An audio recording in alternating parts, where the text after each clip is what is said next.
This is a bit easier, but I still think it's a good one. So this is, we should explain what this is if you've just tuned in. It's one of those stupid lateral thinking problems. That Karl himself has created. Yeah, that was his homework. Right, this one. It's a fella. He has a normal day doing stuff. Nothing wrong with him. Right? And it's the twist in the tale. It's just like Tales of the Unexpected. Yeah. Just a normal day, nothing wrong with him. Hold on, though, he's got the legs of a fish. Go on. So, that's what he's been hiding his legs. So Go on. He does his the legs of a fish. Sorry, Karl, carry on. He has his working day and that, and then he gets a bit tired.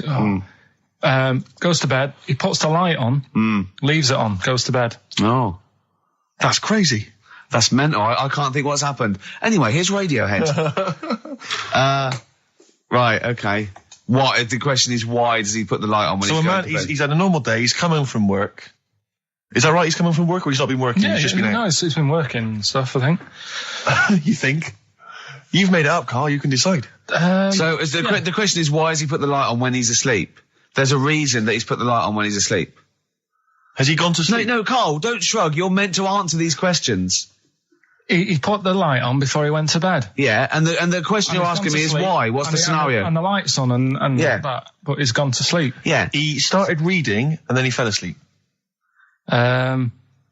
Did he intentionally, for some reason, put the light on? Every night. It's mad. Sounds mad. That's Karl, doesn't it? Every night he does it. Yeah. He puts the light on when he goes to sleep. Karl, is the point of this, he puts the light on for a very good reason. Not for us, but for some people. He's blind and it's always been on and he thinks he's turning it off, but it was on in the day and he thinks he's turning it off, but he's turning it on because he's blind. No, that'd be stupid. That works. No, that works great, Rick.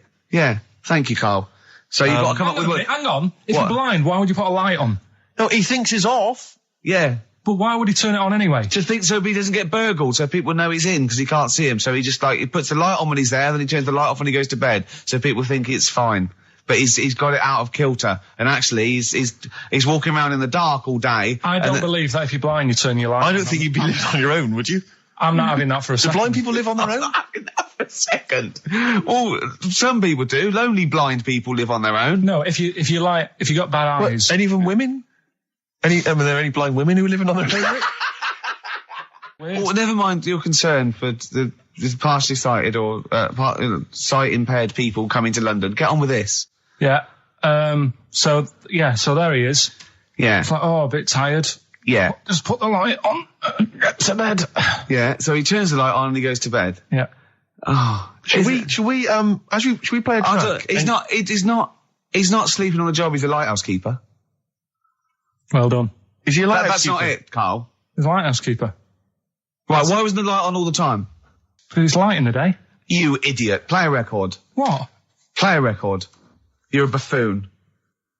No, actually, the light isn't on in the day, is it? No, it's not. I think you're the buffoon. Yeah. Karl has won!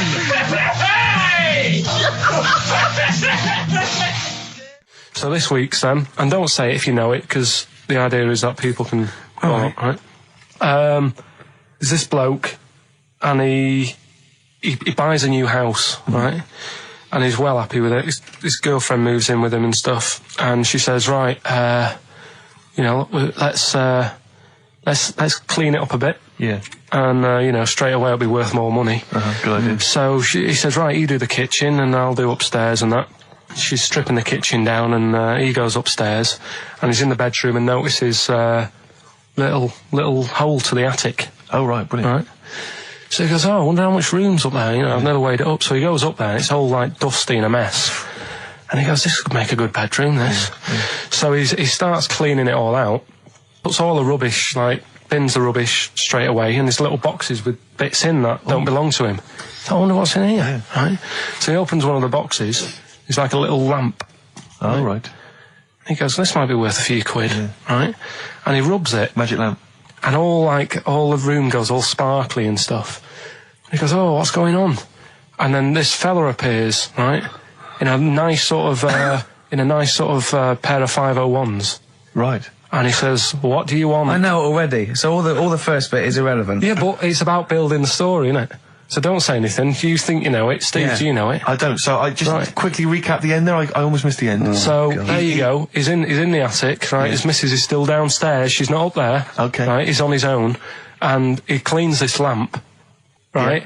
And this fella appears out of all this smoke, and he's wearing a nice pair of 501s, and he's wearing a shirt, and there you go. What's the song? What song are you thinking of? The lines are going mental. Because We're it's going so live. easy. Let's play a record, Carl. We'll come back and we'll find out if anyone's got that right. That's a great one, Carl. Really. Right. Did you just come up with that? Literally the last 10 minutes. Genius. This is genius. Definitely. I mean, if those calls aren't from major TV companies, I don't know. Dynamite stuff. A lot of them are, what's his name's lawyer? Simon Mayer. Simon Mayer. That's my favourite thing I've done for years. Yeah, not bad, not bad. That's great. Back to form there. So, okay, line. The lines are going mental just because it's easy. Go on then. So I think- first one to get but it. The you've first just- one to get it, but... Well, it's not that though, Rick. I mean, Carl has just decided to revise the actual rules of the competition. Yeah. So that, we've decided, is very easy. So that's now a qualifier. And so then they have And to whoever- answer one live. Exactly. So whoever gets that one right can Is play it for a quick big money. one as well? Because some people will lose the will to live. Yeah. Just cut to the chase. And because they've got to qualify now, we're throwing an Office DVD that aren't Yeah, ready you'll sign yet. that, won't you? Yeah. Yeah. No. That increases value by 42 pence. Right, go on. We'll just go live, yeah? Hello, XFM. Yeah, hi, how's it going? Not too bad. Not too bad. Listen, A very, very quick recap, Carl, if you will, please, for the people listening. Very quick. Right. A man ends up in a loft. Man's, after moving into this house and that, he's in the loft, and he's tidying up. His missus is downstairs doing the kitchen because that needed doing. He's up there, he's cleaning up, emptying the boxes. He finds a little... He rubs a lamp, a fella comes out wearing 501s. What's the song? What's the song, mate? are you talking to me? Yeah, sorry, yeah. Well, look, I'm sitting in this bar, right? I'm not ringing up relating to anything that's going on right now. I'm after one of these armbands to go and meet Bowie on Monday. Can you help me out? What? What? Piss off. You can't say that to our public. Yes, I can. What I can't bear is people begging, Rick, on the radio. You know, I can't bear it. Is that the Australian People bloke just who's got the Bruce scrounging Springsteen stuff. tickets? Hello, XFM. Hello. Hello. Are you phoning up for an armband? No. No, Jean Okay, Genie. great. Gene Genie, of course it is. Well done. Well done. Right, what's so your name? everyone else can ring off now because this. Well, she might not take the challenge. What's your name? Hello. What's your name? Christina. Christina. Right, do you want to take on the challenge? Yeah. Yeah? Oh, So this is for. She's already won a couple of CDs. This is for the Office DVD. Right. Okay. Signed by Ricky Gervais. Did you witness a murder while you were doing this? Yeah. It was like that sort of It will be coming up shortly. Yeah. This is just us, isn't it? This is just us. We did this. When did we do this, Rick? A couple of weeks back. Hold on. What is it? What It's the day is it? 27th today. Yeah. I enjoyed Christmas. I loved Christmas. I love Christmas. I had a love great Christmas. time. What did you get? Loads of presents. So did and I. I'm glad they made it to number one. I'm really glad. Stroke, he, she. Yeah, I'm really glad that the pop idols, Cliff Richard, Westlife, made it to number one. Bo Selector. Bo Selector. Yeah, just delete that. As, Yeah. Okay, well, we're going to play some of the best of, some of the greatest moments of the last 3 weeks Yeah. ever heard on XFM 104.9. What about this? Do you remember this one? Oh, which one is it? Alright, so, here's the first bit. Right, there was this, this is what it's like about getting presents and stuff, right? With my mum and dad. Go on. My mate, Colin, right? He Colin had, Makin? No, Colin Bailey, Oh, right? yeah. He had a, little, Sinclair Spectrum, right? Yeah. Computer, Yeah. which was like the thing to Oh, have at that yeah, time, yeah, right? yeah. Used to always go round to his house. The deal was... Not the one you had to play through the window because you weren't allowed to. No, that's another lad. Oh, right? yeah. This is a different lad. And the deal was, he came to our house, and my mum gave him a pie. And then I'd go round to his, and I'd stay there for a few hours playing, you know, Hungry Horace and stuff like that on it. Right? Now, my mum and dad knew that I really wanted one of these computers, right? So I waited about a year. Came round to Christmas Day. I thought, I reckon might have one. Turned out they bought me the wrong one. They bought me a ZX81 instead of a Spectrum, right? And Christmas Day, I'm there trying to load the games up. It's not working. I'm thinking, what's wrong, right? And the thing with me, when I was a kid, I used to get quite sort of agitated. This quite easy, is the moment. right? I found out that it needed a RAM pack to make it work. right? Looking in the thing, and it's saying, and make sure you put your RAM pack in the back. And I was like, oh, where's the RAM pack? And my dad's going, I don't know, I've got you the main bit. That's it. So, I was that wound up, I just was sick, right? Just sick. I didn't feel sick or anything, I just was like, oh God. Went to the sink, just sick. Because I was that on edge about it. I said, come on, we've got to get one. And my dad's like, Tandy's shut, we're not gonna get anything today. Ruined again, Christmas Day. That was after the year when my train set got blown up by our kid. The following year, no RAM pack. And now you ask me, why don't I get good presents? He's scarred. He just I'm gonna die. Honestly, I'm gonna die. He's just being sick. Yeah. There's no RAM pack. What? Did you get to the bottom of it? Why wasn't there a RAM pack? You have to buy them separate. Oh, It's one of them okay. cons. What do you mean I can't play Frogger? Oh no. So, wasn't there another incident when you threw up? Spontaneously threw up? Oh. Through sheer anxiety?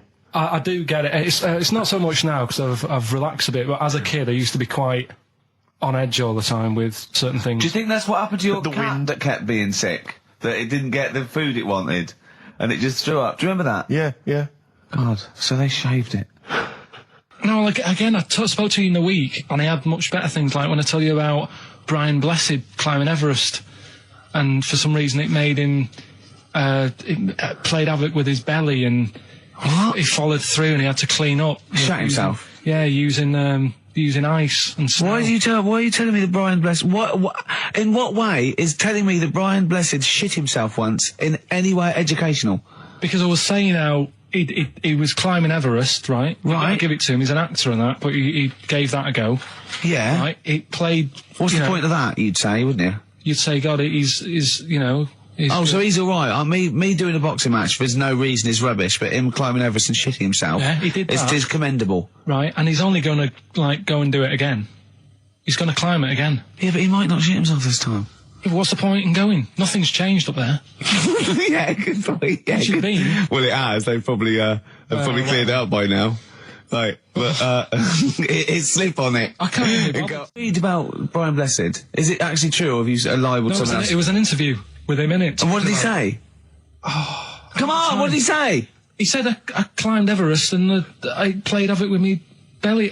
Let's talk about it next week. We've really run out now. Oh, you're a fool.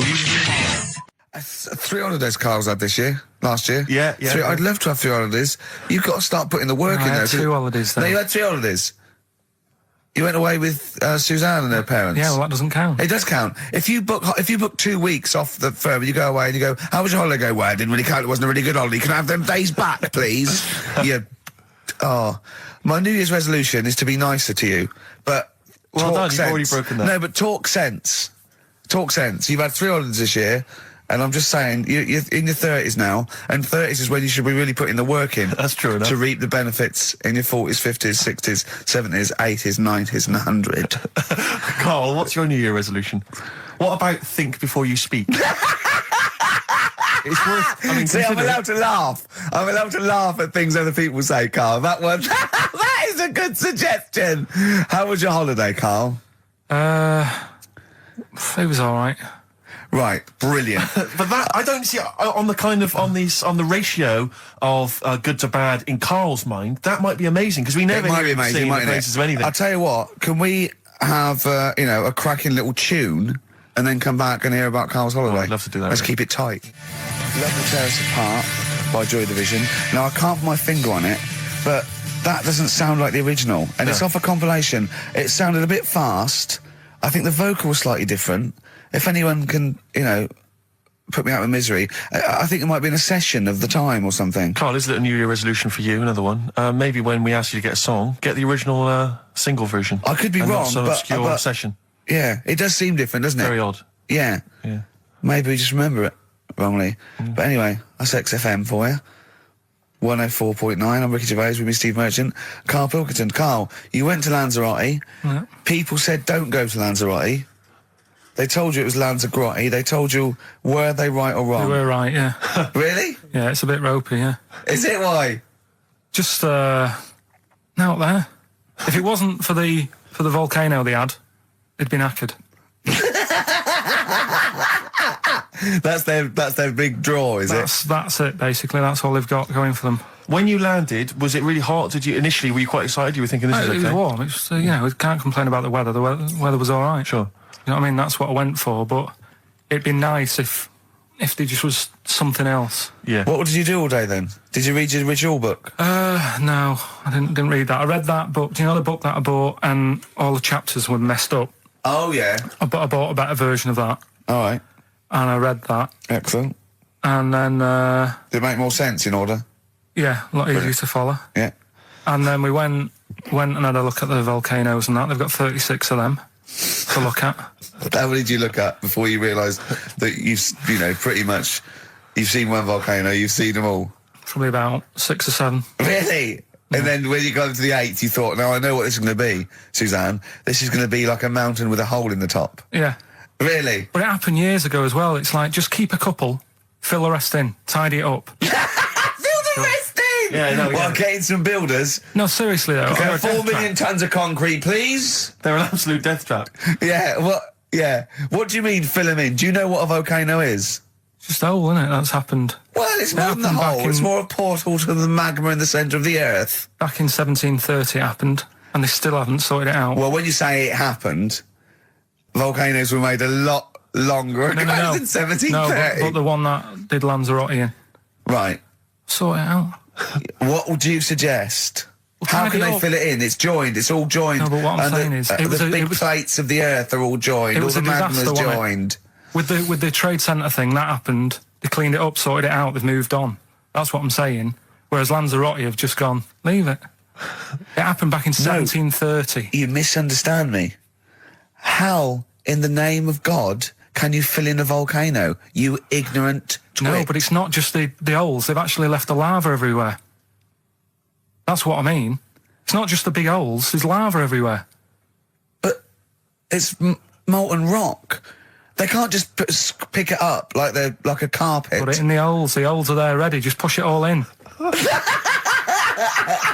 That's what I'm saying. Do you know what a fable is? Got a rough idea.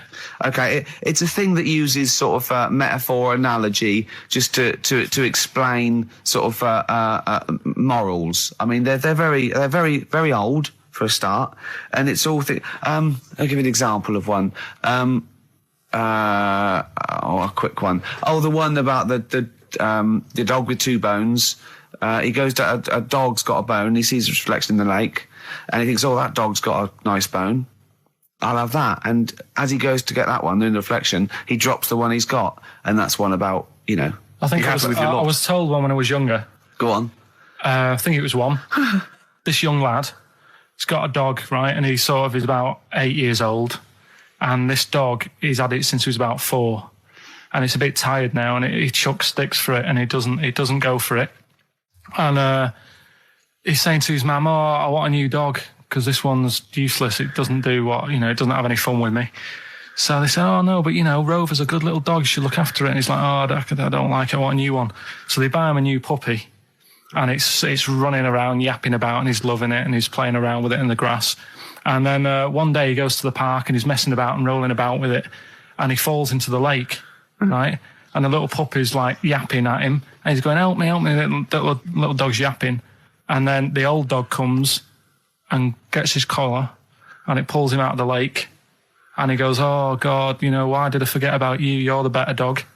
And he loved that one again rather than the puppy. I got a feeling that was Lassie. It didn't happen, Carl. The other one, right? A bloke, right? He's on a train station, and that's how I heard it. He's waiting for a cruise station, whatever, and he shits himself. As you do. And so he goes, "Oh, my train's in 5 minutes. So he runs across to Millets and goes, "Quick, Levi's 36. The bloke just puts it in a bag. He runs onto the train. He goes into the toilet, takes his trousers and pants off. He's soiled. Yes. Throws them out of the window. I won't be needing those again. Cleans himself off. Open the bags. It's a jacket. Oh. No, it didn't happen, Carl.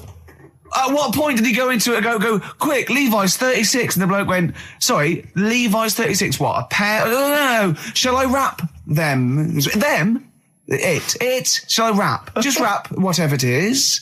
Do you want to look? No, I'm not looking when you're putting it in the bag, please. Right?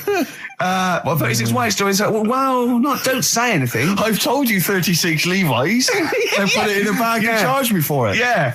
I don't want to discuss it further. Good evening, Steve. Got some here. Brought in. It's just a normal soup. It's Rooster's Pride. What flavour soup's that, Steve? Oh, I know you brought that. And it's all a genuine article, and it's cock soup. Can I have a closer look at that? Maybe there's some more humour I can draw. You want a closer look at my cock soup? Just a cock soup. Let me just. It says here delicious, appetising. 3 to 4 servings. You know what I'm thinking of when you're talking about the soup? I'm trying to think of innuendo. I'm just thinking of a man's cock. Penises. Yeah. Let me just. It's the darkness. Use Rooster's Pride cock soup as a snack with crackers or toast. Still thinking of a normal knob. An appetiser, again, or a soup base. That doesn't really work as an Indian. No, that's disappointing. We'll work on that, though. On XFM 104.9, I'm Ricky Gervais, with me, Steve Merchant and Karl Pilkington, and a few new characters, Steve. I can't believe As that. I said, I know you love Moyles and his sort of wacky stuff, and Chris Moore, Edmonds, one of the greats, and Edmonds, and just all well, I'm going to go along the same sort of vein. I've got a couple of. Can I show you one? I'm excited. Okay, well, it always starts with a sort of doorbell. Okay. So it goes, ding dong. I go, oh no, hold on, Steve, hold on, Karl. Who's that at the door? Yeah. Hello. Oh, hello. Oh, look, it's Camp David, the right queer gay. Oh, hello. Hello, you look all gay today. Is that because it's nice weather? Oh, no, that's not what it means. Oh, have you got a girlfriend, Camp David, the right queer gay? No, but I've got a boyfriend. Oh, bye. Right. Oh, ding dong. Oh, it's another one. Another comic. Hello. Oh, look. It's Holy Fuck, the little funny Chinese fella. Wait, that's his name, Karl. That's his name, Karl. Karl. Hello, Holy Fuck. Harold. Yeah. Right? Yeah, that's fine. Mr. Fuck, you can call me Holy if you want. No, I'd prefer to call you Fuck. Yeah. Right? You're right. Nothing wrong with this so far. No. Have you got a girlfriend, Mr. Fuck? Achoo. Oh, you haven't got that SARS, have you? Yeah. No, that's my girlfriend's name. See? Yeah. Clever. Oh, just before you go, Mr. Fuck, I've got two things here. I've got a nice Trilby hat that you could wear, or I've got a little lampshade. Right. Which one do you want to put on your head and walk around? I presume the Trilby. No, but it's not. No. Yeah. The lampshade. Lampshade, of course. Bye. See you later. Yeah. I thought they were genius. Can I be honest? I'll be honest. I thought they were brilliant. I thought they were. You didn't steal them off Chris. No. They're original. They're original. Sometimes characters. Chris Moyles has done stuff as good as that. I know. Yeah, I know. But no, these are all mine. So there you go. We'll be hearing more from Camp David, the right queer gay, and Holy Fuck, the funny little Chinaman. What? All right, Karl. Yeah. Is that your sort of humour? It might not be your sort of humour. You just should have run it past me before you did it. Yeah. What one are you worried about in particular? The not Camp David. Well, say his name. No. Say his name. Which one? I don't know which one you mean. The Chinese fella. Well, I forget who that was. What was his name? I can't remember. Well, if you can't remember, it can't be that good, so we'll leave it. We won't do it again. Right? I'll tell you what I've got, Steve. Oh, what? I'll tell you what I'm thinking. Go on. Right. Do you know, like, TV programmes sort of get rested in the winter? Ding dong. Oh, no. Hang on, who's this? Oh, go on. Hello again. Not now, Mr. Fuck. We're talking. Bye. Is that Holy Fuck again? Yeah. God. Look at Carl's face. Right. Okay, that's it now. I'm not answering the door anymore. Right. Okay, go on. Right. Yeah. Ding dong, ding dong, ding dong, ding dong. He's trying to get in. You've got. Don't be impolite, Rick. Come on, Rick. He wants to come in. No, it's too late. It's too late. He's gone away now. Go on. Right. Anyway, what I'm thinking is, Rockbusters coming back for a bit. What? What are you talking about? He likes my idea. He likes my characters. He doesn't like that idea.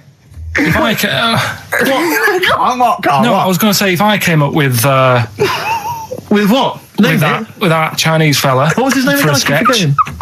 But do you not think that Columbo looks like he smells? Would you imagine he smells a bit? He's a brilliant detective. Well, he's got that dog and he smokes cigars, so I imagine he I reckon smells. he stinks. I reckon he doesn't clean his clothes enough. Oh, I think he has. I think he gets up and washes, but I think he puts I just on a think he's crumpled too old absent-minded. I think he's too busy thinking on solving crimes and stuff. What do you think? Do you think his wife makes him clean his pants now and again? I think they're quite a bohemian couple. I'm not sure she's really interested in that. I think she's got her own mind. Maybe she's a painter or something. No, maybe she's losing it a bit, and he's a bit embarrassed by it. Yeah, that could be the truth. And she's probably incontinent, so while she's ironing his trousers, she just all over them, and he goes, "Oh God, she's shatting my pants again. I gotta wait a minute." Yeah. Yeah. So that's what. Oh, ding dong! Who's that? Who's this? Oh, hello. Oh, look, it's David Gray, the bent piano player. Oh, all right. I thought it was going to be Columbo. That would be the joy. Ding dong. My wife loves you. Hello. Oh, I don't believe it. Look who's turned up, Carl.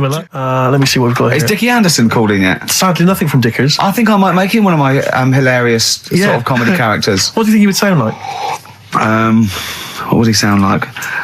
Sort of probably like that, I think. Ding dong. Hello. Hey, it's Dickie Anderson. I can't believe it. Your show's rubbish. Something like that? I mean, I think you should work on them perhaps before You're saying there's not a lot of substance these I'm guys? just saying that, once the novelty of the doorbell has worn off. I don't think you understand comedy on radio, I'm Steve. not sure I do, to be but, honest. Listen to Noel Evans, listen to Moyles. You'll see you don't need to riff with it. It's just, you just do the doorbell and just say they're here. Right. That's all you need to do. Sure. So, that's the main thing. Well, so we've had a couple I'm of thinking of some responses. more characters as well. We'll keep working on those. Yeah. Marcus has emailed. He says no to Rockbusters. He hasn't heard it, but it sounds rubbish. Believe me, you couldn't be more right. Well, does The Office sound good as a title? All right. This is someone else. Don't bring back Rockbusters. Please, can we have more Holy Fook? You're not pronouncing it right, Steve. I know. I was just a bit edgy there. It's Holy Fuck, the little Chinese fella. Holy Fuck, the little funny Chinese fella. Ding dong. Oh, who's that? Oh, it's a posh bloke who doesn't care about poor people. Hello, posh bloke, what are you doing? I'm in my Rolls Royce and I don't like the homeless. Oh, posh bloke, don't be a... You want to do the... Satire. That is satire. Yeah. There's nothing like It's it. political as well. I'm getting in there's so political many. Don't things. even begin to show off. I was showing that some foreigners are funny. I got in the fact that, like, if you notice that Chinese people wear different hats to us. Yes. So that's political in a sense. Yeah. So, if I'd have done a character called Tourette's Boy, friend of the little Chinaman, and it went, ding dong, oh look, it's Tourette's Boy, friend of holy fuck, holy fuck, you'd have been annoyed. Do you know what I mean? Oh, who's your mate, Tourette's Boy, holy fuck? You'd have been annoyed, wouldn't you? Is that a character from Lenny Henry's show? I can't remember whether it's Chris Moores or Lenny Henry. Yeah, one of them. We should go in a competition. Who's the tastiest cartoon ever? Well, actually, I threw up G-Terror. I threw up Jessica Rabbit. I've had some people contribute here on the email. We've got someone here, Dom, has emailed us. He's told us that for him, Daphne from Scooby-Doo.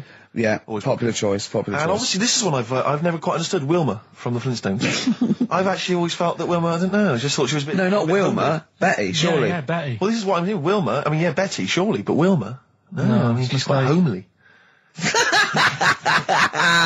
But Betty, yeah. Come on, Steve, you wouldn't say no to Wilma. No, I suppose not. If it was I'd be worried about Fred if you found out. I'd hate to do it, you know. I don't want to do it to Fred, he's a good guy. He is, isn't he? He's a bit of a chump. Whereas Barney, to be honest, I don't think he deserves Betty. Do they both work in the quarry? Because, I mean, let's be honest, Fred, not a smart man. I mean, he obviously didn't come out of rock school with anything other than a couple of basic O-levels. I know, but he's a hard-working, sound sort of guy. They got a big house, they got like a TV, they got that bird thing. Yeah. I be honest, if I was Fred, I would be a little bit disappointed that my kid does nothing, whereas Barney's can lift up sort of tall buildings. Sure. Bam, bam. He's a very strong... You know. I mean, interestingly, Fred loves his job. He's always yabba-dabba doing at the end of the day. He does yabba-dabba. He spent the whole day lifting rocks from one place to another. I'll tell you what, I wouldn't take that from that cat, though. I would. If a cat picked me up by the scruff neck and put me out, right, on the doorstep, I'd go mental. I'd get rid of it. It is a saber-toothed tiger, though, Carl, so it could rip him to shreds. It's not like a normal domestic cat you have nowadays. You know when they go to the drive-in at the beginning. Yeah. And they order maybe some ribs. Yeah, that huge rib, and it tips the car over. Yeah. Was that her first day on the job? Because Yeah, I've never been ordered before. Yeah, either is that, she'd have realised. Yeah, we're out of pig. We've got brontosaurus rib. Exactly. He goes, won't that knock the car over? No, it won't. I don't know. Rick, can I tell you now? That was an accident waiting to happen. It was really, wasn't it? Yeah. And it did. Oh dear. Mind you, I went to Texas once, and I had some ribs, and it was like the Flintstones. It was huge, and not only did it look too much like an animal that I couldn't actually eat it. I don't know who could eat it. I mean, seriously, it was 2 foot long. Yeah. And all the it was like half a rib cage. And It is incredible. My friends lived in Texas for a while, and they once were in a kind of diner, and there was you know those kind of benches that are attached to the table itself, like a kind of picnic bench. Yeah. And this huge fat guy came in, he came wobbling, he ordered like this kind of everything you can eat meal, and his fat kind of sort of, you know, kind of It's big fatty fatness fatted on the fat table. It wrapped itself around the table and everything. Oh, He was God. chowing down, and when he tried to leave, the table came up with him. Oh no. Imagine that! I mean, they are fat, aren't they? They're big people. They're huge people. But it was that thing we were talking about before, that bloke on Jerry Springer Show who was like 80 stone, right? Now, I felt quite sorry for him. He was really sad and he was crying. It is rad, but my point is this, right? When he got to say 50 stones, Sure. didn't he go, that's too much, That's not isn't it? enough. For a land animal. Exactly. Do you know what I mean? Yeah. That's big, isn't it? I mean, I'm getting worried. I'm 13 stone, and I am genuinely getting worried. I'm thinking, oh, Yeah, God. when you've got that big, when you've actually got your own mare. Yeah. When you It's time. when you have to get in helpers to look what the scale says. Yeah. Like 4 or 5 people lift up your belly and go, it's 52 stone. You go, that's too much. Exactly. I'm going to only have 9 breakfasts When you actually, today. when you begin to appear on the Ordnance Survey map, yeah, exactly, yeah. When You've got can your see- own symbol. It's like, we can see 2 things from space now, Fatty and Steve Merchant. We'll be landing All right, at about... well done. Well, no, I'm just Have saying, a at go, all, you're yeah. not fat, are you? You're freakish and big. just another Go on. quick thought. Someone's mentioned Daphne from Scooby-Doo, and Yeah. but I've always had a soft spot for Velma. Velma. Because Velma Oh, was no. glasses. I mean, I'd have She's had clever. Can I tell you what would have happened if I was in that environment? I was maybe on the... Your glasses would have got tangled No, up. I'd have always had I'd always been making a play for Daphne, right? And Velma would have fancied me, but I'd Yeah. kind of always ignored it because I was playing for Daphne. And then when I finally realised it was never going to happen with Daphne, I'd have blown it with Velma. That's Maybe the not, story of my though. life. Maybe not. Sometimes those, they might, appreciate honesty and go, listen, I've been hitting on the good-looking one. Yeah. Oi, Four Eyes. Yeah. Do you fancy it, Chubbs? Exactly. Something like that. Let's be honest, is what you're saying. Well, yeah. I'm wondering, I don't mean to be libelous, but Velma, she was quite short, the glasses, the short hair. Lesbian? Hung around with the dog and Lesbian? the bloke. I'm beginning to wonder if she was... Yeah, maybe. I was like, see, unfortunately, I said lesbian there, and you still carried on with your assessment of what it is to be a lesbian. It's bad enough doing the cliches of having short hair, but you said the dog. Yeah, well, she hangs around with a dog. So do lesbians do that? Well, have you seen some lesbians? They're right dogs. Good night. Have you seen what I've done there? You know what I've done there, Rick? Comedy award winning. The first cut is the deepest. Let's hear it, Rick. On this album as well is The Killing of George. Looking forward to Christmas? Loving it. I'm always a big fan of Christmas, actually. Yeah, no, I'm not a bah humbug type. It's not far now, is it? It's this month now. Is it? Is it? Are we in December? Is it the first? Yeah. Jeez. Yeah. Jeez. Jesus. Yeah. Brilliant. I was quite excited because this week I think it was this week in the papers, The Sun, and I think all the other papers actually, had the first of the kind of giveaway TV supplements that comes out listing all the shows that are on. But what about when they bring them out this early, is you open it and it's like, you think, yeah, I want to see what films are on and stuff, and you go through it, and it just, about half of the listings are to be confirmed. To be confirmed. It's it's an utter waste of time. Yeah. And it's like, who is planning their film and TV watching this early? Yeah. It's a little bit early to be worrying about 3 it. weeks in advance going, but I better not make any... Well, unless it's like an amazing thing on telly. Or you know... Are you coming to a party? We got one Friday 29th. I don't know, I'm going to watch something on the TV. There's a good film. What is it? Not been confirmed yet. It's to be confirmed, Yeah. but I can just, It'll be say done, I right? won't be at the party. Yeah. Yeah. It's strange. But I remember when I was little, my sister used to work in W.H. Smith's, and she used to come home like every Thursday. She'd been paid big bag of sweets for Lovely. me, and the TV Times. The TV times, of course, because you're working class. Sort of. TV times. The radio times for a classier, middle class gentleman like myself. But the bumper edition at Christmas, there's like 2 weeks of telly. She sit down like that Thursday night, sit down with Miss Sweets, and we tick off all the things we were going to watch over the next 2 weeks. Didn't happen, did it? Because I was squeaking around, hyperactive, making people play with my toys, stuff, and not watching telly really. I bet you. But if you watched any telly, it'd have been really rubbish stuff. The whole family was. I imagine probably Dennis Norden's Laughter File, Volume 12 or whatever it is. I don't think even Dennis Norden was going then. Whereas you see, we in our house, of course, we'd just switch off the TV and we'd perhaps just listen, to a concerto on Radio 3. Yeah, we weren't allowed to turn the telly off. The Christmas ads have come on, I noticed. They're on now. And I noticed, I was watching telly last night, and do you think that the advertising executive for Cadbury's Roses chocolates just comes in once a year and they go, what you got this year? And he goes, what about some workmen and some old ladies singing thank you very much, thank you very, very much? Yeah. Just shot in a street somewhere. Yeah, that'd be fine. It worked last year. Yeah, so that's been going like since I can remember. I've never seen another advert for Cadbury's Roses except that. Exactly. Well, there's certain things that conjure up Christmas, like you got your turkey and all that, and you got your roses. Yeah. Woolworths. Woolworths. Yeah. Yeah. You got Woolworths. Yeah. Oh dear. Pizza. Pizza. Woolworths. Drink driving. Oh dear! Sorry, I forgot what I went in for. What were we doing? We were doing something. Be careful. There's a lot of money involved here, Steve. Oh, you can't say. Don't stitch me up.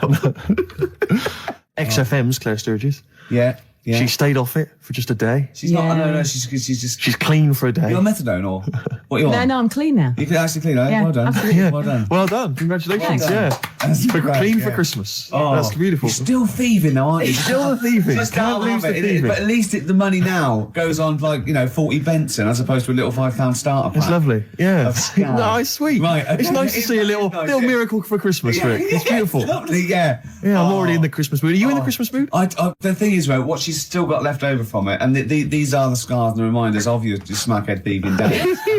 Are those little homemade tattoos on her face? Exactly. That she did with a pin. Yeah, she looks like Seal. And some quink. Exactly. Yeah. Oh, but no, Merry Christmas to you, Claire. Yeah. Merry Christmas. Thank you, Merry Christmas. You're still living in the projects. Yeah. It is one of those little She's still miracles. keeping it real. She's It's like wonderful. little tiny Tim. I tell you what, she's a bit like Jesus Christ. In a way, yeah. In a That's way. blasphemous. Please play a record, Claire. Anyway, it's Christmas. Let's not disrespect each other. Let's be cheery. Yeah. Can I tell Sturgis what you got your family for Christmas last year? I just remembered when I was outside. Please. It was a joy because Gervais is a generous man. And he's a thoughtful man, and he's got a lot of brothers and sisters and a lot of nephews and nieces and stuff. Well, I've got about 20 people to get you've got presents for. exactly. So it's a tricky business. That's why I think you got him £200 worth of lottery scratch cards. I had about a minute. I was getting a lift down to Reading, and it was my mate Jimmy, and I went, hold on, I just got to get the presents, and I ran into the 7-Eleven opposite me and got £200 worth of scratch cards. That's amazing. It's such a working class Jippo gift, isn't it? But did any of them work? Anyone win anything? Yeah. I mean, some people were down. That was a present. Hard luck. That's the risk you take when you accept this present. Some people were up £70. So they had a great Christmas. Let's bear in mind that there's like some children who are like 7 or 8, scratching off scratch cards. They got to be 18 to claim them. And just the rest of your family sort of, I can imagine, just wrestling them off. You can't claim it anyway. It's not off. No, have I won? No. No, you haven't. No. I've got 3 dumbbells. It's 3 the same. You don't get anything for that. Not in this game. Unlucky. Are you going to do that again this year? Maybe, yeah. Christmas. We were talking about Christmas. Yeah. Gifts. What's wrong now? I didn't know what that meant. What? Were you having a go at me because I went on Jonathan Ross show? No. I thought you'd said something. You'd said my name by mistake. You'd said someone else's name when you were talking to me. Oh, right. But I didn't hear that. So when I heard you just go, Steve, I thought you were correcting a mistake you hadn't made. No. Exactly. Oh, okay. All right. You see? Blunder. What did you call me? Fatty. Good. Right. We're talking about Christmas, yes. Well, it is because it's just the fact that it's the right time of year to talk about it. To be honest, it's topical. So let's carry on. Go on, shoot. Well, I just wondered if your Christmas gift buying had always been as thoughtful as it is. Oh, well, no, that was actually, even though it was thought pretty lazy and thoughtless, it was quite generous in the sense of financially. But I remember, oh God. Now, even though I sort of come from a working class family, my dad was, a labourer and my mum was like a housewife, but I was spoiled at Christmas. I didn't have like pocket money or gifts and that, but you know, she'd get out of a catalogue and pay for it for the rest of the year. So I did have great presents. Yeah. And because I had older brothers and sisters, they were earning, so I had good presents. And it was okay for me to, you know, give them nothing or do a card or something rubbish. But then I remember one year when I just suddenly realised I was too old to be doing this. It was like, you know, in Jaws when it pulls focus. Yeah, and you go, oh my God. And I just realised that's the worst present you've ever, I think it was about 12 or 13. And I remember it now. My sister had got me a Cat Stevens album. Great. I think a Birdhouse, and like a quiz book or something. And it was my turn to give her a present. And it was a bottle of shampoo that I'd found in the bathroom and wrapped up. It's a big jumbo, one of those Tesco's, you know. Had it not already been used? No, I don't think so. Mum had bought it, like, you know. You just topped it up with water, wrapped it up. I just gave it to her and she went, oh, thanks. I thought, oh, outrageous. God, that's rubbish. That's really bad. It's rubbish, isn't it? That's really bad. I know, yeah. I remember one year, I really wanted a Scalextric. So I was going, I want Scalextric. And my mum was going, no, you'll just get bored of it. I know what you're like. You'll get bored of it and we'll have spent all that money and you'll be bored. I was going, no, I won't. I love it. I'll play with it forever. And, and she was going, no, you won't. And I was going, I will. I love it. And so she bought me Scalextric and I unwrapped it. And I was using it. I was bored instantly. Yeah. But I didn't tell her. I pretended I loved it. And I'd always be playing it monotonously, hating it. I know. But I'm loving this, Mum. It's actually brilliant. You were wrong. You were so wrong. I'm loving it. I know. Things with Scalextrics, I think it was great at the time, but I think it was an XFM party actually years ago when they got Scalextrics, and like loads of us think, oh yeah, I used to love it. Rubbish. Yeah, really. It's tiny. Yeah. It's about 2 foot long. Yeah. You go, put it back on, Dave. Yeah. There Exactly. you go. Put it back on. Exactly. But you want it to at least kind of change into a robot. Or kind of come off and just drive around the Of course, these days it's all virtual, Steve. That's true. Isn't it? In your mind. Well, we all take a pill, don't we, Rick? And then we're in some kind of fantasy world. I am Ayrton Senna for a little while. What about those bloody computer games? No one's reading a book anymore, are they? What's a tree? Download. Well, I'll tell you what. I'm going to play a song now. I think I've dissed U2 for about 15 years, but I got them wrong, and I'm going to play a lovely track off the latest album. It's the last track on the album, Ground Beneath Her Feet. It's from All You Can't Leave Behind. Beautiful. And I think it's one of their greatest works. But, Taylor, the man with the knowledge. Come in. Hey. All Merry right. Christmas to It's you. like Steve Wright and his posse. All right, Merry Christmas. Hi. Hi. Are you Tell us, are you a great ladies man? Were you a great ladies man before you were married? It's not something I talk about. I'm married now. Because he's sort of like got a little shaved head and he's got a beard and it's exactly the same colour, sort of ginger hair. He looks like a tennis ball. It's just hair, the exact same length, all over his face. No reason for me to come in was that abuse was happening without me here. Yeah, I know. And now I've come in, you just continue. But say hello, so it's with your blessing, and I think we're nice. Say Merry Christmas. Hi, Merry Christmas, all listeners. See, you're on at 5 o'clock, aren't you? Yeah. Right, I'm going to make a note of that. When I bought those 2 albums, I'm going to listen to Steve Taylor, the man with the knowledge, on at 5 o'clock on XFM. Isn't it incredible? Because he's been in since 11 o'clock this morning, just compiling information for every record he'll be playing. Yeah. The show's only 20 minutes long. But you know, with him, it's because he's got to offload it. Yeah. He's got to talk about it all the time because it's only, you know, he's got a huge brain. And it's wom, it's going Throbbing, wom, all information. What are you playing next, Claire? You bored? Sorry, were we boring you two? Oh, was this that list? Isn't that cute? Yeah. So can you tell us about Star Sailor? What do you know about some interesting facts about Star Sailor? Into the microphone, into the micropole that goes down the loudy box and out to the radiograph in the homes all around England. They're rubbish. Thank you. Steve Taylor, controversial view. Still, he has bred people. Stereophonics and the theme tune to BBC Two's The Office, Handbags and Glad Rags. Absolutely. So I think we should be playing Christmas songs as well, though. Because American Christmas War is over. A great. Is it really? What? The theme tune to The Office? I think it meant is war really over? It is. Thanks, John. Yeah. It is. Yeah. Yeah, it is. Yeah. That's there. To be fair, Rod Stewart did it first. Yeah, and we don't use the Stereophonics version. Or the Rod Stewart version. Thank you. Too expensive. Exactly. Costs a fortune. Had to re-record it. Yep. Or little known facts. Yeah. You should save that for the DVD. Or Steve Taylor would have blown it anyway. Yeah, exactly. Wouldn't he? To come on with the knowledge and told him everything. I was thinking Fairy Town in New York. Beautiful song. No, Can we find that? It'd be nice to try and dig it. I'm sure everyone's playing it at the moment. Yeah, Let's we should. It's good. No, let's play Simply Having a Wonderful Christmas Time by Paul McCartney. Can we play Driving Home for Christmas, Chris Rea? Oh, he is. There's a lyric in that goes, he's in the car driving on Christmas. He looks over the other bloke in the other car. He goes, he's just the same as me. Yeah, I was thinking that. He's just the same as me. Is he saying he's copied him? He's like, oi, what are you wearing? That's the same as me, that is. What do you get your missus? The same as it? Are you? Who are you? A stalker? I'm Chris Rea. Hello? Yeah. Going back to Newcastle. Exactly. Oh, they talk, innit? Is that where he's from? Yeah. Is it Middlesbrough or Newcastle or? Great, I'm loving this, Steve. Yeah, no, it's Nearly great. Christmas. I had a couple of chocolates there, didn't I? Oh, the yeah. purple ones in roses. Very much like the Quality Street one, the hazelnut and the toffee. Yeah. But getting me in the mood. Now, I know if you're a fan like me, you love the roast dinner. Oh. We love the roast dinner. But the Uber roast dinner is the Christmas dinner. Oh, I'm looking forward to it. No, I'm thinking about it now. I can't believe how many different sort of meats you're going to have in your house. Well, we always have the turkey, obviously. Traditional. Plus, we always have a little bit of pork, a little bit of lamb. Oh, God. And don't forget the sausage, you know. Well, I love the fact that someone's designed the turkey Christmas dinner, and then they thought, wait a minute, I also want a little sausage, and let's wrap it in bacon. Why not? Let's have just have some stuff in it as well. Can we have all the meats that are available? Someone said, please? hold on. There's sausage meat in the stuffing. Now, I went, well, sue me. Yeah, exactly. Sue me if I want a bit of extra sausage. You know what I mean? Oh. It's the work of art, and it takes genius. hours. Rick, can I ask you, what kind of Go veg on. you going with this year? Veg, well, I just love the roast potato. I mean, people have tried to sneak in the Brussels Because you sprout. don't eat vegetables or anything I try green, do you? not to eat. Parsnips. I love parsnips, but when they're crisp and crunchy, like a trendy crisp Yes. in a wine bar.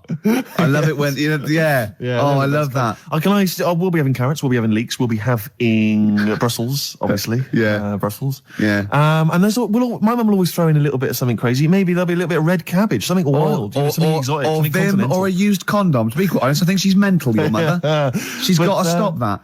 But who knows? Any kind of treats. I'm and I love the fact about the Christmas dinner is that people are taking weeks, years planning it. I know. They take, Yeah. they months going to dig up defrost. Did you? Have you told? Could you talk about your grandparents? Well, my grandparents, of course. The thing about my grandparents, I have mentioned this before. Yeah. I think they've got about 3 teeth between them. It's unbelievable. My grandfather. They're all their own, though. He was in the RAF in the war, right? And for some reason, he had problems with his teeth, and they pulled them all out. Oh, and they really? replaced them with a false set of false teeth. But during the wartime, I don't know whether this was just like what it was like during the war or just before it is, but he had a kind of wooden plate put in with like some kind of fake teeth attached. Oh, no. And he's never had that changed. So he's still got the wooden plate and about 3 teeth still hanging on it. Oh. It's just so he and my grandmother combined, they cannot eat anything that's kind of solid. So they will literally get up for Christmas dinner. They'll get up and they'll put the meat on like it's sort of 6 a.m, go back to bed for the day, get up and eat it about 9 o'clock at night. And the best compliment you can have if you've cooked dinner for my grandparents is, oh, this is lovely. You can suck it away.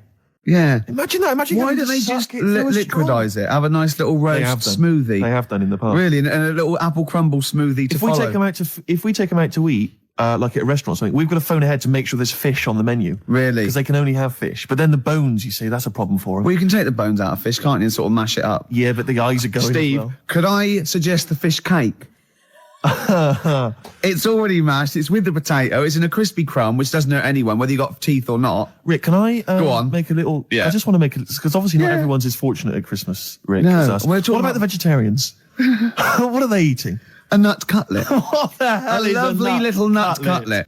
Can't they have like tofu, but in the shape of a turkey? But I love the fact that so often, certainly your Linda McCartney veggie items, they always try to fool you into thinking it's the real thing. Some veggie sausages that they've injected with something so they'll taste like sausages. Yeah. Well, Eat sort of the like- real thing. I look, you don't really need it that arbitrary shape. If it's, you might as well just have it any shape. What You angers me with the you could have any vegetarians, shape, Rick? couldn't ya? What angers me with the vegetarians and the vegans even worse is that, look, we're breeding all these animals to be eaten. Yeah. They're going to get slaughtered anyway. Chow down. Come Yeah, on. yeah. Those chickens in those little kind of pens, 4 of them in a little square box. Yeah. They're sort of crapping eggs out every couple of minutes. Yeah. They're to be eaten. You're not a zoologist, are you? I am not officially. Yeah. No, but I know what I'm talking about. Rick. Yeah, you do. I've seen brochures. Yeah. I've yeah. walked past a farm while on holiday. Excuse me, farmer, could your finest hens crap me some eggs for my tea? No worries. Chicken, crap a little egg for me. Oh, Brilliant. an old Christmas class. Oh. No, spare a thought for the vegetarians, and we're still the vegans. Yeah, and what about Travis? What do you think they'll be doing this Christmas? Having a whale of a time. I'll tell you what, Steve, it was an excuse to play the record. Genius. It was a link. It's the Christmas edition of the Ricky Gervais Show with Steve Merchant. Hi. I'm loving it. Yeah, it's good. I'm in the Christmas spirit, actually, I have to say. Yeah, I do definitely. enjoy it. I do enjoy it. Will you be looking forward to, I know everyone talks about it, Rick, but Christmas telly? I love Christmas telly.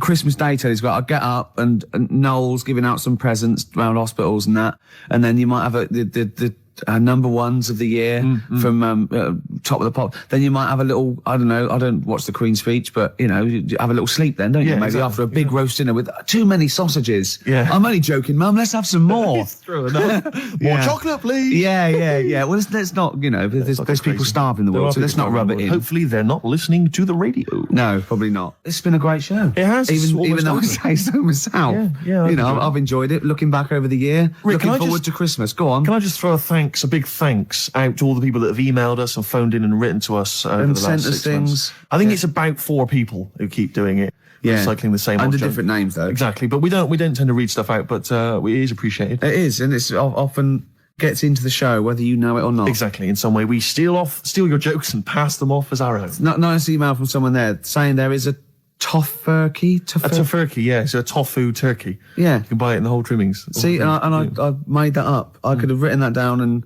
well, it had already been done. Yeah. So I said we can't paint in the tofurkey. Sure. So I've embarrassed myself again. Sturgis, are you going to be driving home for Christmas? No, Driving I'm going to home be for here. Christmas. I'm going to be here. God, she's working. He's just the same as me. She's working on Christmas, Sturgis. Oh, yeah, I'm here. Yeah. Someone emailed me the other week saying, will I be voice tracked over What does that Christmas? Well, I'm not quite sure. It's a radio term, apparently. Right, but no, I will be live. Wow. On Christmas Day? Oh, yes, Christmas Day evening. So you can't drink and stuff? Well, not as much as you would have liked. I mean, you're always drunk on air, obviously. yeah, but it's getting to that point. I didn't know she drank till I saw her sober one day, Sunday morning when she came in to do an early show, and she was talking differently. Yeah. She went, the pub's not open yet. Exactly. And I realised. It's terrible, isn't it?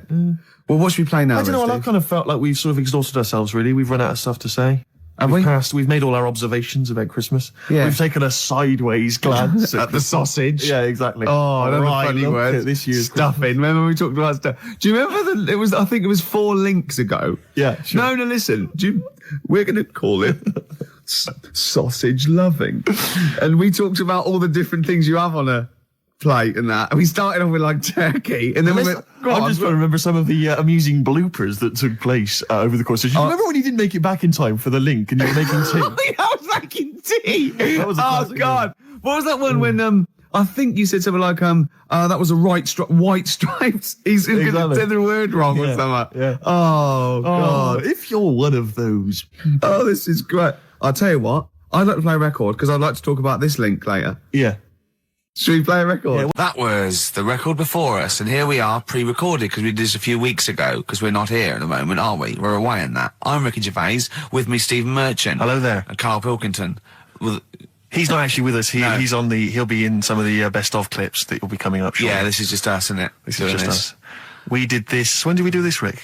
A couple of weeks back. Hold on, what is it? It's the 27th today. Yeah. I enjoyed Christmas. I loved Christmas. I loved Christmas. I had a great time. What did you get? Loads of presents. So did and I. I'm glad they made it to number 1. Oh, I'm really glad. Stroke, he, she. Yeah, I'm really glad that the pop idols, Cliff Richard, Westlife, made it to number 1. Bo Selector. Yeah, just delete that. Travis on XFM 104.9 on Ricky Gervais with me, Steve Merchant and Karl Pilkington. We're doing Educating Ricky. Right, final one. Come on, Karl. Right, what was it?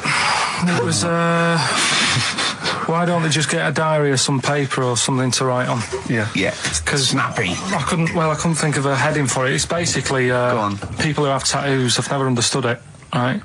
That they have something put on their arm. Well, sorry. Have we started the educate? Is this part of it? Are you educating me? This is something that will be useful in my life that I didn't know about. Yeah. Go on then. No, it's just that they've got a machine out, right, that does tattoos. You come up with a design you want, and you this machine scans it, and you put your arm in this thing, and you press print or whatever, and then it does the tattoo on your hand. Or on your like loads of little needles that follow a pattern? Yeah, the computer, basically, yeah. Is it a real tattoo? It's a proper proper one. The fella said... well, as long as it goes out, it pierces the skin with a I just wondered if it's one of those kind of, those kind of... No, it must be lots of little needles or moving needle that can go Sorry, along but it. how is this cleaned, like, in between each person? Dunno, probably... I don't know. Well, no, as long as it's only that... If it's one needle, it's just the head, isn't it? If it's one needle that moves, does it like loads of little... What are we gaining from a machine doing it? Just because you know they're going to sort of mess it up. But hold on, how do you keep your arm still? Because your skin moves slightly, so the machine it's won't... sort of strapped to your arm. Right, and so the it's fella, spread... I mean, so the fella said that the tricky thing was in all this, it was the fact that, you know, nobody would let him test it out on anyone else, so he had to do it himself. But did it work? Because the thing is with a tattoo artist, they yeah. can see when your skin's moved and they can see what they've done and they keep wiping it and looking, whereas a machine's just got to trust itself. Yeah. So I think one needle could go wrong. If it was a lot of needles that it just came down, like, you know, 1,000 needles that was an imprint. Yeah. But obviously I'm asking someone who hasn't delved any further than there's a machine that can give you a tattoo. That's all you've got at the moment, isn't it? Well, yeah, basically. That's all you've got? I mean, that's what I've got, because I'm not a fan of tattoos. I don't... But where did you read this again? This was... Internet? This was on the internet, yeah, it was, yeah. Okay. And I just don't understand why people do it. That's what got me attention. Because me... Sorry, what have I learned from this? That if you wanted to get one, you know, you can get one done by a machine now. You know, people say machines are sort of taking over and that, and there's another one. But it's just the fact. I mean, I don't know. So give us the snappy title of this education again. Why don't they just get a diary or some paper or something to write it on? That's what I always think when I see people with loads of tattoos. Like there's that fella who we were talking about the other week in Scotland who was covered 99% in tattoos. Yeah. It's just like, what have you done that for? Yeah. Do you know what I mean? You can't get rid of it now. You've done it now. Yeah. What sort? No. The Pope. Yeah.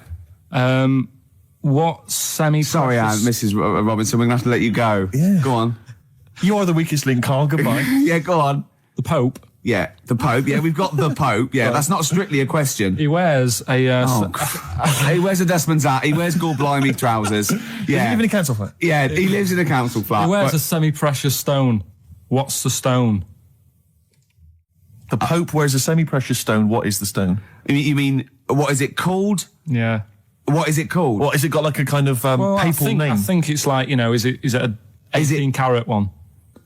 So we got to try and get the carrot yeah, of the Pope's big diamond. He calls it Dennis. He calls it Dennis the Stone. Do they want the type of gem it is? Like, or is there some kind of papal name for it? Or do they want it like the Rosetta Stone? Or I don't know. I can't actually. Play a record. Play 2 records. Chumbawamba. Well, you know, what kind of... Uneasy listening. Yes! I bet it was from the Chumbas. Are they still cracking on? Are they? Because they used to live in a squat. They've done about 400 albums, them and the Levellers. Yeah. Who's the best, Chumbawamba or the Levellers? So, good question. Thanks for asking that. Yeah. What's the telephone number, Claire?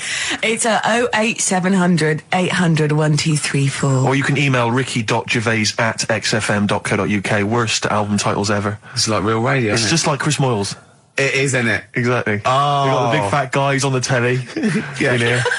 You know. And his kind of cheeky sidekick. And my Comedy Dave. You're almost as funny as Moyles. Fingers crossed one day.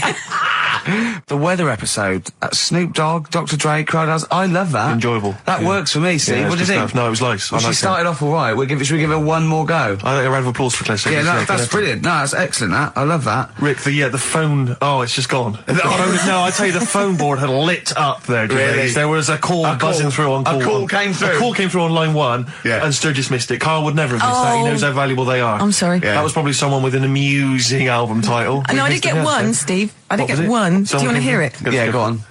Okay, this is from Al, who says, what about this? H to H-E, who am the only one. Sorry, H to H-E. H-E. Who am the only one. I don't know what it means. No. Van de Graaff generator. Oh, well, no wonder. That's the thing that one of those things at the museum that you wind up and you touch and it makes your hair stand on end. Yeah. That's the scientific thing, isn't it? Sure. I've given up, Steve. Yeah, no, do you know, that didn't really make me laugh either. I'll be honest, I'm thinking that the whole kind of amusing album titles thing we should abandon. I thought that as I said it. To be honest with you, I thought it was easier than this. I mean, Chris Moyles makes it work, that kind of crazy comedy let's try radio magic, but obviously and I don't think our listeners are into that stuff. I just don't think they can be bothered to get to the phone. I don't think a lot of them are able. I think a lot of them are, you know, Do you remember when we spent about 3 hours trying to get to through to the Chris Moyles show? Vaguely, yeah. What was He was doing this competition, and it was song titles with golf, about golf. Like, so we go like Drive, the Cars. And at that, and I was getting so excited, I wanted to phone up and go, Duran, golfy, golf. and I just thought, it might have, oh God, Yeah, it probably cost me about ages. 30 quid just to ruin Chris Miles' competition. Yeah. And that was a long time ago. Yeah, those were the Before I days when we realised, you know, he was a great talent and one to watch. Yeah. Before we'd enjoyed his new TV show. But, anyway. Yeah. Let's not.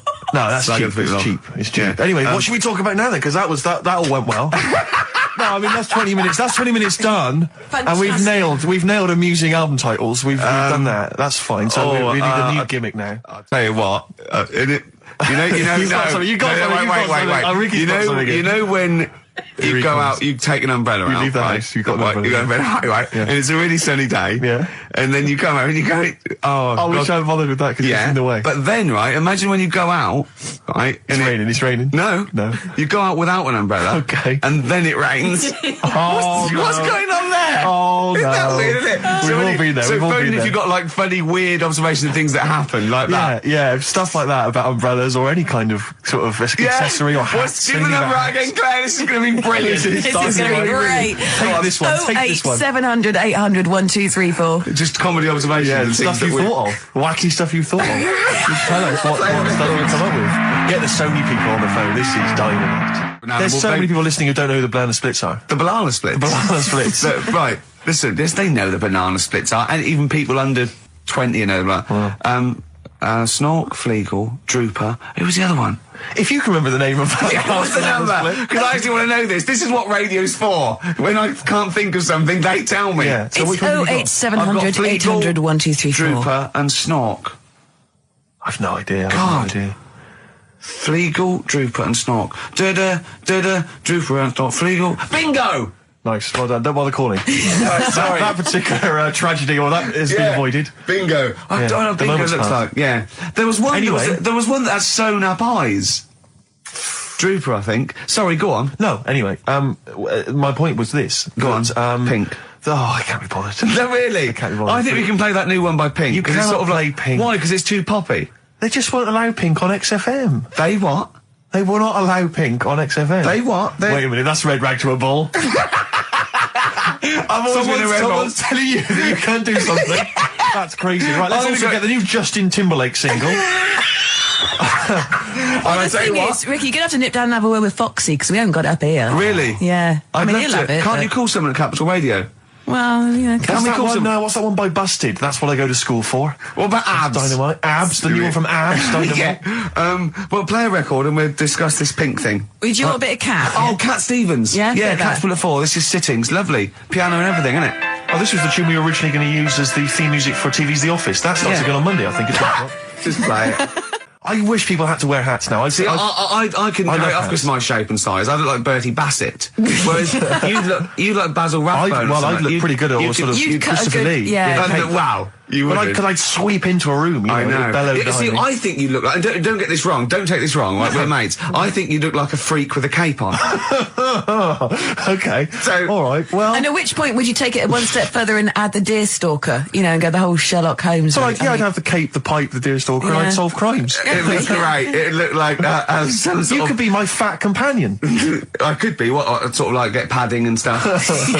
Yeah. No, I like that. Yeah. I'd like to solve more crimes. If I'm being truthful, I'd like to. I would love to solve crimes. Just to solve one crime would be Oh, great. I wouldn't matter if I solved it. If the police came to me and said, I'd just look at the first block, go in, Yeah. just get it off the street. You know what I mean? Just like tick, done that. Sure, yeah. But I You just know. feel there'd be something. I feel like maybe because you know, like in TV shows, it always used to be, you know, they were a doctor who also solved crimes. They were a plumber, they solved crimes. Quincy. You know, Quincy, things like oh, that. yeah. But you know, a couple of sort of BAFTA-winning writers. What did Heart comedians to who Heart also do? solve crimes. That's good. That'd be good, wouldn't That'd it? be great. What did Heart to Heart do? They were just millionaires. They were just a weren't couple, a millionaire couple who would invariably, what was But the they Murder did She Wrote? that She was just a every novelist. week, though. Every week, Heart to Heart. Murder She Wrote. Murder, She She wrote Wrote. it and she solved it. always solved it. It's Yeah. brilliant. Murder She Did wouldn't have been such a good sort of No, thing. No.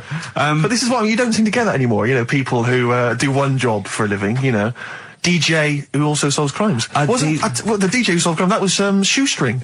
Was he a DJ? Yeah. He was Eddie a private Shoestring, ear, wasn't he? He was a private DJ, he was ear also a on the private eye. radio. Is that what that was the thing they did? Not private eye, private ear. Is that what they said? Yeah. And how did he solve it? He worked out clues Yeah. for call-ins and stuff. Yeah. No, he used to leave the building. He didn't just sit there and play records and then try and guess. That's great. Give us a call on the usual number if you've got any idea who murdered. No, it's Snitch Hour. Got a letter here. Who reckons she knows? I know a lot of my friends are big fans of Midnight Caller. Do you remember Midnight Caller? Was he a DJ who solved crimes? Yeah, it was one of those late night things in America, wasn't it? But was he a DJ? He solved crimes, didn't he? I don't know if he'd solved crimes or just solved... If you've ever solved a crime, email solved us. puzzles. he had one of those puzzler books. Weren't you on the front cover of Puzzler once? One of those things you get. Weren't you? Puzzler. Were you? Was I? No, I don't think so. Oh, it was your other friend who was a of mine, DJ, yeah, it was a cover of Puzzler magazine. That's it, yeah. So was Puzzler a rude thing? No, it was one of those things that Those puzzle books you can buy. actually, it's a puzzler. You do Oh, for so- coach journeys, and they just put people's pictures on without permission. Yeah. I don't think they're just like, well, I didn't give permission. They just find like celebrities, and they just get their picture and they stick them on the Well, they front. would have used me then, would they? Well, I Celebrities. forgot. I didn't. Hey, Pink. Should we play Pink? Yeah. Oh man. I don't live by the rules. Be on your head. Here we go. That was the Strokes, and kids are mental. Yeah. That was No, you're all right. No, shut up. No, the thing is, I think if we'd introduced that as just, and we didn't mention who it was, and we just said this is the new one from one of those trendy new bands, you know, the Boomtown Rats. then I'm sure these listeners would have happily accepted it. But Yeah. as it was, they knew it was Pink, and the phone lines have gone crazy. We had upwards of 2 calls. So I'll tell you this, we had between 2 and 4 calls. And they've not enjoyed it. Why They've do not we enjoyed do it. this show? They've We not don't enjoyed need to do this show. Because you love us. We could be on Radio 1. Oh, man, We could be on Radio 2, probably. Yeah. I don't know. Virgin, I think, called once. Ages Someone ago. just emailed, they just said, Pink sounds like Run for the Sun by Bucks Fizz. I can see what they're thinking. I can see what they're thinking. What do they want then? Well, yes. Okay, what's the phone number again? You know what people are like. I never understand who phones a radio. Who tries? It took us like 2 hours to fail to get through to Chris Moyles. People phone radio stations. Can you please play the new one by The Strokes? You just buy it, or you'll have the album. Why have you got to hear it on the radio? What difference does that make? Some guy talks at the end and the beginning of it, partially ruins the song. I can't understand who phones up for a request. We're really alienating our listeners now, aren't we? Nice we don't care what you think, go and buy it. We're going to play what we want and we don't care. Yeah. I mean, we're not being particularly funny or interesting. We haven't even got that to fall back on. I'll tell you what it is, Rick, arrogance. Laziness. When you've got a hit TV show on your hand and you've won the awards and you're making the kind of money that you are at those massive corporate gigs, Yeah. where they're paying you thousands of pounds to turn up for 10 minutes. You don't need this. I mean, Steve, don't you get that then? I'm afraid I don't, Claire. We carved it up early on that Steve would not be making the sort of money that I would. Yes. And he shook on that. That was written contractually. Yeah. So I think. So you did shake on that? Oh, yeah, yes. it would be horrible to go back. I don't think he realised quite the difference. Yeah. But the you know, huge success. I don't think Yeah. he'd want me to Welsh on it. Right. I don't think he'd be happy with himself if I gave him any. I would you? couldn't live with myself if you gave me some of that cash. Well, what should we play then? What should we play? Should Can we play just the save Strokes it or by something? playing the Strokes? that's Go on great. then. That's Cool it. stuff. Oh, thank God for that. There's an email here from Davey Look, Monroe. it's lit up. No, wait a minute. Look at that. Oh my They've God! gone mad. They answer it. Put them live. Oh. They might know the answer. Hang on. We'll give them some. We'll give them some CD. How do you put it live? While you figure that out, let me just read this email. Go on. If you're having to play, it says here, if you're having to play extra ad breaks and 8-minute long songs, it just goes to show who provides all the material for that radio show of yours.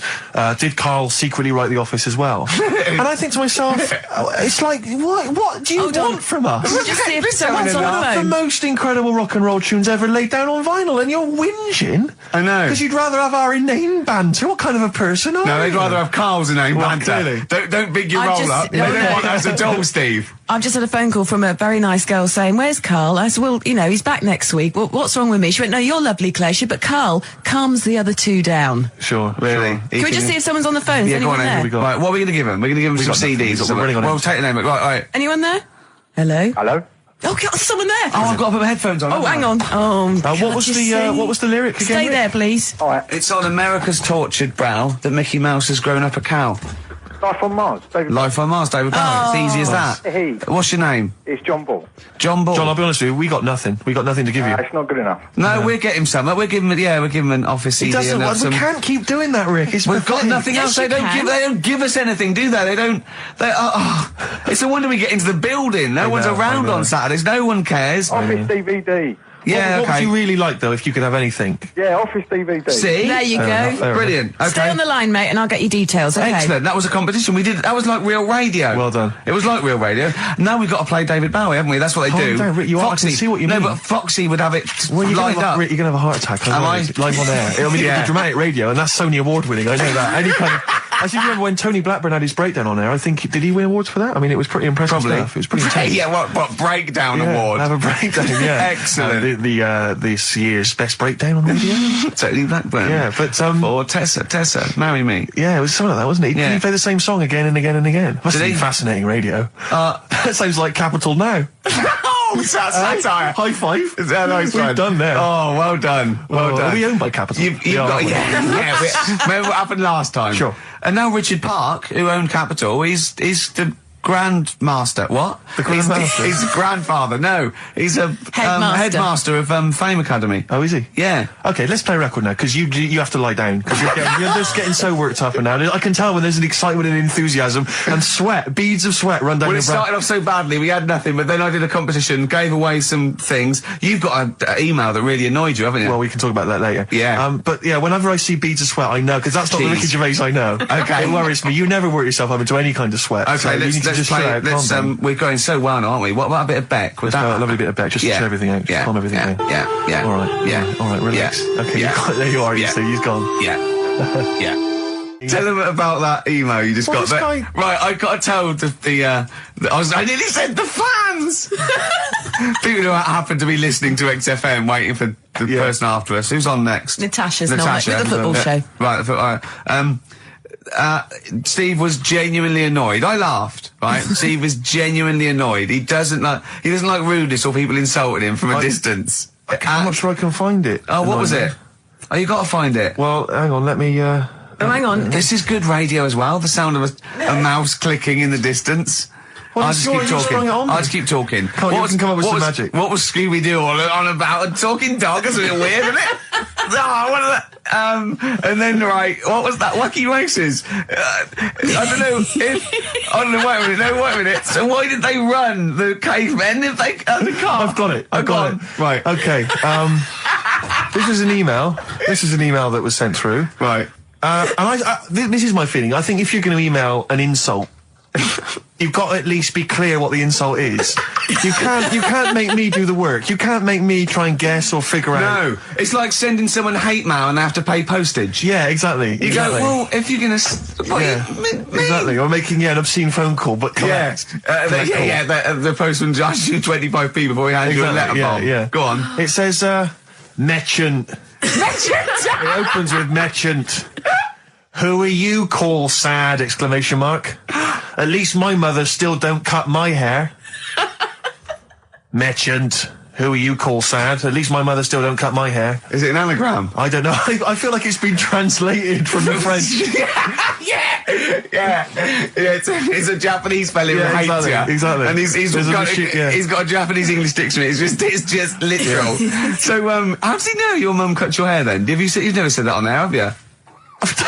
It's not true, Gervais. Can I just say, I think your hair looks really nice. Thanks very much. I've known you for about 5 years now. It's lovely. I laughed at you needing someone to say it. It looks fine. Yeah, it looks good. What do you mean it looks fine? It does look good. It looks good. He's got a little bit of product on it, hasn't he? Yes. Maybe I have. A little bit of hair gel.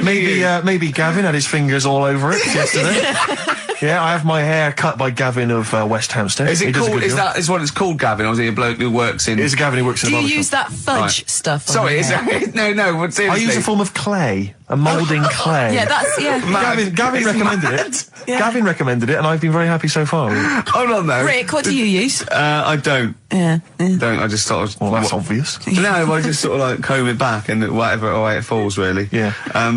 You had more questions about Gavin? Could do that again. It's fantastic. Waiting on a Friend by the Rolling Stones. Yeah? Go on then, Carl. On XFM 104.9, Ricky Gervais, Steve Merchant, Karl Pilkington. Go on. Right, this one Remember Blockbusters? Uh-huh. Right, this one is good, and we'll do this one.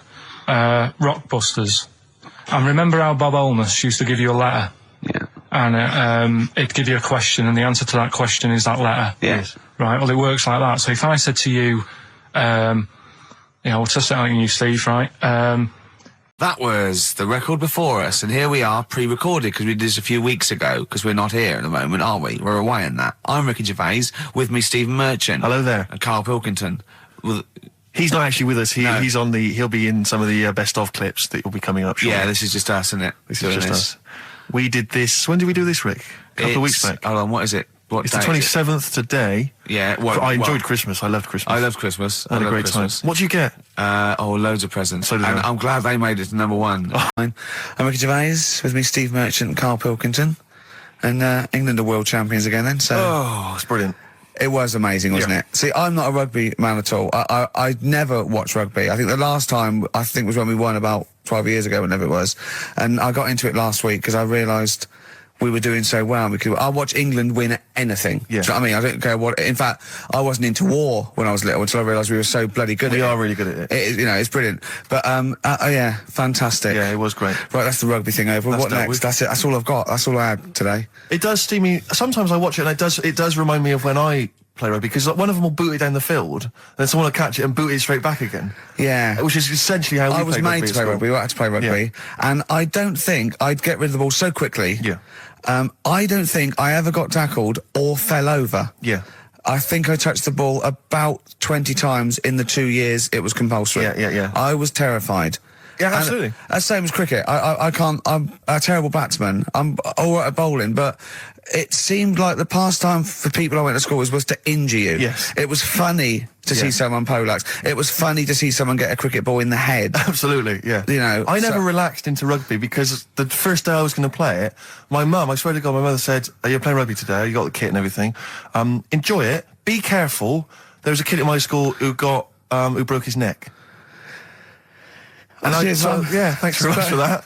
See you later. So I just went to school absolutely Man, one thing, petrified. broken neck, is that, or does you get better in a couple of days? Oh, you can find your wheelchair. No. Enjoy the game, though. Yeah, no, it was absolutely petrified. I was just petrified from that day See, on. at least American football, Got the helmets. padding, the helmets. Yeah, but anyway, well, no injuries, thank God. Thank goodness. So, Well, I tried to play rugby, but it's awkward when you've got glasses.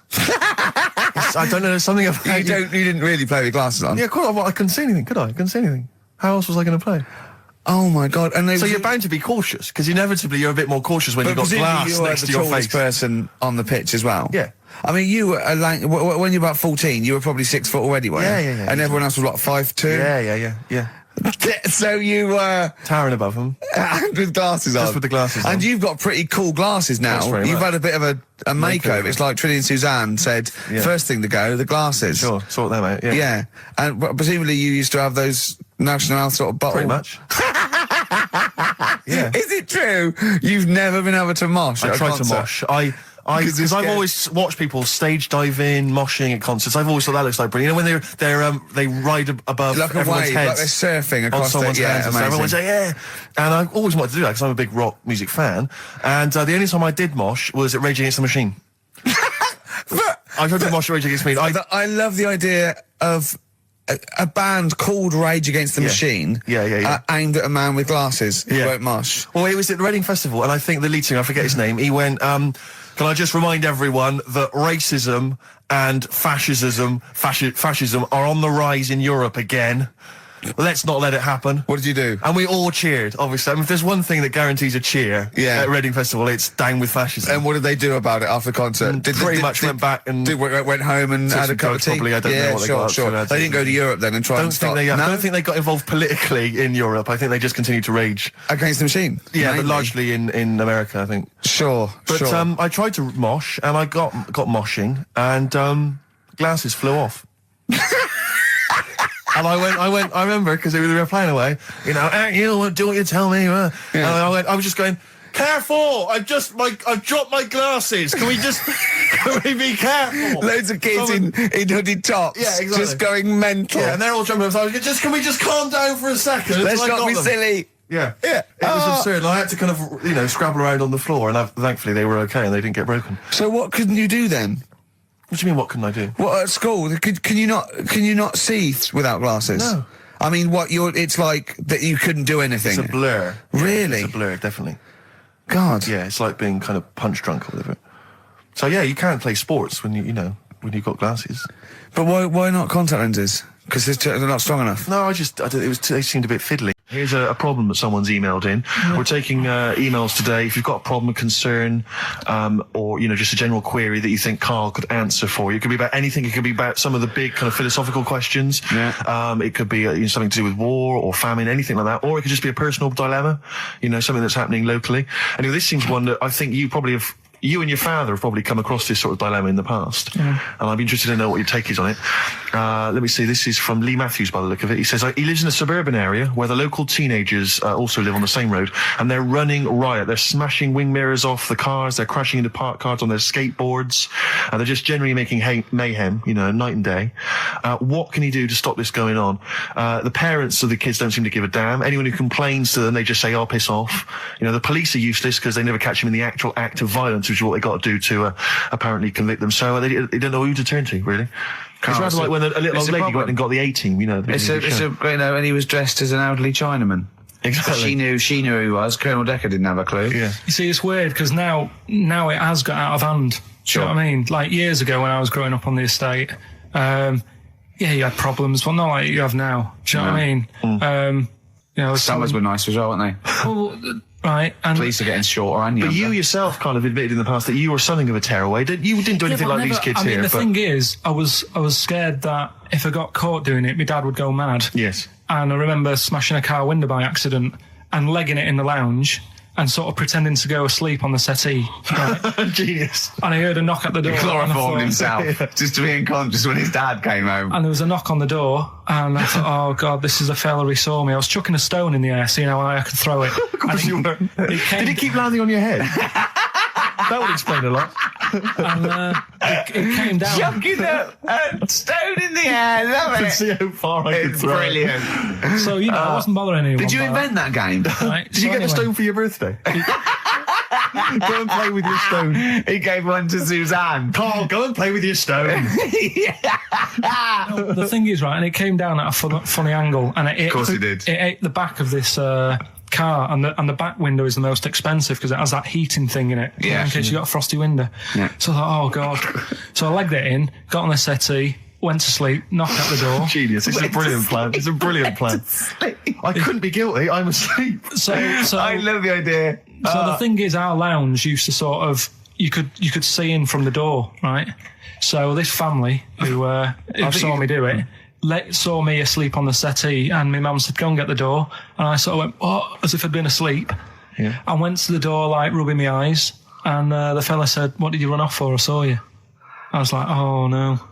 And I didn't see my dad. I went out. It was when he was working sort of evenings. So I went out so I didn't have to see my dad.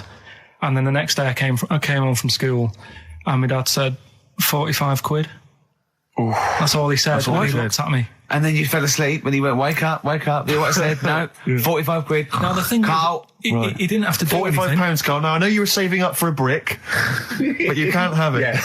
Yeah. Just So, equally, if you're doing a bigger crime, a bank job or a murder. Remember to take the stocking off your head, because if they wake you up and go, why have you got a stocking on your head? Just go, oh, I had a weird dream. Oh, that's Feeder and Come Back Around. It's a new leaf, Steve. I'm going to do properly now. I'm not going to be slovenly. I'm sitting up straight, you see. Yep. And it's going to be a proper DJing, because I think coming up soon, some great tracks, including a new one from Abs and an old one from Snow. Informer. You know me, David Stone, me boom, a licky boom boom down. I'm joking, of course. We've got some fantastic tracks. There's some great chat, and we've got Karl with some me, great Steve. chat. Steve, I'm Ricky Gervais on XFM 104.9. There he is indeed, with him, Steve Merchant. And Karl Pilkington, of course. Say hello, Karl. All right. Yeah, nice. And you say you read... The beginning of a radio show is very much your wares, your shop window, laying out your stall.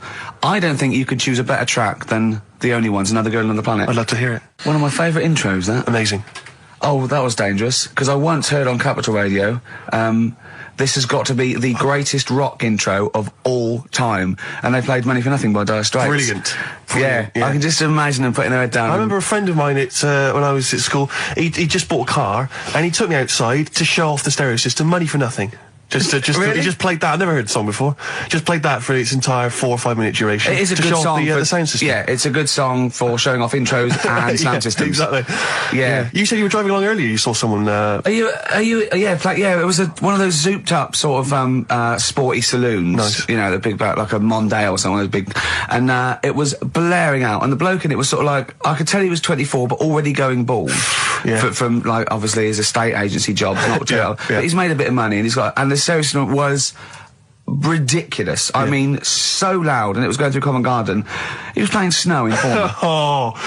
Do people remember Informer by Snow? It was a big tune in my I don't know. It's great. Yeah, I always enjoy it. Can I bring that in next week? Can we play Snow next week? Well, you can play a tiny little bit. Tiny little bit of Snow. Yeah. Informer. Do you remember Snow, Carl? Yeah, you loved it. Yeah, big tune. Yeah, loved it. Oh, did you? Big tune from the 90s. Happy song. Isn't it? Rick, you were saying that you've turned over a new leaf. Yeah. Is that in all aspects of your life, or is that just in your broadcasting career? Because the reason I bring that up is because, do you want to describe what you were eating just now when we came in? Because you're a 40-year-old man. You've put on a little bit of weight, so presumably you're watching what you eat. Well, no, but it sounded exotic. I went into a cafe and they didn't have a cheese sandwich. Right. And can I describe what it looked like to me? Right, it looked to me like a big slab of cheese. You've just got them to just cut off a big block of cheese, like the size of a CD case, or one of those double albums, right, of cheese, right, and just lightly melt that for me so it drips over my hand and it gets really greasy in the bag. But just lay some strips of bacon on the top. Yeah, but listen, you've embarrassed yourself. Is that what it was? No, it's a croque monsieur, so it's French. It's a what? A croque monsieur. A croque monsieur. Yeah, and so I thought, I've never heard of a croque You're having a monsieur. See, you've embarrassed yourself. Is that how it's pronounced, or is it croque monsieur? Oh! You didn't expect me to be bringing out the French. Tu aimes la musique pop? Oui, je t'aime la musique pop. Le plume de ma tante. Où est le syndicat d'initiative? That means my aunt's pen.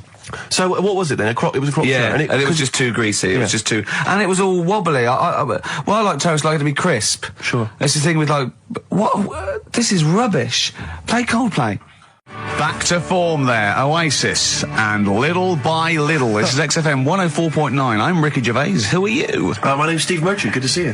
Thanks. With us, the producer in the studio is Karl Pilkington, and he'll be doing the buttons. Yeah, you made a good effort there, but once again, got bored. Words are your enemy, Rick, and they defeated you once again. Just run out of steam with the sentences. Every week I think, well, I'm really going to make an effort now. I've chosen some records. Yeah. That's it. That's as far as it goes, isn't it? Yeah. Maybe you should write out what you're going to say at the top of the show. Write that out. Get a nice big crayon. I like to keep a little bit of, a little bit of something, a little bit of spark, a little bit of liveliness to it. Sure. How are you? Good to see you. Yeah, it's great. It's great to it's great to be out of the house again. Yeah. Oh yeah, just I was going to say, because we've been doing this for a long time now with a little break, but XFM are bringing new listeners all the time. I've heard 4 or 5 a week. Really? Yeah. New listeners tune in to XFM 104.9. Beware. Yeah. And we might take it for granted the people that know who we are, know who you are, know who Karl is. Sure. Now, if you're a regular, then you know exactly who we are. But for those of you who don't, I'm Ricky Gervais. Ricky Gervais, BAFTA award-winning actor and writer. Steve Merchant, all those. A friend of yours. Yeah. And this is the important thing. Karl Pilkington. Absolutely. Our producer. I say producer. He was the bloke who was lumbered with a job. England are world champions again then, so. Oh, it's brilliant. It was amazing, wasn't it? See, I'm not a rugby man at all. I never watched rugby. I think the last time, was when we won about 12 years ago, whenever it was. And I got into it last week because I realised we were doing so well. I watch England win anything. Yeah. Do you know what I mean? I don't care what. In fact, I wasn't into war when I was little until I realised we were so bloody good at it. We are really good at it. It's brilliant. But, yeah, fantastic. Yeah, it was great. Right, that's the rugby thing over. What next? That's it. That's all I've got. That's all I had today. It does steam me. Sometimes I watch it and it does remind me of when I play rugby, because one of them will boot it down the field, and then someone will catch it and boot it straight back again. Yeah. Which is essentially how I was made to play rugby. We had to play rugby. And I don't think I'd get rid of the ball so quickly. Yeah. I don't think I ever got tackled or fell over. Yeah. I think I touched the ball about 20 times in the 2 years it was compulsory. Yeah. I was terrified. Yeah, absolutely. Same as cricket. I can't. I'm a terrible batsman. I'm all right at bowling, but it seemed like the pastime for people I went to school was to injure you. Yes. It was funny to see someone poleaxe. It was funny to see someone get a cricket ball in the head. Absolutely, yeah. You know, I never relaxed into rugby because the first day I was going to play it, my mum, I swear to God, my mother said, "Are you playing rugby today? You got the kit and everything. Enjoy it. Be careful." There was a kid at my school who broke his neck. And cheers, Mum. yeah, thanks very much for that. See you later. So I just went to school absolutely One thing, broken neck, is that or you get better in a couple of days? Oh, you can find your wheelchair. No. Enjoy the game, though. Yeah, no, it was absolutely I was just petrified from that day. See, at least American football, you know, got the padding, the helmets. Yeah, but anyway, no injuries, thank God. Thank goodness. So, well, I tried to play rugby, but it's awkward when you've got glasses. I don't know, there's something about you didn't really play with glasses on. Yeah, of course, I couldn't see anything, could I? I couldn't see anything. How else was I going to play? Oh my God! And so you're bound to be cautious because inevitably you're a bit more cautious when you've got glass next to your face. But the tallest person on the pitch as well. Yeah. I mean, you were when you were about 14, you were probably 6 foot already, weren't you? Yeah. And everyone else was what, 5'2"? Yeah.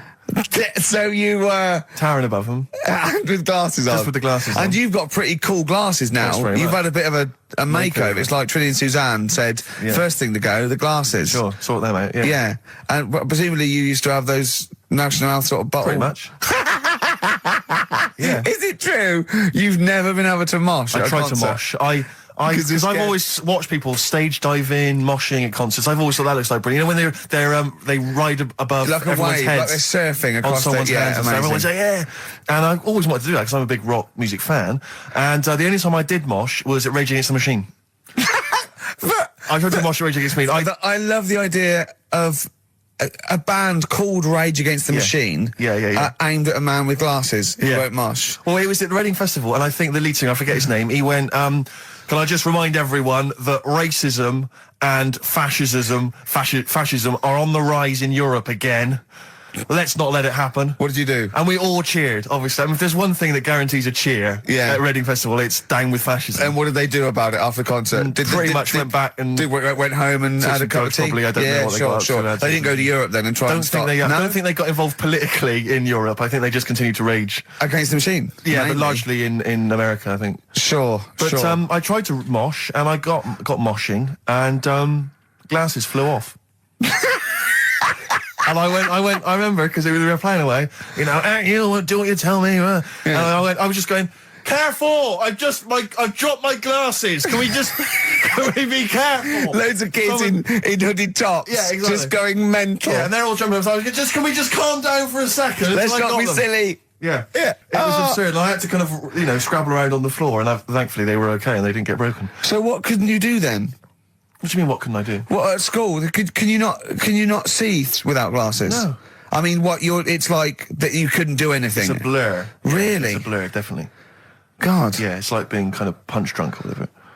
So yeah, you can't play sports when you've got glasses.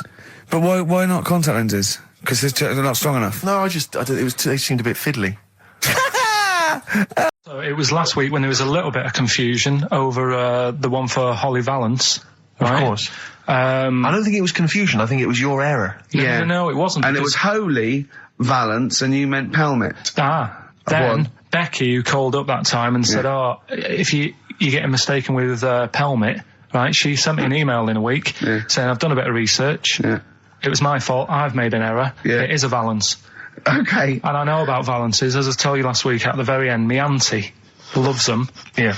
Right? She makes them. She started off just like putting them on top of the sort of window around the curtain.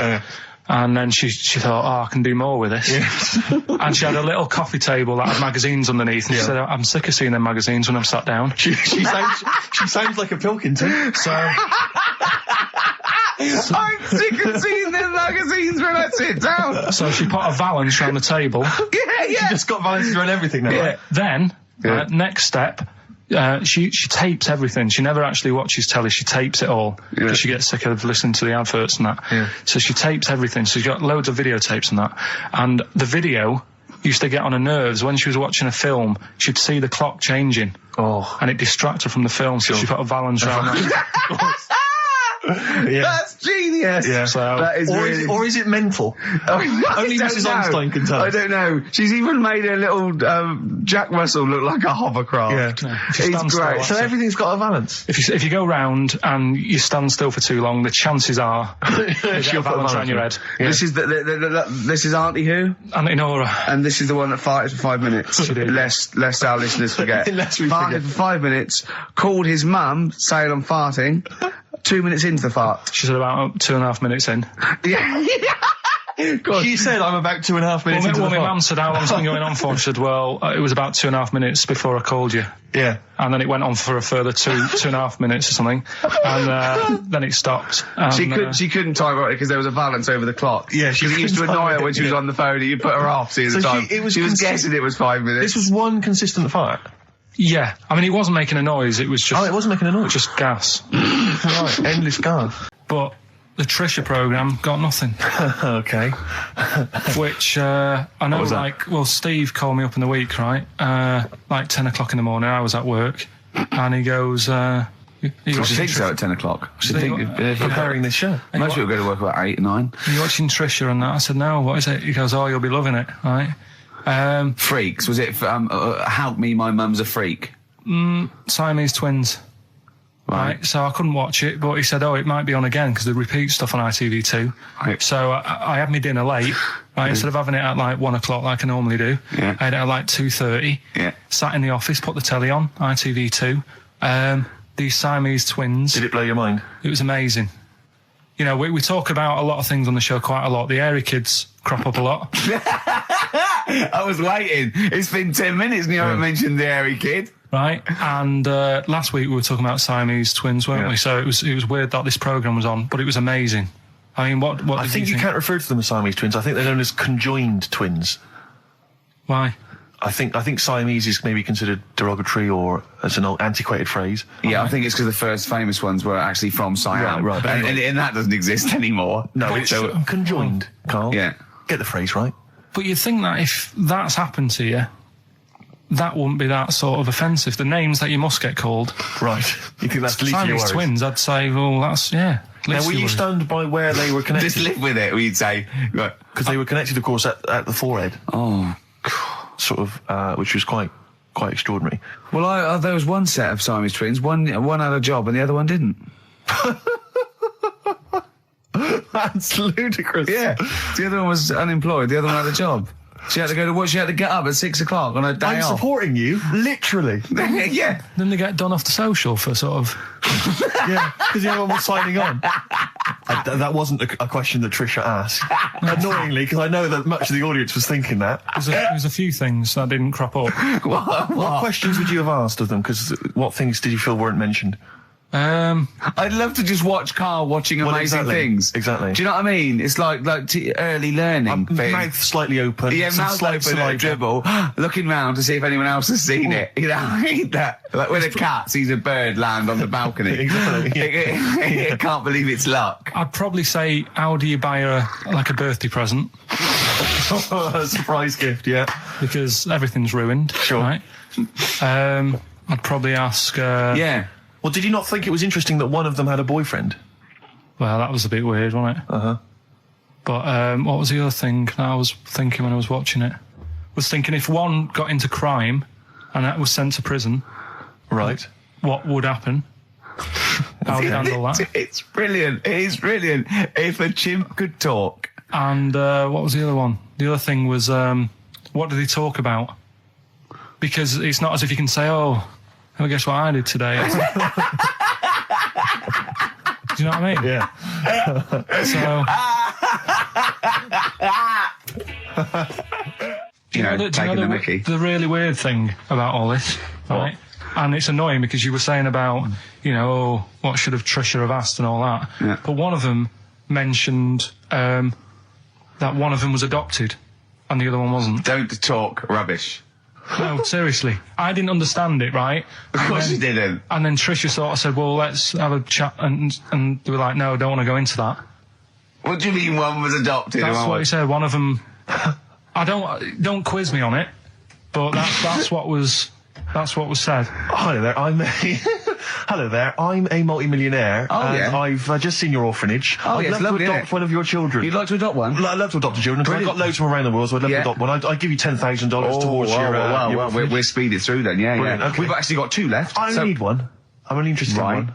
Yeah, I don't need any more. Don't need any They're more. sisters, I know it would be tragedy to break them up, but I really only need one. Now, break it up, there's the rub, you see. Sure, because, sure. Just need the one. It's $10,000 now. You can have that. I'll sign it now, but I don't want to discuss it further. I'll bring it around, Brilliant. Okay, ding dong. Hi, yeah, brilliant. You brought my kid round. Yeah, there she is there. That's a joy. Yeah. Okay. Just standing next to a bush. Yeah, do you want to, can you bring her out to No, me? It's like, there's nothing behind the bush, so you just want...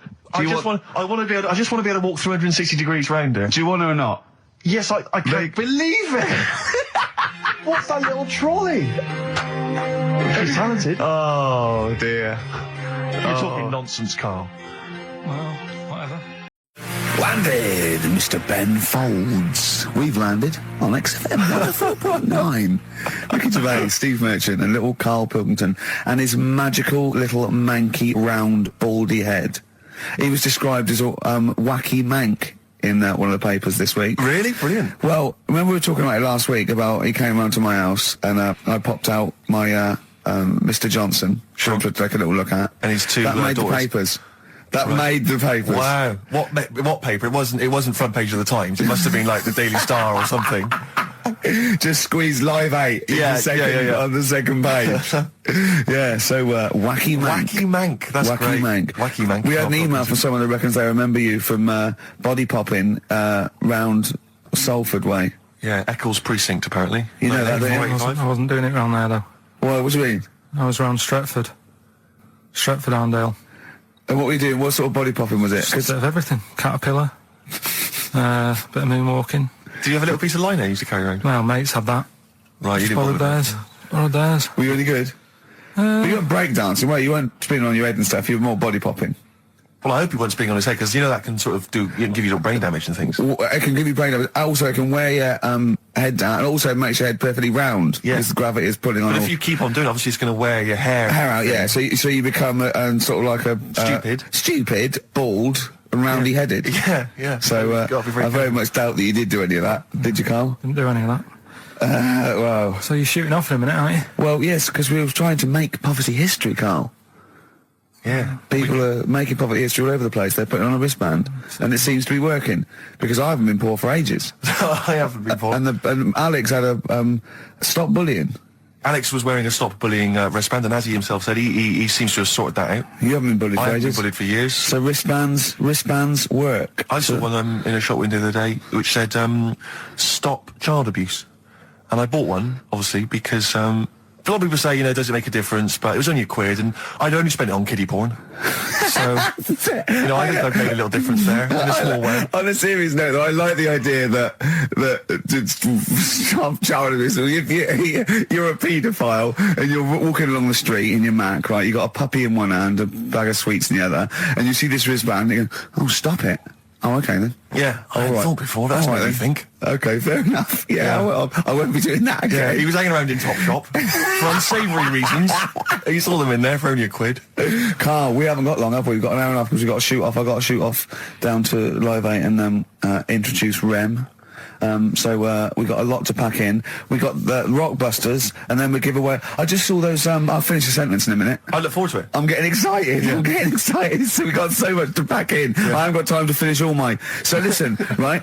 You know the things we're giving away. The signed little Homer. The Nigel Tufnell thing and the Flanimals, right? Looks brilliant. They've done a brilliant job, the people here at XFM. So take back all you were saying about them, Carl.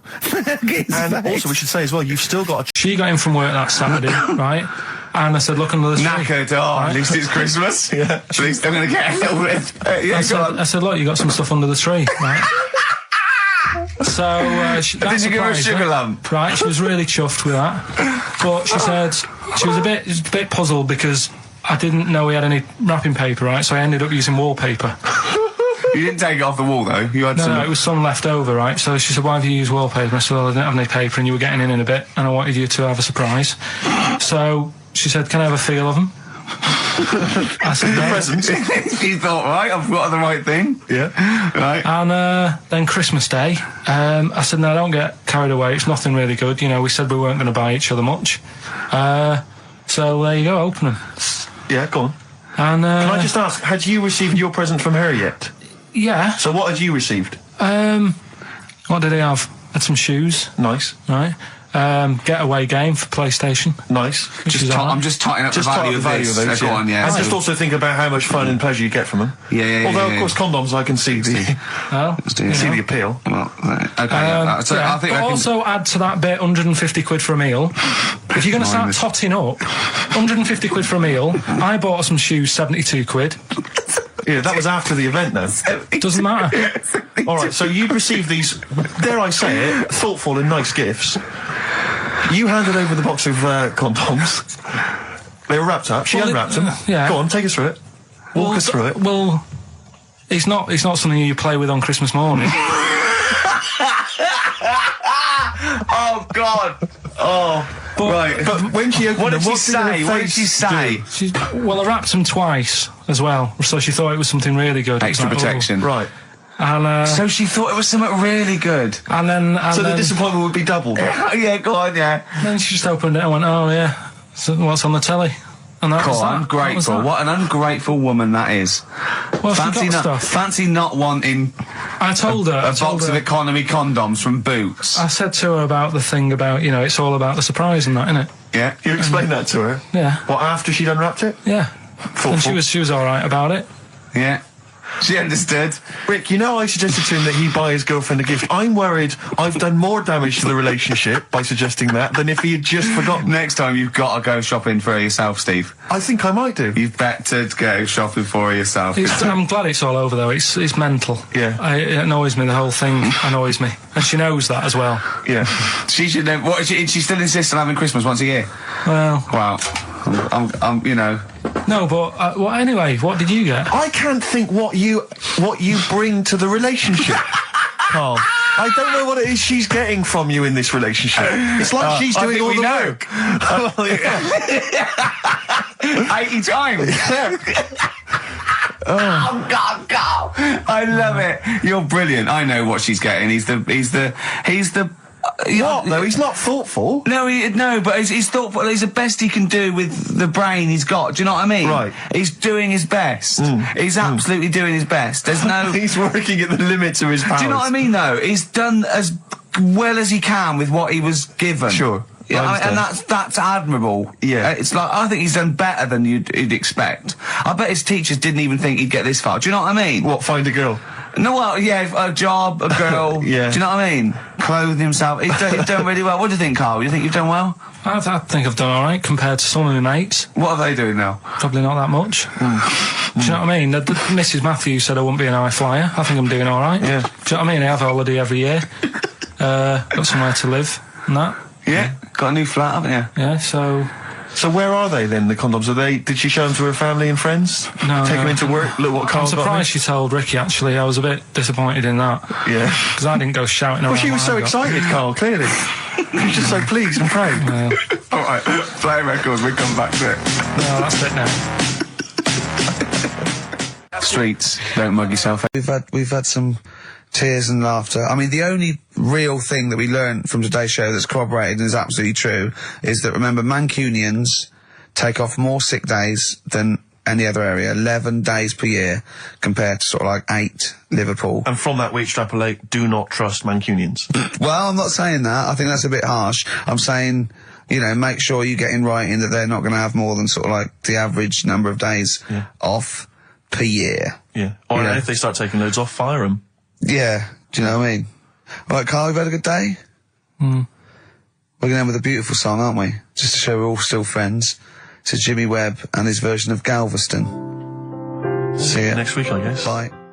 What we have got, though, is Educating Ricky, haven't we? What, another one of my little things. Oh, it's brilliant, then. So how long's this going to last before you want to get ditched this? Well, we'll see. A couple of weeks. It's not like that, Carl. It's all one. It's one love, man. We're on the same team, mate. Yeah, we're just one voice, man. One true voice. Like those lads. Yeah. They could play. Right, well, the Educating Ricky, They could right? play. Well, why don't we play a record and come back with Educating The Ricky? Wind, Cat Stevens. We need beautiful to song. get the Beautiful jingle song. queued up as well. Yeah, I'll get the jingle queued up. No, yeah. I haven't got Neil Young lined up yet. No, not you, Cat Stevens. I gave it to you. I know, we're not playing that yet. Can we just play a Well, record? no, This I is just told you sounding to. rubbish. Well, I This is told you squabbling. to. See, so why aren't you playing the record I told you to play? Because we've just had something chilled, right, from Tupac. Let's lift it up a bit now with a little bit of blur. Right? Come on, play it. Oh, I'm not sure. I just have. Crazy beat as well on XFM 104.9. Right, we're gonna do Educating Ricky instead of Rockbusters. Incidentally, on the subject of Rockbusters, we've just had an email from Phil. He says, I could do with this week's rather shoddy array of prizes, as I'm doing a car boot sale tomorrow and need a bit more tact to fill the table. Probably send it we through. might as well do it anyway. Yeah. But Educating Ricky, it was a feature. Well, actually, about a year ago, I started a feature called Educating Karl because we found out he had 1 E at O level at history, and I'd educate him on things like Rasputin, things that I thought he'd be interested in.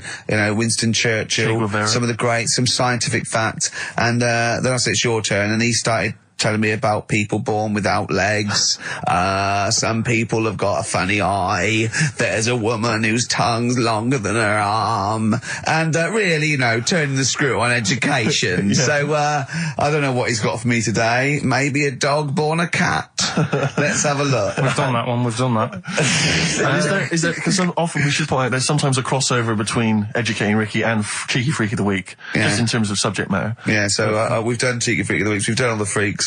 What have we done with the Freak of the Week? There's a dog. There was a woman that had the back legs of a dog. There was last week, what was last week? It was the girl who was born with 4 eyes, 2 mouths and 3 legs. Sure. You weren't that impressed. I thought if we've got to that and it's not impressing you.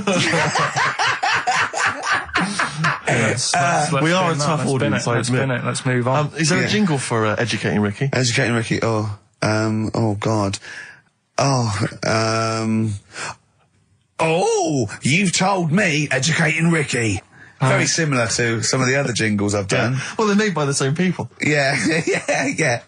Right, Okay, well, it's just, I mean, Educating Ricky is just stuff that I learn in the week, and I think that's interesting. I keep it up here, and then I share it with you, right?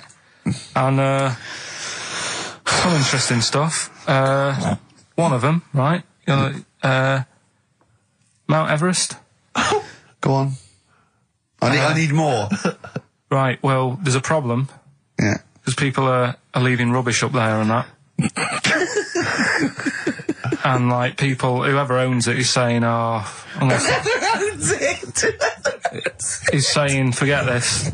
They're leaving a mess and all that. But do you know why it's called Mount Sorry, Everest? what was that? That's one, is it? That's one. There's rubbish on Mount Everest. No, How many people go up there?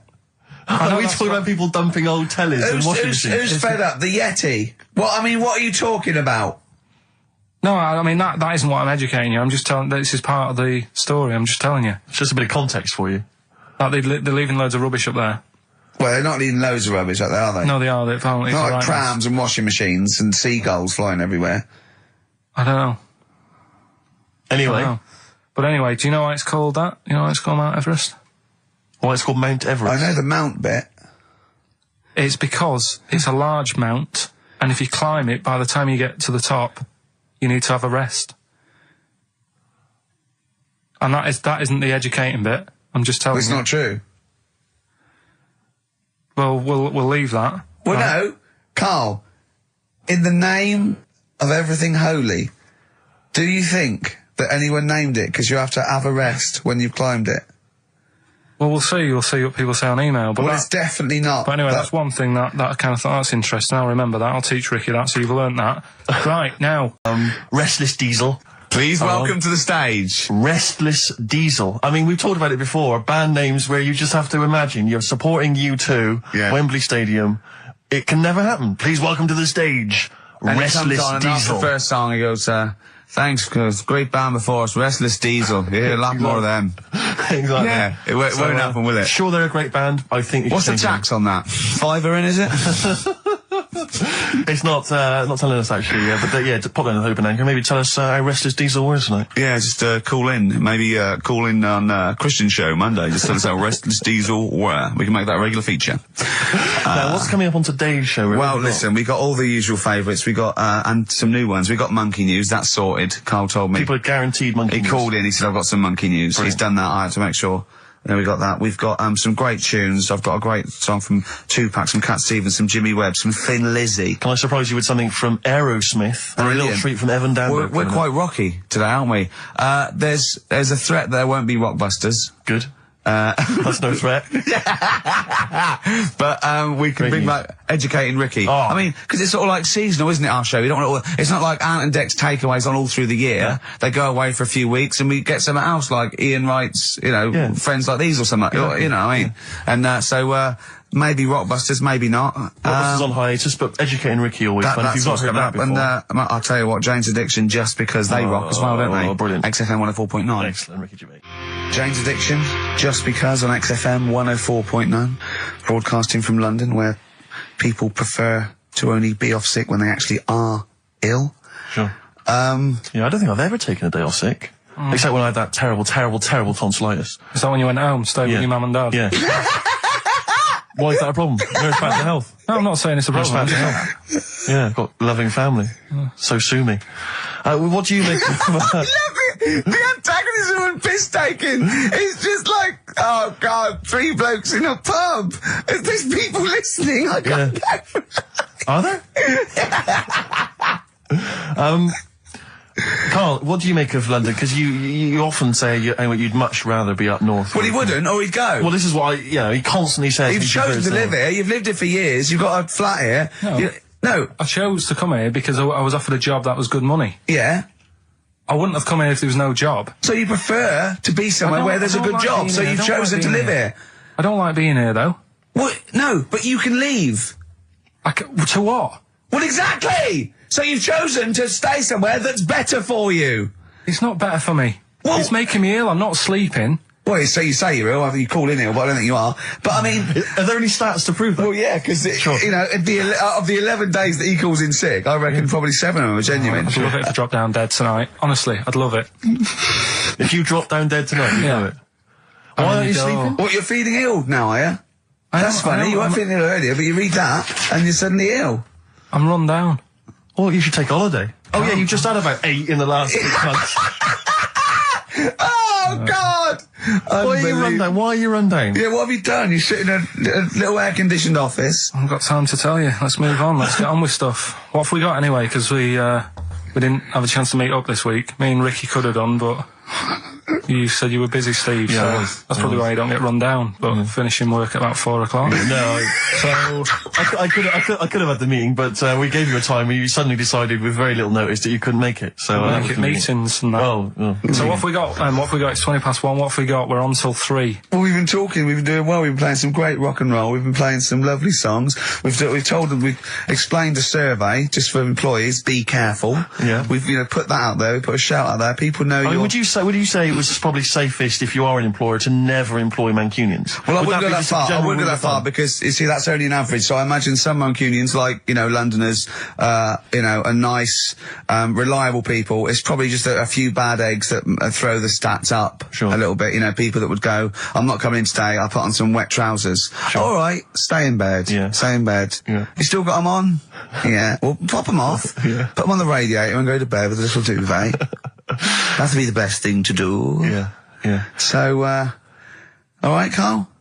Right. What's your attitude? Is it because you're tired? Yeah. Well, why are you tired, though?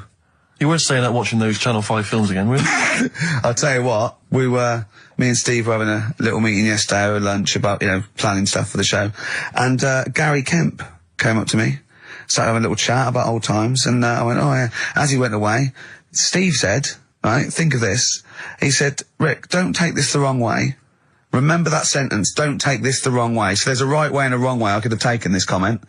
He nodded to sort of Gary Kemp and went, he's aged better than you. I went, well, how could I take that the wrong way?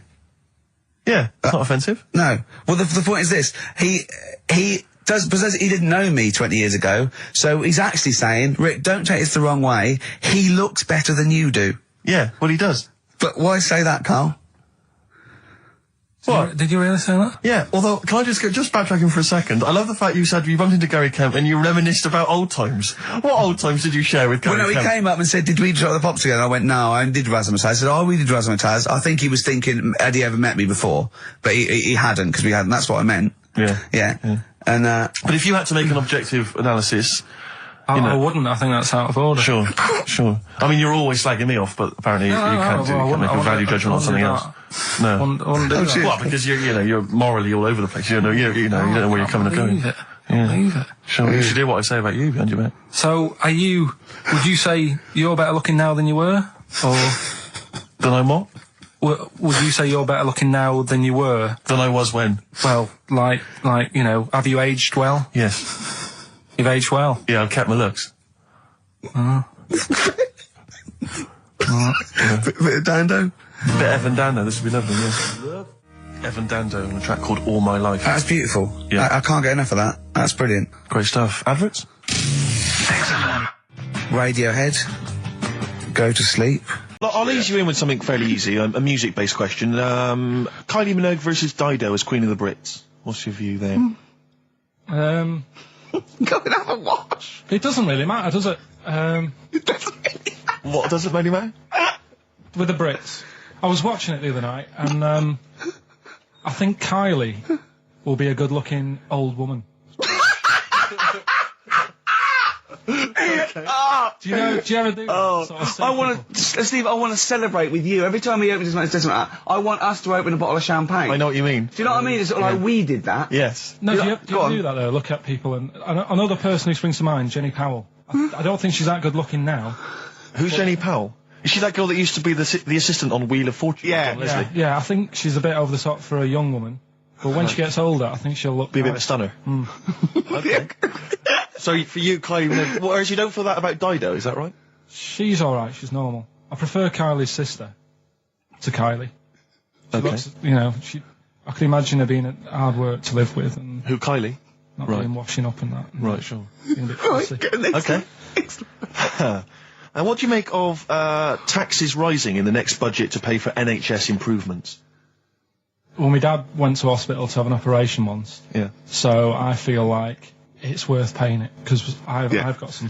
Because people might have to go to hospital. Yeah. Yeah. But it makes a change when it's someone in your family, doesn't it? Yeah. Because you sort of realise... Yeah, a change is as good as a rest. And the weird thing is, if it weren't for me dad, I wouldn't be here doing this show, because when he was in hospital... Well, no, I'll stop you there. Yeah. To be honest, that's all you need to know. You wouldn't be here, true, but no. But no, because this was after I was born. So I would be here. But for his more direct involvement was what? Yeah, because when my mum was seeing me dad in the hospital, I got a bit bored, went for a wander, found the hospital radio station, and got a gig. Really? So in a real sense, if it wasn't for Carl's dad, Carl wouldn't be here.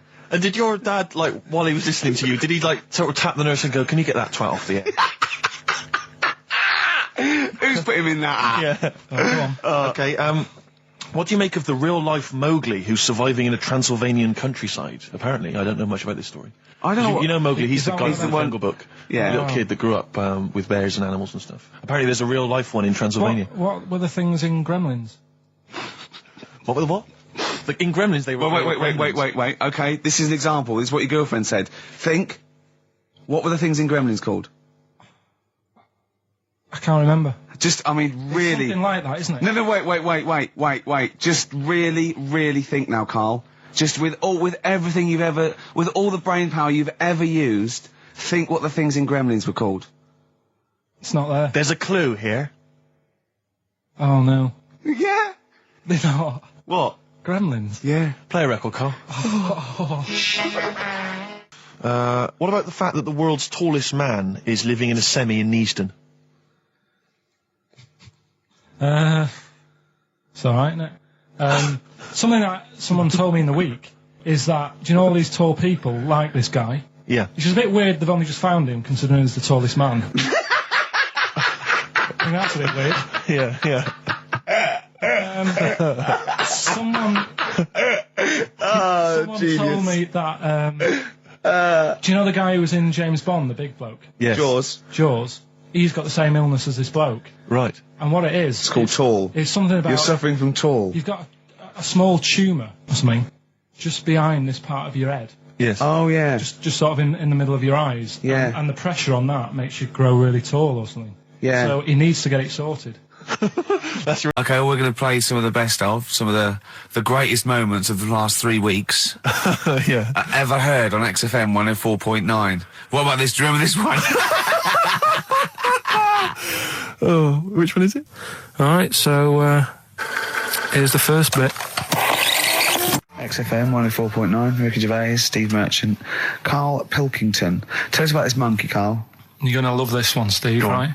Yeah, so last week we were talking about how, like, a lad left his family because there was problems at home and that. He went and lived in the wood. He got airy. Right? No. Leave it there, Rick. We haven't got time to go into Right, it. so... That's what happened. And that's what happened. He lived with the monkeys. He went airy. That's Anyway, what happened. looked into some other stuff about, like, airy kids and all that. Yeah. Came across this story about a bloke, right, who worked in a zoo, Oh, dear. right? So... Trouble's brewing. Loving his job and that, but it's quite a lonely sort of job because you don't see many people. You're just dealing with animals all the time, right? So anyway, he gets a bit pally with a monkey because it's the closest thing to a human. What that ape is. Right. Yeah, but you can't really go that close to apes. They're dangerous. What do you mean? What type was it? Do you Just mean let him tell the Was it story. a chimpanzee? I reckon it was a chimp. Yeah. Yeah, it was you a don't chimp. even know, so it was that's a an chimp. ape. It was a Okay. chimp. Yeah, but it doesn't matter, does So it? he It's the gets story. pally with him. Right, so he gets pally with What, him. did they go on and holiday together? well, no, I mean, it starts On the off pool together. just checking each other out and, you know, probably sharing lunch and that together. Yeah. Right? Anyway, this goes on for a while. You know, they're getting on well on that. And then after a while, right, the monkey starts sort of imitating him a bit more and sort of walking upright. Oh, God. Yeah. Right?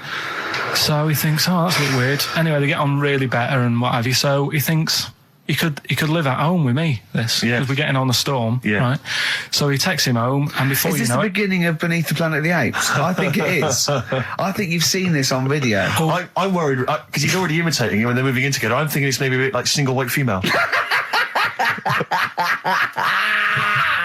Single white zookeeper. Oh, brilliant. Right, so anyway, so he's moving in and it's getting used to sort of the normal human life. He's having a cup of tea in the morning. Yeah. PG tips. He finishes the day off with Oh, dear. Finishes the day off with what? He with does, a he doesn't little have to brandy. move a piano at one point, He does he? finishes the day off with a little brandy. Yeah. What, he pours himself one. Is he wearing a smoking jacket? I'll tell you what, Carl. You're a maniac, listen, mate. no, this is why it attracted me. It's amazing, right? So he's having his brandy and that, loving his life. Next thing you know, he sort of, I don't know if he loses it or he gets shaved, but the top half of his body is hairless. Right? Apart from his head. Right, so he's got a nice So it's the little head. opposite of the kid. Well, Yeah. this is what I'm saying. that would happen. Right? Well, hang on, but so you don't know if You he don't was even shaved know. or if it's How did it say? Then the hairless. What? I'll bring it in for you, the story, and then you All can right, see well, if okay, I've keep gone going, wrong. keep going. So anyway, so this is going on, and he's having a great life. Then the zookeeper starts getting a bit annoyed because he's having a better life than the zookeeper. The zookeeper's in the zoo. This is such So the rubbish. zookeeper's still got to do a day's work. The monkey's at home, he's partying, Well, he's it got gets his to a other point when he chipmates says, round. there's no point you coming in to the zoo, because the whole reason of you being there was because you're being kept there. Right. And he didn't want to bring the memories back, so he said, you stay at home. So You are you're talking such. Just let him finish. God, I don't know if I can sit here and listen to this drivel. I'm fascinated. it's It nearly sounds over anyway, amazing. right? It sounds extraordinary, Carl. So he's walking up, right? He's having a tea in the morning, finishing the day off with brandy. Gets a bit out of hand. Only tries it on with the zookeeper's wife.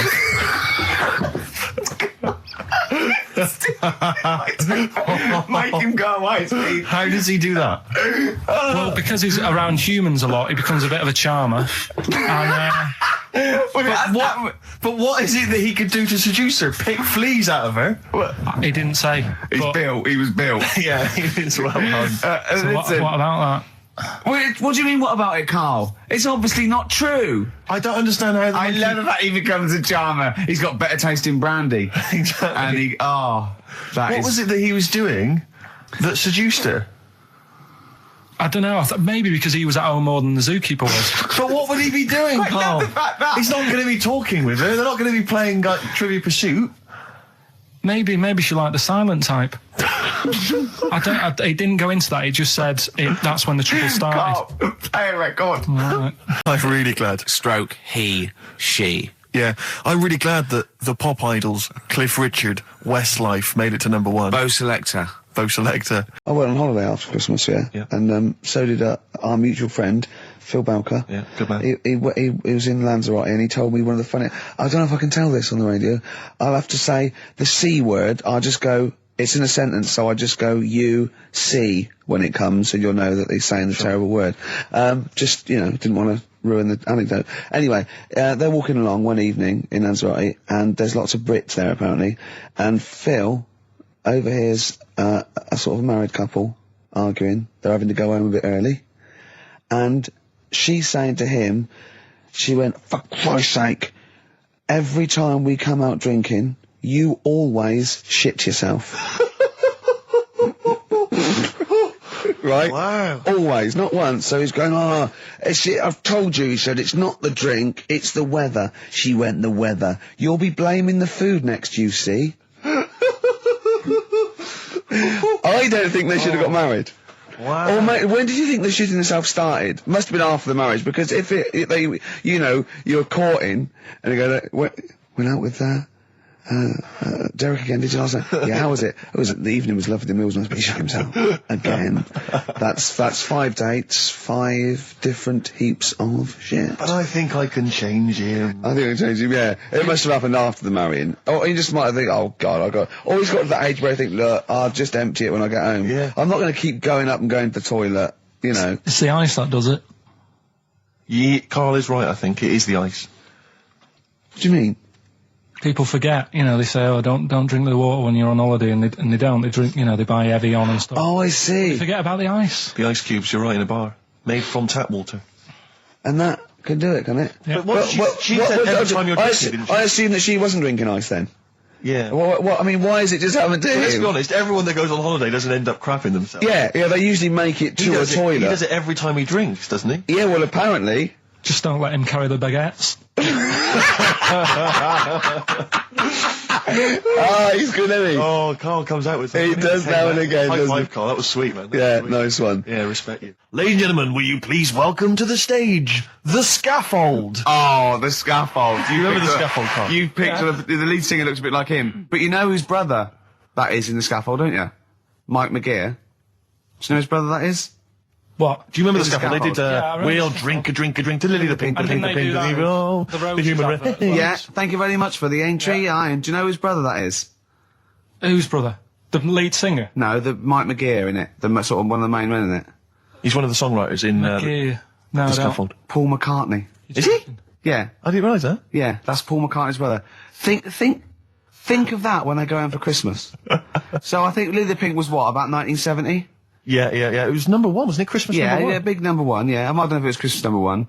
Two Little Boys was 1969, lasted No, it definitely was number 1. Yeah, but I don't know if it was The scaffold Christmas was. number 1. It was, because I remember I did it in some Really? place, yeah. Yeah. Wow. So they go home at Christmas and Mrs. McCartney goes, all right, boys, how are you, Paul? How are you doing? I'm just starting a new band called Wings. Yeah, oh, yeah, so this is Linda. All right, don't sit down.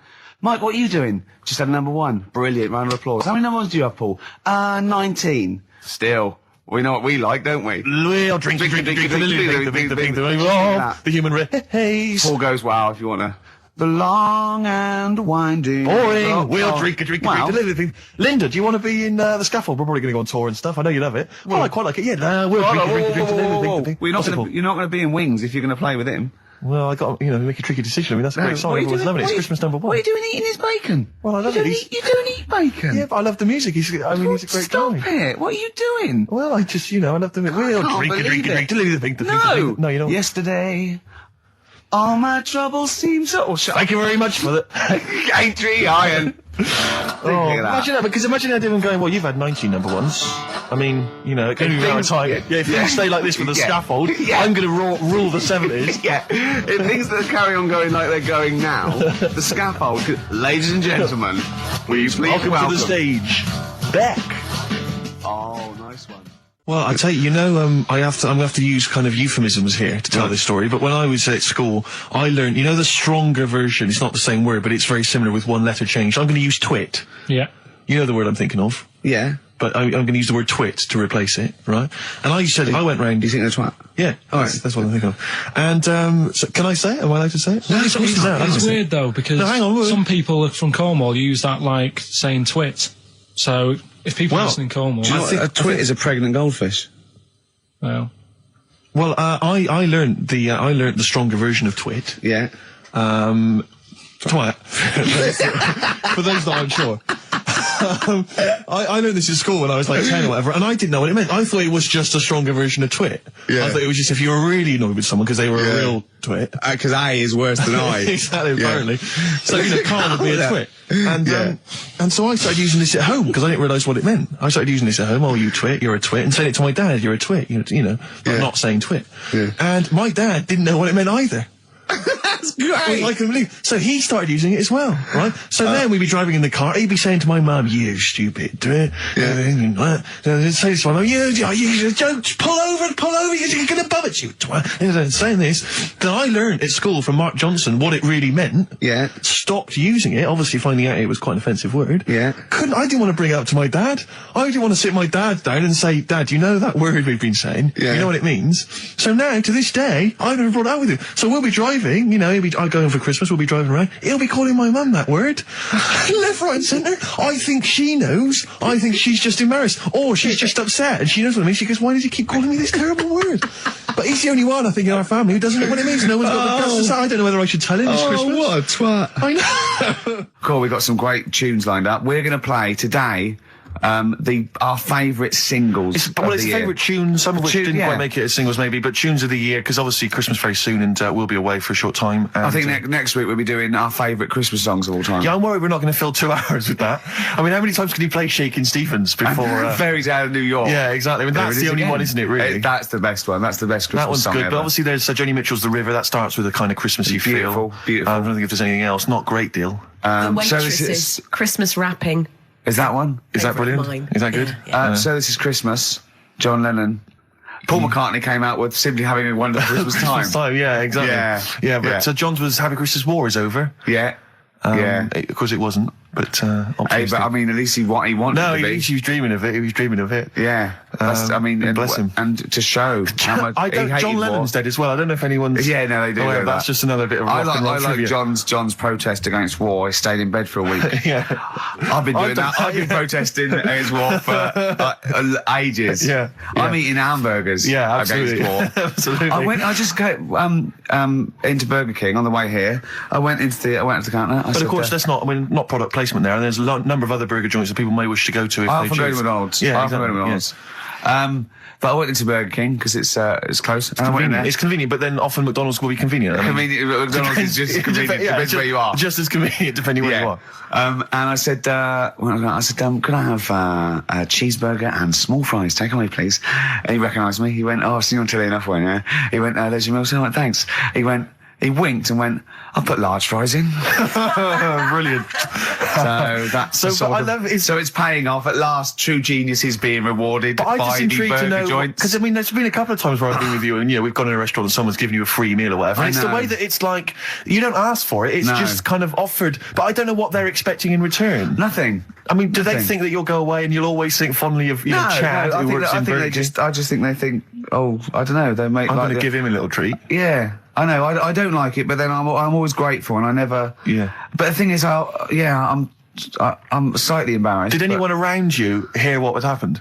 No. Because I imagine the resentment, just the whole room No, turning they on didn't. you. I had to go around telling them. Yeah. I went. I said, "Excuse me, did you hear that?" He goes, "No." I go, he just gave me the free thing because I'm on the telly. And I went, Yeah. "I don't recognise." I went, "You don't recognise me?" I'm terrified now that that someone could be listening at Burger King HQ. You know, I'm that assuming little this fella- is an unorthodox procedure. and you that know. little fella's got fired. Well, we know they know it's Leicester Square now because I just mentioned it, so they know which Burger King it is. Oh my God.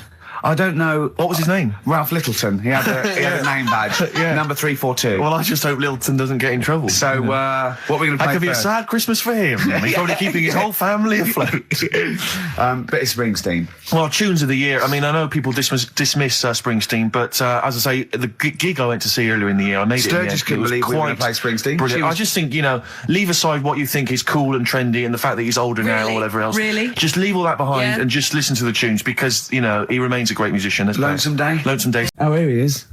Look. Here he is. Come in. He's... How have you... Oh, God. I don't believe that. Oh, that's pathetic. I do not believe that. That's absolutely pathetic. Now, they won't believe this, will they? No. Right, if I say that Jonathan Ross just got his massive member out, and he is a big lad, come and sit down. I've got your tickets, Mr. Gervais. Thank you. What's going on here then? I mean, why are you dropping off tickets? Well, because, you know, in the spirit of the Comedy Awards, we like to have the rising young stars of the British Comedy Awards. That's right, and that's me. Well, we couldn't find any this year, so we've asked Ricky whether he would sit in the rising young star seat, and I wanted to deliver the tickets personally, so there's no excuses if he doesn't turn up later. Yeah. I always suspected that you were sort of pretty well endowed. Yeah. And now we've seen. You know, it's on webcam. That was just one of my cocks. That's the one you're wearing today. Didn't we? Don't say that. No, we were. This is meant to be the happening young station. What's going on? No, you can't say stuff like that. You can't. Just careful what you say. Look after Judy and Clary. Take it to the wilderness and he comes back in a person line. 10 years in the What happened wilderness. to you? That's Jesus you're thinking of, isn't it? Just because you're on everything at the moment. I walked in here and I came in here and I thought this is the young happening place, and what do I see in here? 3 old men sitting What are you there. talking about? I'm only 28, 27. You're wrecked. You all look wrecked. You're Well, that's because we're always partying. I was looking for some youngsters. Where's the youngsters? I wanted to see some tight leather pants. I wanted to see some foxy chicks hanging on you every word. What is it? It's a bunch of old blokes on a block up there washing up in a sink. But look at him. He even dresses for radio. Look This at is him. ludicrous. It's amazing. Looks like you're I love the fact you were on the phone to Gervais last night, weren't you? Asking his advice. Yeah. On clothes. Look at him. He's going for the man down the DSS. I like that look. That's a nice look. Have you got a single pair of trousers that aren't elasticated at the waist? They're maternity jeans, aren't they? They've got a whole Frank panel that pulls The forward. thing is, what I do at the end of the week, I can pop these in a pan and I can make a nice soup with all the food that's encrusted in That's them. his years as a homeless coming before there. Look at you, But one why- step away from Lawrence Llewellyn Bowen. I'd like to be that bit closer. But why are you dropping off tickets? Are you a little bit... Because I thought you were married and stuff. Why do you suddenly got this obsession with Gervais? Because I'm a bit rough, ain't I? yeah, it's like when you see Dale Winton out with those rough boys. I'd like to get one of my own.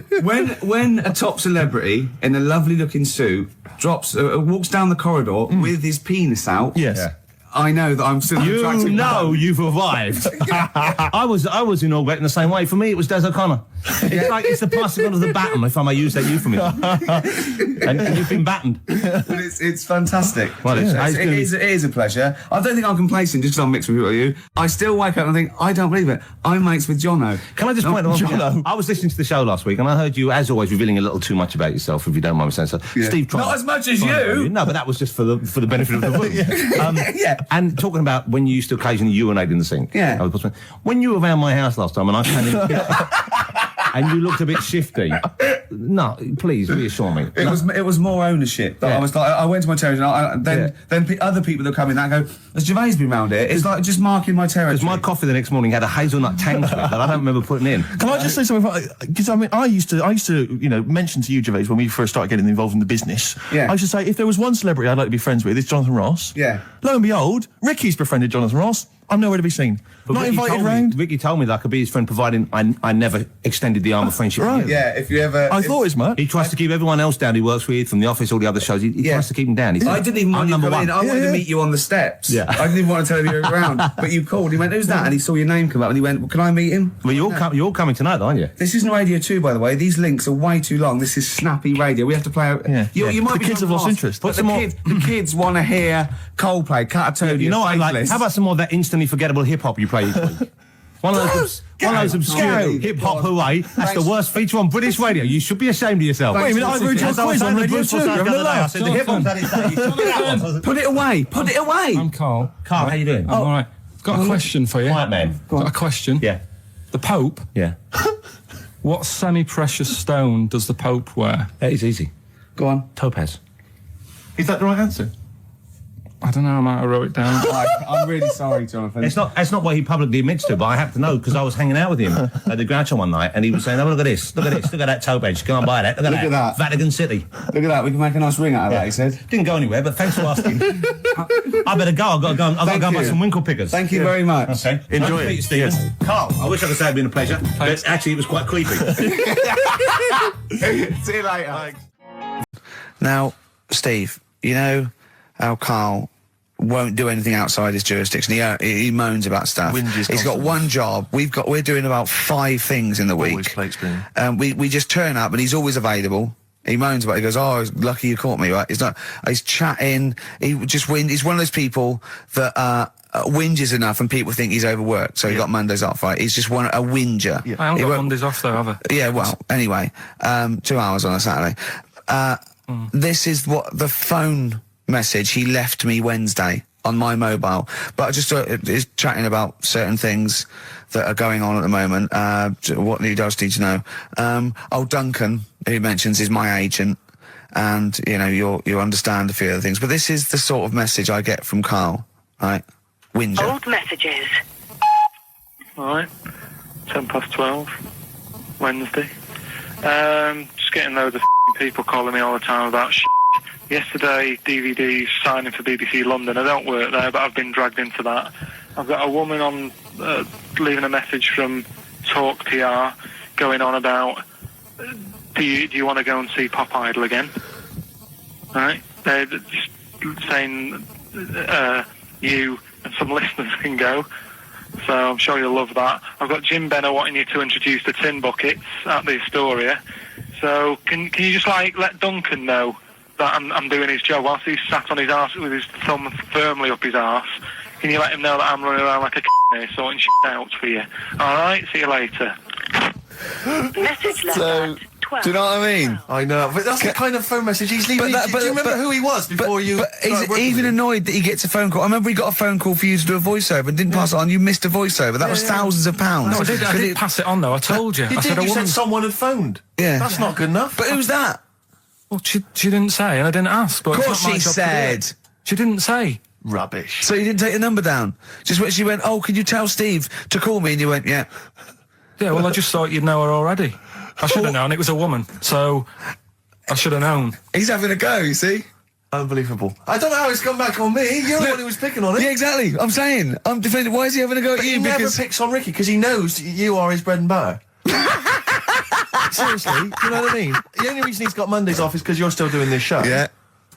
That's why he's scared of you. That's why he's he has a go at you on the phone, but he always picks on me because he knows, I'm a pushover, I'm a nice guy.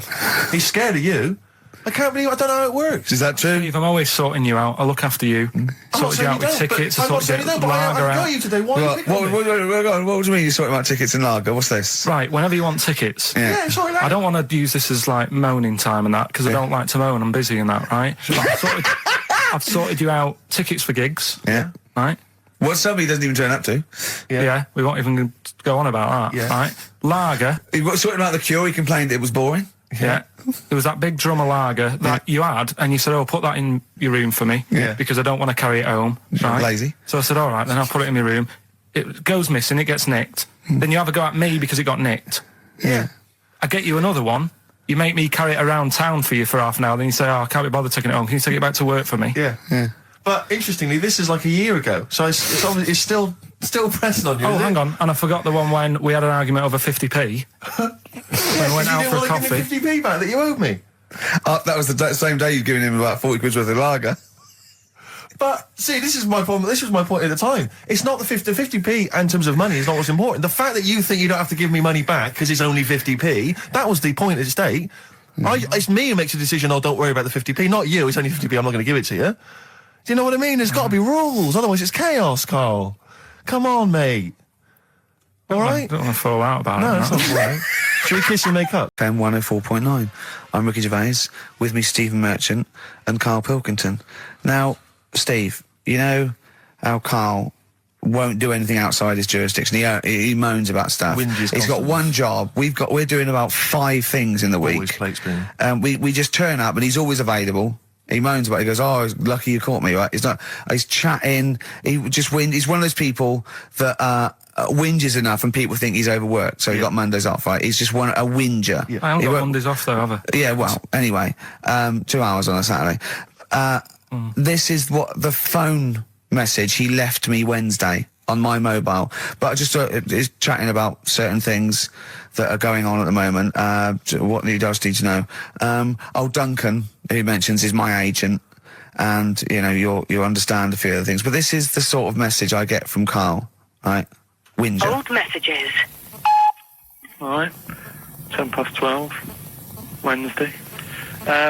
Just getting loads of people calling me all the time about Yesterday, DVD's signing for BBC London. I don't work there, but I've been dragged into that. I've got a woman on leaving a message from Talk TR going on about, do you want to go and see Pop Idol again? Right? They're just saying you and some listeners can go.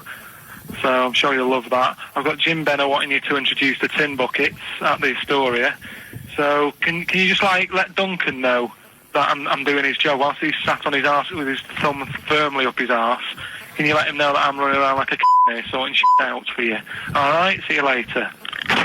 Message left So, at 12. do you know what I mean? I know, but that's the kind of phone message he's leaving. Do you remember who he was before you? But he's even annoyed that he gets a phone call. I remember he got a phone call for you to do a voiceover and didn't pass it on. You missed a voiceover. That was thousands of pounds. No, I did pass it on though. I told you. You I did. You woman... said someone had phoned. Yeah. That's not good enough. But who's that?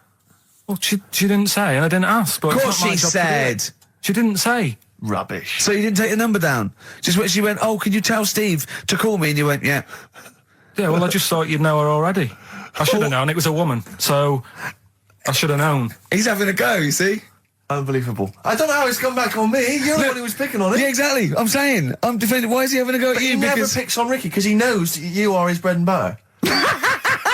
Seriously, do you know what I mean? The only reason he's got Mondays off is because you're still doing this show. Yeah. That's why he's scared of you. That's why he has a go at you on the phone, but he always picks on me because he knows, I'm a pushover, I'm a nice guy. He's scared of you. I can't believe I don't know how it works. Is that true? Steve, I'm always sorting you out. I look after you.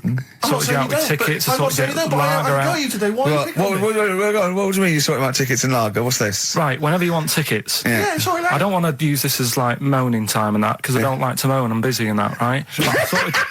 I've sorted you out tickets for gigs. Yeah. Right? What somebody doesn't even turn up to. Yeah, we won't even go on about that, right? Lager. He got sorting out the Cure, he complained it was boring. Yeah. There was that big drum of lager that you had, and you said, oh, put that in your room for me, because I don't want to carry it home, right? Lazy. So I said, all right, then I'll put it in my room. It goes missing, it gets nicked. Then you have a go at me because it got nicked. Yeah. I get you another one. You make me carry it around town for you for half an hour, then you say, oh, I can't be bothered taking it home. Can you take it back to work for me? Yeah. But interestingly, this is like a year ago, so it's obviously still pressing on you. Oh, hang on, and I forgot the one when we had an argument over 50p. When we went out for a coffee. You didn't want to give me 50p back that you owed me. That was the same day you'd given him about 40 quid worth of lager. But see, this is my problem. This was my point at the time. It's not the 50p in terms of money is not what's important. The fact that you think you don't have to give me money back because it's only 50p, that was the point at stake. It's me who makes a decision. Oh, don't worry about the 50p, not you. It's only 50p. I'm not going to give it to you. Do you know what I mean? There's got to be rules, otherwise it's chaos, Carl. Come on, mate. All right? I don't want to fall out about it. No, that's not all right. Should we kiss and make up? Do you want that? Do you want to do It's that? all right. Yeah. Well, should we play a little record and come back to this? Because I can't believe it started with you slagging him off, Rick, and I've ended... Georgie Part 1 and 2, remember? About the gay bloke. Georgie Boy was gay, I guess. His favourite song. Carl's favourite song, right? And I was going, oh yeah, I remember that, yeah. I said about, and I said, did not intend to take his life. He just pushed it when he gets mugged and killed. Do you know what he said? I was sitting outside, I was singing, he went, well, as I said, they go out too late. They go out too late? He meant gay people go out too late. He went, no, they do. I went, what do you mean? He said, well, they're always out, they go out when people are coming home. He said, if he'd have been in bed by 10, he'd still be alive today. That's a sobering lesson, And he went, Carl. there's one that works here and he's shattered every Monday. Oh, if you're gay and you're listening, just be in bed earlier. Go out when sensible people go out. Yeah. You're right, we're not on the continent, Carl, If you're gay and you're not in bed by 10, go home. Yeah. I don't get it. Now, right, okay, it's the film review. Carl, you just tell it from the heart. Tell us what you thought about the film, what you thought the... Can I just ask, is this the first time you'd seen Gladiator? You'd never seen it before? No. Okay. And what were your thoughts? Okay. The film review. Gladiator. It's all right. Nothing great. It's like an old, sort of an old version of Rocky done in the olden days, really. Right. A bloke fighting other people. Sure. How sort of well known is the story? Do you reckon people know the basics? Well, just very quickly, just do the plot. Quickly. There's a guy called Max. Maximus, yeah. Yeah. There's Caesar, and there's Caesar's kid, and Max goes to war, sort of wins it, comes back, Caesar says, you're good at what you do. I wish my son was as good as you. So I want you to be in charge when I die. His kid finds out, a bit annoyed about it, kills his dad, because he don't want anyone to hear that he said that he wants him to be in charge. Yeah. So his kid gets in charge and thinks, I'll show you. You're not going to be king, I am. You're going to be a slave or something. And then, next thing you see is... Sorry, can I just stop there? My only thought is the film's 3 hours long, so maybe we shouldn't go through the whole plot, right? We've done the first 10 minutes, but go on. So, yeah, he's a slave and then... Yeah, but then, that was an interesting bit that I thought, right? I mean, I was watching this with a girlfriend, she was already annoyed because she wanted to watch Friends on E4. Okay. Yeah. It was a good episode as well this week. Was it? Yeah. Don't tell her that. Okay. Right, so she was annoyed and she said, come on then, put it on.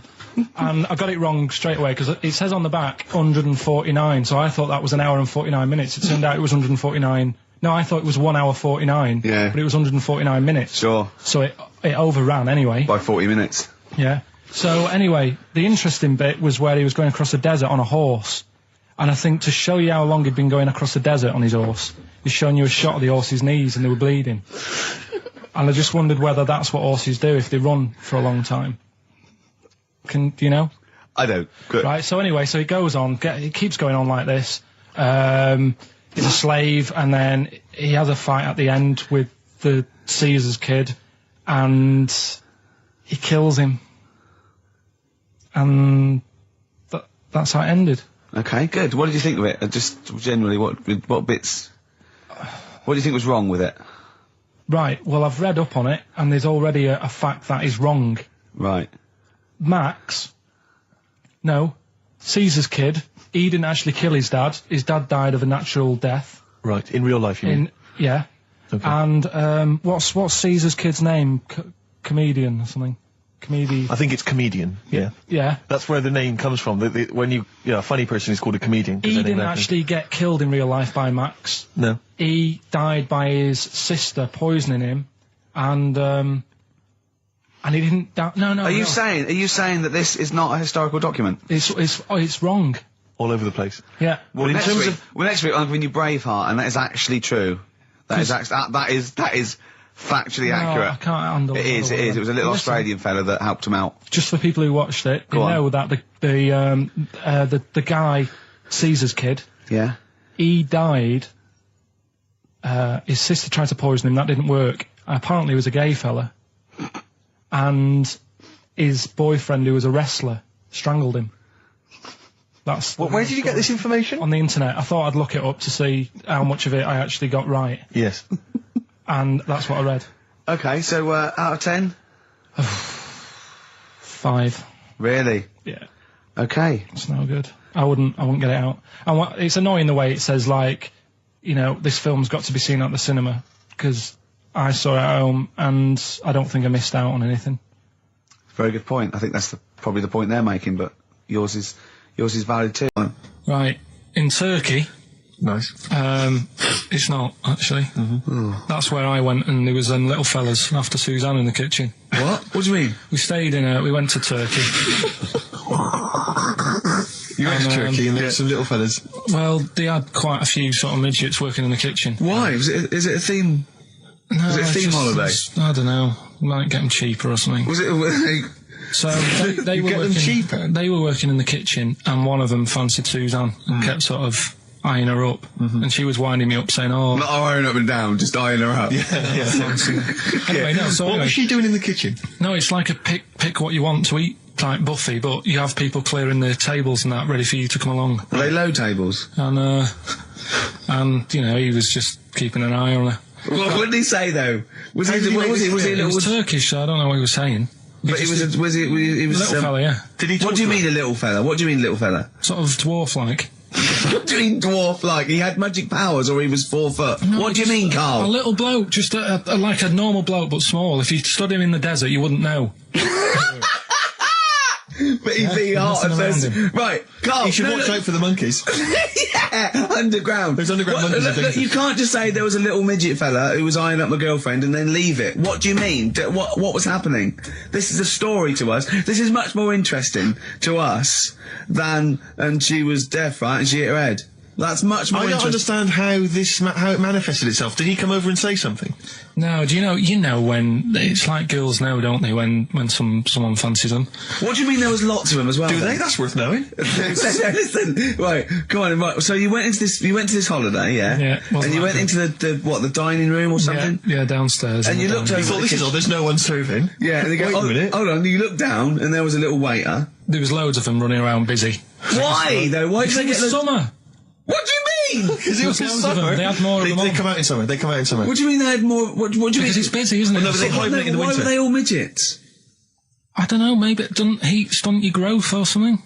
No! Well, they just happened to, maybe it was a thing that they did for tourists or something, I don't know. I just got on with my meal, it was a holiday, do you know what I mean? God. So it's a midget serving. I'm not going to ask any questions. Right, okay, yeah. So they're all little fellas running around, and this one always was like, you know, oh, do you want a new serviette? You know what I mean? Going out of his way to sort of... for turning on the charm. Yeah, he was going out of his way, the others weren't. Right. I think what was happening is he'd been working with Santa all the winter. Yeah. This is sort of little summer break. This one He was hadn't seen your a girl. waiter, and so he was being polite to you. Maybe. But what did Suzanne say then? Well, she was using it to wind me up. What was she saying? Oh, he's... Oh, just like, you know, look he may be small, but he's well, built like a... Yeah, he's all man. So... Were you jealous of a midget then? You were jealous of him? It is a bit annoying, isn't it? Why? It wouldn't bother me as much now, because I've been with her for ages. Right. But at the time, that might have been one of our first holidays, and it's like, you don't know, want to be what's going on? I've paid for this holiday. Yeah. And then you get off with a midget? Yeah. Oh. So anyway. But it doesn't matter, because you got chatted by a bearded lady. So. yeah. Tell you what, no, that's got nothing to do with that. What were you going to say? What were you going to say? I was going to say the hotel was half board, and maybe... Oh, right. I thought you were going to say it's just one of her shortcomings. So listen, right? Play a record. He said this, you know, oh God, it's like a child or a cat when it's confused. He went, Steve reckons in ancient Greece, right, it was better to shag a bloke than a woman. And I went, well, yeah. I mean, that's about the male being sort of a first-class citizen. Yeah. Much better, wasn't it? An aspiration the to point sleep with was, a beautiful Carl, man than a beautiful woman. Women were lower-class citizens, Yeah. so therefore men were seen as higher class. So to have sexual relations with a man there was no shame in that. No. In fact, it was looked upon. And I as said, well, it's, you know, ancient Rome. I said, you know, Nero, he'd sit in his big jacuzzi and he used to get, you know, pretty boy men to just go into the water and just nibble at his testicles while he was having a watch. Do that. He did. Yeah. Yeah. And he's not a gay fella. No, well, no. I mean, you know, I don't know about Nero, but I mean, it wasn't a case of a big delineation between what was heterosexual and what was gay. It was just, you know, whatever you... So what did this fella do then? This one who's having his... Well, he his was little pretty testicles? much top boy, Nero, for a while. He was in charge. And, you know, and you did what you're told. If Caesar or... But why were people going round there? Why didn't they go, oh... No, they weren't dropping in. It wasn't like the door was opening. I was going to see what Nero's doing. You'd have probably been like a delivery boy or a stable boy or something, you know, and you'd have popped round there and you'd have gone, there, right, Nero, there's the tablets of stone you wanted. And they go, Pilkington, why you are here? Pop under... I don't know why he's French. What is that? I don't know why he's French. Just pop under the water and nibble at my testicles and you'd have done it. Because he was Nero. I wouldn't. You would have. Well, there's no way I would have done. Well, you would What have. have I done? I've dropped a pizza off. Yeah, you why put am I round to there? Nero's place with the pizza. Right. Right, I'd say I've done my job. Right? Yeah. That's not the sort of tip I wanted. No, he'd have said, get the little baldy chap to nibble at my testicles, and you'd have been under the water. I wouldn't have done it. No, Well, you you can't put my head on the You'd wall have near done it. right. No, I wouldn't have done it, Can I just say this, Steve? Not only would you be nibbling at his testicles, you'd have been going mad. You'd have been noshing him just for extra. You'd have been doing everything he wanted. You'd have been going, he'd have gone, I didn't ask you to do that. You'd have been going mental. They'd have been chewing, slurping. It was all right. He went, wait till you get out. You see Piccadilly, it's better than Euston. Right. It was. You know, it was nicer. I went outside and there was a ridiculous queue. and sort of one cab. Right, yeah. So, horse-drawn. yeah. And so I walked, and it was okay. It was only down the road. It was a bit dark. It was wet and raining. Obviously, it's the north. I know, yeah. The hotel was very nice, but no minibar. I've never seen that before. I've travelled all over the world seeing a hotel without a minibar. No, so I I've don't know never what's heard going on then. I don't know what's going on there. And then I did this corporate gig in Old Trafford. Pitch was up, don't know what they were doing, but, very impressive. Big impressive. I think they're the richest football club, aren't they, Carl? Yeah. You did a gig at where? Old Trafford.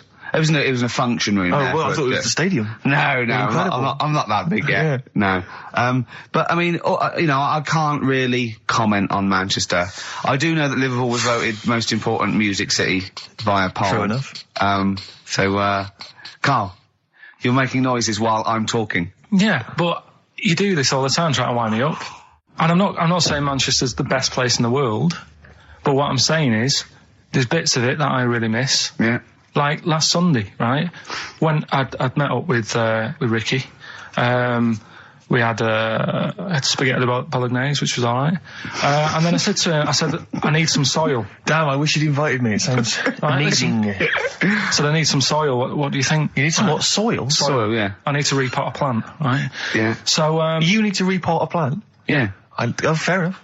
So, I'm like, where you can't see these shops in London. Do you know what I mean? There's nothing around. I took him straight to one in my street. Yeah, but near your street, and that's probably the only one in London.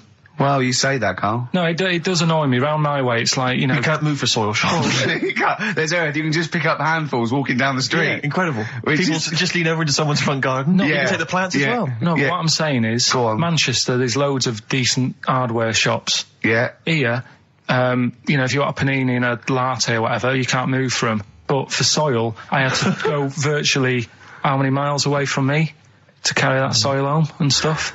Yeah. It's not good. I mean, London's all right, but if cities were sort of marked, It's neglecting the peat market, really. Well, isn't there's barely any mulch available Rick, in central London. I'm sick and tired of not getting a good decent compost of a Sunday. Indeed. So, It sickens me. I'm thinking of moving to the north, where there is loads of soil and gravel. Indeed. And animal shite. XFM 104.9, Ricky Gervais, Steve Merchant, Karl Pilkington, a regular Santa Claus. I'll leave it. Oh, dear. Right, listen, right. New year and all that. He's great, isn't he? Rockbusters is on the way. We're getting some good stuff coming in. I have to say, I'm amazed. Every answer I've had so far has been correct. I listened to the clues. I've got no idea. And I know you, Carl. I've spent time with you. Have you seen the XFM listeners? Well, of course they're the same as Carl. Sure. Of course they've got the same mindset. Yeah. Oh. Right. So what did you do for New Year, instantly? Well, I cocked it up a bit. Right. You're joking. Go on, You're here we joking. go. You're joking, mate. Go on. I went and booked a You table. got the wrong day. No, booked a table at a restaurant that was shut. Right? What? I booked a table at a restaurant, and the one that I called, it wasn't the one. The call had been diverted. So Suzanne said, call them up and see what they're serving, right? Because I forgot to do that when I booked the table, right? That's great, anyway. Because the thing is, right, it's a restaurant in Covent Garden, but they've got one in Victoria. But when they answered and they said, no, Victoria, I thought that was the person who was answering the phone. Do you know how some people say the name? Right. So then when I called them up and said, what You thought he sounded a bit funny. Right? So... I'm confused, Carl, but probably not more. No more than you would have been on the it was a branch of a... he doesn't want to give the restaurant away, so he phoned it up. There's one in Covent Garden. They answered the phone. So the restaurant's not called No. They said, no, Victoria. Why can't we name the restaurant? I don't know why. It's not libelous. Are we scared that, are you scared people are going to sort of see you in there because it's your regular haunt? No, it's just like, you got to pay for stuff, haven't you? Right. I mean, Okay, anyway, so you've I got... I mentioned it before New Year, but it's not... So did you go all the way to the restaurant to find out that it was closed? No. What happened is I called... Was that the name of the restaurant again? Right, the restaurant's called Christopher's. They've got one in Covent Garden, they've got one in Victoria. He phoned up, he went to book, it's a lovely restaurant, I've been there often, I recommend it to him. He phones up, said, can I have a table for he said, no problem, sir. Right? And then, Suzanne said, oh, you better call up, see if they've got any haddock on the, menu. And he went, hello, and they went, hello, Christopher's. Victoria went, Victoria? They went, yeah. He went, oh, no. That's it, innit? So then I just said, no, forget it. I'm not going all the way over there. So I cancelled it, right? So then I called up Suzanne and said, look, I've made an error. The place we were going to is shut. Was she surprised again, or? So we're not going. So she said, oh, try some other places. And I did. They were all booked up, right? I was fed up anyway. I hate New Year. It's always like this, isn't it? So I said, look. You know the common factor in all these stories? You hate Christmas, you hate birthdays, you hate New Year. It is you. Right? Yeah. So I said, I'll sort something out. Yeah. So I went to Tesco. Leave it with me. Went to Tesco's, boots were shut. Got a lovely plate of condoms. Did you just stay in and play with her Christmas gift? Blowing them up. I've done some balloons. Well, it was. I think we did stay in. And I watched that thing, 100 Greatest Moments, which was annoying me. Did you see, there was a nudist on it? You know how I feel about them. Yeah. Right? Did you see him? Man with two knobs. There was a man with two knobs on it, and a nudist who just wanders about the house. But it said, and when he visits people, I was thinking, who lets him visit? I go, exactly, yeah. But he must go there with trousers on and go, hello, lovely to see you. Can I just pop all these off? Well, not really, no. And I tell you what annoyed me the most, they had a white sofa. If you were a nudist, you'd get a darker one. Right?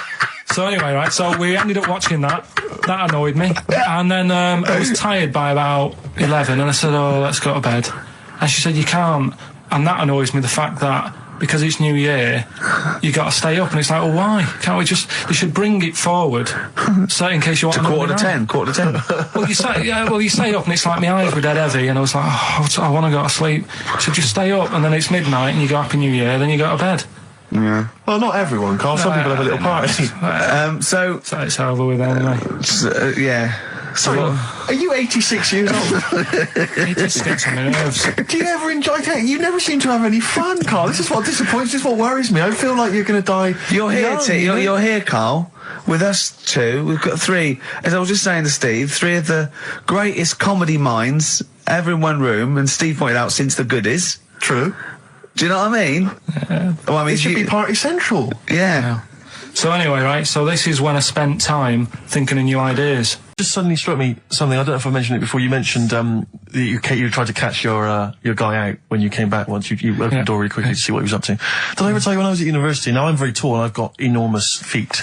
Size 14. Size 14 shoes. And when I was at university, everyone, it seemed to me, was wearing Dr. Martens. It was like, you had to wear a pair of Dr. Martens. It was kind of the rule. Dr. Martens was big for you. Yeah, so that's a big pair of Dr. Martens. That's where the myth of the old woman who lived in a shoe, I think, came from. People with my size shoes. Anyway, I just literally kind of moved to university. I'd been there for literally a couple of months. And obviously in that first period, you're quite keen to kind of, reinvent yourself, strike yourself, try and give an impression of perhaps being quite sophisticated, worldly, cool, all those things that, you've left behind all your childhood friends, so you're trying to, develop something. He didn't bother, he didn't. What, sorry? You didn't bother? No. Just remind us again what exactly Songs of Phrase is, because I know a lot of people put it out of their mind week by week. It's a phrase that's, been said on the show a few times, right?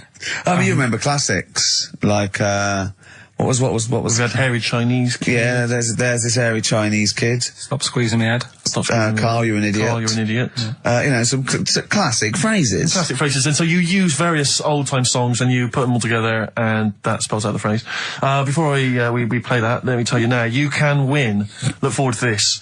What's this? The new album from the Star Spangles. That's called Bazooka. Is that out, is it? Never heard. When's Bazooka out? Never heard of them. The best summer holiday album in the world ever. You've got the treats on there include the Fast Food Rockers and Laz Ketchup. Yeah, I'm waiting for their second single, because I don't know what that's going to be about. Sure. Is it going to be a bit more fast food, maybe like Pret a Manger? Yeah. Yeah, lovely. This is very good. Yeah, 2-disc set, the best of David Bowie. Inspiral Carpets, the best of them. Still don't know how they string that over 3 seasons. No idea. Bowie's is one. Yeah. We mentioned it last week, the American Song Poem Anthology. That's kind of a kooky collection of songs. And we've also got a couple of DVDs here. Stephen King's Rose Red. I've never heard of it. Straight to video. Yeah, made for television. Yeah. Will never be seen at the cinema. And I'm sure there's a lot of nerdlingers listening, so they will be loving Richard Dean Anderson in Stargate SG-1. Free inside, there's a collector's card, plus you can win some exclusive memorabilia. Brilliant. So I think a pair of their... Right, all you've got to do is listen to these, 13 songs, probably, to a well-known stupid phrase. It's only seven different songs, right? Well, just get the most you can. Just be rough. Artist or song, it'd do, right? And the phrase is about me dad nicking from telephone boxes, right? You got to give them a clue, because they've got to know what they're listening for. It's hard enough when you know. Daddy's never going to stop robbing from telephone box. Is that it? Yeah. So what are these songs then? Go on. It doesn't matter that some people don't know what that's about, do they? Doesn't matter. No, they know. Well, your father's a thief. Email only. ricky.gervais@xfm.co.uk. Let's hear it. All right. From...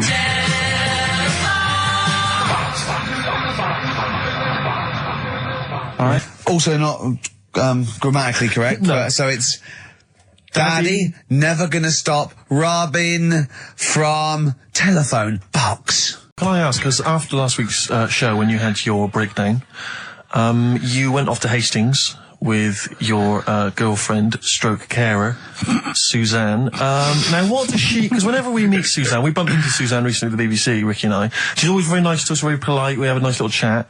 But I'm always wondering, what is it that she thinks of us, really? You know, because I'm assuming you immediately go home and whinge. No, but they tortured me. You saw they tortured me on air. Now, what does she make of us? Did she listen to the show last week? Yeah, she did, yeah. She knew I was annoyed. Right. So, she sort of gave me a look like... You know what I mean? Like that, because we went to Hastings. That wasn't because you had, Marmite or something over your face? No, it was just like... So we didn't talk for a bit, I just was like, getting over it. Sure. Thinking, I'm sick of this. Yeah. Right? Is the new kitchen really worth it and all that? I phoned him up and left a message after the show. I said, you seemed a bit quiet when you left. I just want to make sure it wasn't anything I said. Well, no one... You're still doing your Samaritan work? yeah. And did it ring, or did you just ignore it? Let it go to answer machine? I think I turned it off. I left it off, didn't I? Yeah. Just left it off all day. And But what does she make of us? Does she genuinely think... Does she not really like us? I think it's weird, because there's no one who she doesn't really like, which annoys me, because she says to me, I'm the opposite, do you know what I mean? I'm like, oh, everybody annoys you. Yeah. And it's like, well, but that's my choice, right? Sure. And that's why I don't bother getting mates and that, because Sure. it's just hassle. Yeah. Right? Yeah. But the problem is, sometimes me being like that affects stuff that she wants to do. So, if a mate... Like see her family and friends. Well, let's not say her family or friends, but say if one of her mates had a baby. Right. Right? Right. I mean, Naming no names. No. So this happened? Well, I've just got to watch what I'm doing, haven't I, now? Because the builder who knows you're slagging him off and saying he nicks stuff. Yeah. So, she's got a few mates who have had kids recently. Right. Yeah. So one of them had a kid, yeah, go on. Right. And, she wanted to go and see it, right? And she said, you can come with us. And I was like, you know what I feel about babies. Sure. You've seen one, you've seen them all. Yeah. So, They all look like Mel Smith. Why do I need to see another one? Yeah. Right? And she's like, yeah, but come and see it. You get on with them. Come and see them. And I was like, it's a long way away. Yeah. You know what I mean? That's probably narrowed it down again. Yeah. So, and that annoys her, because I can't be bothered. Do you know What I did mean? you say? Did you say, oh, no, I'm not coming to see him, I don't like him? I'm not going all the way to Swindon. What did he, did he, yeah, or Birmingham, or Cornwall. Yeah, well, you know who you are, if you had a baby, sort of in the last, Carl didn't show up, and Suzanne said, what the excuse did she say? You were working or busy or? No, well, to be fair, I was working, right? And they are nice people and stuff. Oh, now you're backtracking, because now, I'm just do saying, they listen? Yeah, Do they listen to the show? They might do. So they listen to the show. So once again, you've got an anecdote where the people who you've admitted to not liking to see their baby or care about them are listening to the show. No. Maybe I don't know. Maybe the builder's listening once They're again. nice people. I like them. Just sneeze in the chilli pot. When the kid's older, I'll go and see them. Yeah. Just, do you know what I mean? When it's got its own little character. As a baby, it could be any baby. Do you know what I mean? It's got nothing to offer me. I know what you mean. It could be a toy baby. But you know what I mean? It could be a bag of sugar. On our way to Hastings last week for me. You know, that's where I went to chill after the. Of course, and that's where you decided you couldn't give 100% to the public if you weren't having a good day, like me and Steve do. Come rain or shine on a tin pot radio station that really doesn't, you know, keep me in frappuccinos these days. But we'll say once again on air, this is official, and this is not to put pressure on you, that me and Steve are going away for a couple of months on the 16th of August to do the office special, and if Carl doesn't come back, nor will we, because I see it as a three-way thing, and that's the truth. Rick, you said that a couple of times now, as though you're expecting a flood of emails and calls. Nothing. No, I'm just trying to get in pressure because I know for a fact that they want us to come back, and I know. I think maybe not the listeners though. No, the listeners don't care. They don't care. Couldn't give it. They don't care who stands in. Do you know what I mean? Instantly, what frequency is Magic? It's 105.4. Worth checking out because I had a great. Heart is 106.2. I think. Virgin's 105. Bloody good station. What is that? 105.8. Yeah. Which is check press good for details. But there's a new Ride album out, gentlemen. I think you're probably quite excited. It's London's Heart 106.2. It's released on the 4th of August, and it's all the BBC sessions, all the stuff that Ride did over the years for Virgin 105.8 for BBC, and this is one of them. It's called Time Over Time. I think it was from the album Going Blank Again. It's very good. Play it, Carl. I play that for Pippa, who requested some Ride. That's from a new compilation called Waves, and it's the BBC recordings that Ride made during the 90s, and I think that was originally recorded for BBC Radio 1. That's a good station. Radio bloody 1. good station. That's a good station if they're interested. Radio 1. So one of the... I think they pay quite well as well. Well, I enjoyed working for them. I know we used to work for them for a period of time. Until we got fired for slagging off. Simon Mayo. I think it was Simon Mayo. Yeah. Do you remember that? I can't quite remember it. Well, we used to do this thing, Marion Hobbs at night, and we were getting a bit busy, and so we were constantly handing in shoddier and shoddier work. Right, we used to hand it like that and hand it to them. A theme there. A theme, I know, yeah. And to the point where they kept going, like every other week they go, we couldn't put it out. Why? Well, because it was the most offensive, or it was inaudible, or it was twaddle, or you didn't record it. You know, there was things like that. Yeah. And then I think the straw that broke the camel's back was Simon Mayo had just broken the Guinness World Record for DJing, and we were going, oh, that's brilliant, yeah, in the air-conditioned studio with loads of scrotes getting cappuccinos for him. That's not work. Our dad used to build walls, you know, that's work, not sitting down. If he wants to break a record for work, and we went off on things like, I know... we know birds who do leisure stuff to feed their smack addiction. Yeah. That's work. I want to see Mayo on his knees outside McDonald's giving a rent boy a blowjob and all this sort of stuff. I want to see him hanging up in some kind of leather strap. In a Amsterdam torture garden with 13 blokes jizzing on him, all with beards. Yeah. But why aren't you still there? When did Wimbledon finish? A couple of weeks ago. Right. Found myself sat there, right? I'm not having a go. I know we stopped Cheeky Freak of the Week and all that, right? So I'm not going to be having a go. Christ, I sat there. I'm scared. No, I'm not having a go. You've always got to remember that. Go on, just get on with it. Get on with it. I'll apologise after. I'm just saying, watching Wimbledon, it wasn't, you know, one of the major games. It was little fellas in a wheelchair having a game. Little fellas in a wheelchair. Right. But for me, I mean, you know, great. They're doing a sport and everything. Don't put it on the telly. What was up with it? It wasn't like a rally going on. No, do you know what I mean? Do you know normally, like with the well, not to Enman, but with some of the other with some of the other players and that, they're playing for ages, aren't they? It's like, oh, who's going to win this and that? Yeah. None of that. It was just like, hit it, net. Oh, Christ! Oh, God! I don't know what to do! And people would like sat there watching it as well when they've got other games going on in there. That's what I couldn't understand. If you've paid your money to get in, yeah. I mean, like I say, good on them if they. Do you know what I mean? But it would have been. And they all start first in the marathon. I just thought it would have, you know, given the game a swing ball or something. Yeah. You know what I mean? No, yeah, I understand. Oh, God. Yeah. There's never anything XFM in the community. Did anyone confirm? Actually, I had an email earlier. Swing ball? No, I'm not having a go, though. Tell them. This is what I'm like, aren't I? Sorry, this is recording you as well. What do you mean I'm not having a go? Tell them. Do you think you just said that to me? That you think you haven't got a microphone? You just said to London, keep wheelchair sport off the telly because they can't get a rally going. You call them little fellas in wheelchairs. What? And I meant to go, what Carl meant was... What? I mean, what? They can hear you as well. Yeah, I know. It's just that they might think that I'm having a go, and I don't want them to. That's why I stopped Cheeky Freak of the Week, because some people got the wrong end of the stick. Right. And what have you. So, well, it was funny that a woman was born with deformed legs. They might think you were taking the mick. So anyway, I just was wondering if anyone could confirm. We had an email earlier, I forget who sent it in, but thanks very much indeed for it. They said that the Paralympics began this week, and apparently during the opening show, the entertainment was provided by Riverdance. Now, I don't know if that, I can neither confirm nor deny that, but it does seem rather tactless. Let's play a tune. Ricky Gervais. Don't put my name to this last link. Don't put my name to this last link. Ricky.Gervais, xfm.co.uk. Oh. Magic, Virgin, if you're listening, we are available probably sooner than we thought. You seem a little bit happier now. Oh, yeah. It was alright. I'm a bit worried. Like I say, the last thing that we just talked about, I don't want people thinking, we're having a go at anyone, because it does do me head in. Because I'm the one who always has to deal with it as well when people do. What? We're just having a chat about tennis and stuff. Yeah, the little fellas in the wheelchair, as you put it. Yeah, what are you worried about?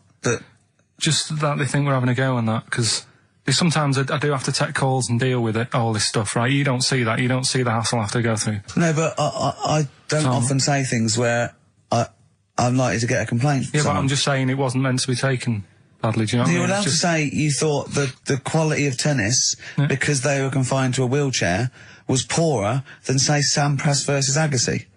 I don't think that's in question. It wasn't as good a game of tennis. That's what all you were saying. You weren't saying they shouldn't play or... Wreck the grass. Right, mess. Well, stop while you're ahead. I'm just saying as well. I can confirm, incidentally, we've had several emails, I can confirm that Riverdance opened the Paralympics in Dublin recently. So I'm sure that was very good, very entertaining. Leave it then. Yeah, no, I'm sure it was entertaining. They're very good. Who was it that thought? Was it Jimmy that thought it was short for Paraplegic Olympics? Really? I've no idea. Yeah, it's Parallel Olympics, isn't it? It's yeah. Right. But as we pointed out, that would be pretty much blow football. Yeah. There wouldn't be many sports in the Paraplegic Olympics. It stands for Parallel Olympics. I'm educating, Carl. Don't let me like that. I'm educating. I'm not saying funny little fellas in wheelchairs playing up the grass. What? I'm always educating. I'm always telling you about stuff that I learn about and that. That you get off-handed over, and it's about a monkey who became king. No. No? Have you got monkey news this week? Got a little bit of monkey news coming up. What does he do? Drive to Spain, rob a bank, or get married? No, we're done all them, aren't we? We have done all them. Yeah, it's a good one. It's a good one. And in fact, it's a bit related to what we've been talking about in a way. Oh, God. That's good. Okay. Last week, after your nervous breakdown, you went to Hastings. Yeah. Can I ask, why the hell did you go to Hastings? It's so arbitrary. What do you mean? Why go to Hastings? You lost him on arbitrary. Why did you choose that above all other places within... It's amazing, isn't it? You look at his face when you say a word that, he doesn't understand, and it just goes dead. It's like when your computer freezes. Yeah, it is like that, yeah. Is there an equivalent to Control-Alt-Delete when Carl just doesn't understand? So we have to press, knob, bollock, finger up arse. It takes him out of his sort of stupid, doesn't it? Now that's three things to press, but you've only got two hands, so... Wow. Yeah, I know. God, what would I do? I'd have, hold on, so I could have the thumb of my right hand, pop that up his arse. I'd have probably my index finger of my left hand on his knob. How would I press his testicles? What would I use? I'd have to use some other part. Shall we try it? Yeah, let's go around there. Let's have out. Look, come on. What? Sit down. This time you had a little kiss. No, you've done so well. I've already had a little, What happened, Carl? He loves it. I'm just going to give you a little kiss. Just for the webcam. Right, hurry up then. All right, on the lips. No. Oh, come on. Oh, God. I love it because he hates it so much. You wouldn't get that Radio 1. But maybe I could have kissed Chris Moyles. What? I could have kissed Chris Moyles on Radio 1. Milesy. Give Milesy a little kiss for all his good work. Do you enjoy that? Yeah, it's good, yeah. What happened to Chris Moyles' show? Is he not on anymore? On the TV? Yeah. No. Turns out he was too fat and talentless. Yeah, Hastings. Yeah. It's alright, yeah. What's there? Not much. It's just one of them places. Yeah, it's good. I think that's what's good about it. Nobody knows, right? Because last weekend it was roasting and you saw pictures of Brighton and it was heaving. Yeah. Right? Hastings, hardly anyone there. And yeah, it's got a nice little beach. Yeah. Sand? Sandy No, beach? pebbles. Well, that's alright, isn't it? You don't want the sand. Why do you want sand? Of course you want Just a sand. little bit, don't it? It's murder building a sandcastle. No, you just sit there. You can't walk on pebbles, can you? It's, you know, well, it's all kind of, it's sort of a bit, dodgy underfoot. It's alright. The only annoying thing is, right, it's one of them places that it's great to visit for a day. Yeah. But I wonder how people who live there get by. Why? Because all the shops are like them things that you go in and it's like a little pebble with a pebble stuck on the top and it says Hastings on it. Yeah. So every shop does that. If you want bread and milk, you're done for. It's murder. Yeah. There must be a supermarket. I didn't see any. Seriously, it's all novelty things like that. Yeah. And then when I got back into London... Their houses. Yeah. Just covered in pebbles and, like, seashells and stuff. The funny thing is, right, it's the first time I sort of noticed somewhere like that when you go, what do you do if you just want some Brillo pads or whatever? I'm walking in London... Never concerned me, that. Never needed Brillo pads in my life. No, but you know what I mean, the sort of things that... Yeah. It's a bit tricky to find, but in London, you've got the coverage. Yeah. Now, the weird thing is, I was walking home from... We had a drink the other night, right? Yeah. Walking down the road, and there was a shop that just sold, in London, chess pieces. Yeah. Is that the one on Great Portland Street? Round the corner from it. Yeah. Yeah. Well, I think that's mental. I remember being in Brighton once and seeing a shop, and all it sold was the foam you put inside cushions. Yeah, there's one of those at Pentonville Road. But I don't know who opens a shop like that. I know where these things are. There's a hole in the market. Yeah. What was that shop we walked past yesterday? And it was like something really, really... chef uniform shop. Yeah. It's Dundee Street. Yeah. And I'll tell you what, I opened a chef uniform. Mainly sort of check trousers and white hats. But there must be a lot of chefs around. I'm eating all the time. Someone's making the food. Yeah. The funny thing is, on the chess shop, right, they mustn't have been doing that well. And someone must have, the bosses must have been sat there going... Not really working this, is it? Yeah, right? People only buy one chess set in their life. Yes. Right. Yeah, but the funny thing is, on the door, it's just said, come in and browse. Which I thought was odd. Did right? you? No, it was shut. Right? but the funny thing is, right, so you can imagine them sat there going, oh, it's not doing that well. And it's changed. They've actually changed the name of the shop now. Yeah. And now it says chess and bridge. Right, they've had to expand. So they've opened it up a little bit. Yeah. Yeah. But still... What do you buy for bridge, if not I don't know. cards? I don't know. I don't know. I don't play bridge, but I don't know. I don't think you need a lot of stuff for bridge except a pack of cards. I remember going... a table. When I was on... Three friends. On holiday once in Devon, past a shop. I don't know, if you ever need it, if you ever need an antique marionette, let me know, 'cause I know where there's a shop. Okay, yeah. Antique marionettes! I know. Again, you only need one, unless But I you're a want to know collector. who goes into this business. Well, son, what are you doing? Going to university to do law, father. Well... There's a factory there that makes the little plastic bits that goes on the end of chair legs. Do you want to take it over from me? We're not really, no. It's all set up. Yeah. It's all set up. Oh, God. All right, Dad, but just for a couple of years. Someone's got to make them. Someone's got to make the little plastic bits that go on the end of chairs. Well, if you make them, call us on 123497734. Weird though, isn't it? Weird though, isn't it? Right, listen, songs of phrase answers next. We'll go out the way. I'll tell you what, play it once more, so that people have got a chance to actually enter. Hang on, If you can't be bothered. keep talking. Oh, I can't be Should be ready, Carl. This is terrible. Here we go. From... Right. That is the well-known phrase, Daddy's never gonna stop robbing telephone box. The well-known phrase. And we're looking for the songs, I think. I don't care. All right. Libertines on XFM 104.9. I'm Ricky Gervais. With me, Steve Merchant. Over there is Karl Pilkington. I'd be great for Heart. You really would. Wouldn't I? You really Virgin, I'd probably. BBC Radio 2 would be my first. All one. Late night one would be good. All good stations, all professional stations. Yeah. 4 weeks to go. 4 weeks to go before we may give up or we may come back. Who knows? It's all up to Karl Pilkington. Can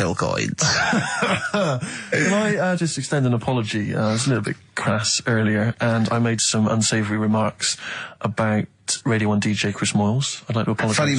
Funny man Chris Moyles. I would like to apologise for that, but it gave me an idea. You, the listeners, who do you hate? Email in ricky.gervais@xfm.co.uk. I just think that we've never really used XFM as a kind of, as a research tool, really, and it seems to me that we can get great opportunity. And it's this, we don't sort of do this thing. We don't go on there and sort of like slag off other people and people in the public eye. Well, we pick on targets that can't fight back. Helpless, the elderly, people suffering in some way that really, and particularly we don't want to pick on people like Chris Moyles, who's got a big platform, much bigger platform. We want people who can't answer back. Yeah, so, who do you hate? That's us. Who do you hate? And I don't want people you went to school with or your boss. Do you know what I hate, Steve? Who do you hate, Rick? Right, my top three, just in your top three, would be Hitler, Mussolini, and General Pinochet. Really? No, probably Moylesy, Harry Potter and Jamie Oliver. Nice. But what are your top three? No, don't make them comical, don't make them... These are the people that wind you up. When you see them on TV, if you hear them on the radio, if you see them in a magazine, they just... they make your kind of blood boil. Might be us. It could be us. I'm expecting that. We know that... Yeah, we're not stupid. We could take it as read that it's us. Yeah. And then if anyone other let's assume it's us, so we want other people. Yeah. But I want to drop the top 5 people. I don't want to hear things like Tony Blair and Jeffrey Archer and fascism. No. Just people who make your flesh crawl for no fault of their own. Well, really? Well, sometimes their own, because they're talentless or fat. But that'd be good. That'd be a good long-term poll over the next 4 weeks. And then in 4 weeks' time we go, well, we're off. We're in the top 10. Exactly. But here are the other 9. So I think it's just genuinely going to be quite interesting. So ricky.gervais@xfm.co.uk. Maybe who you hate and why. It's like giving a reason in the diary room. Yeah. You can't just nominate someone. You've got to say and why. Sure. But if you can't be bothered to write and why, just nominate. Yeah. Because that means we've got a lot of reading to do if they start doing that, Rick. Yeah. Keep it down to one sentence. Yeah. So the reason to be so-and-so because they can't walk. Something like that. Sure. Maybe. Now then, we were playing earlier songs of phrase. We have had... I mean, the answers I could literally count on the fingers of one hand. Now, the right answers, even less so. But, do you want to play it once more, Carl? Oh, God.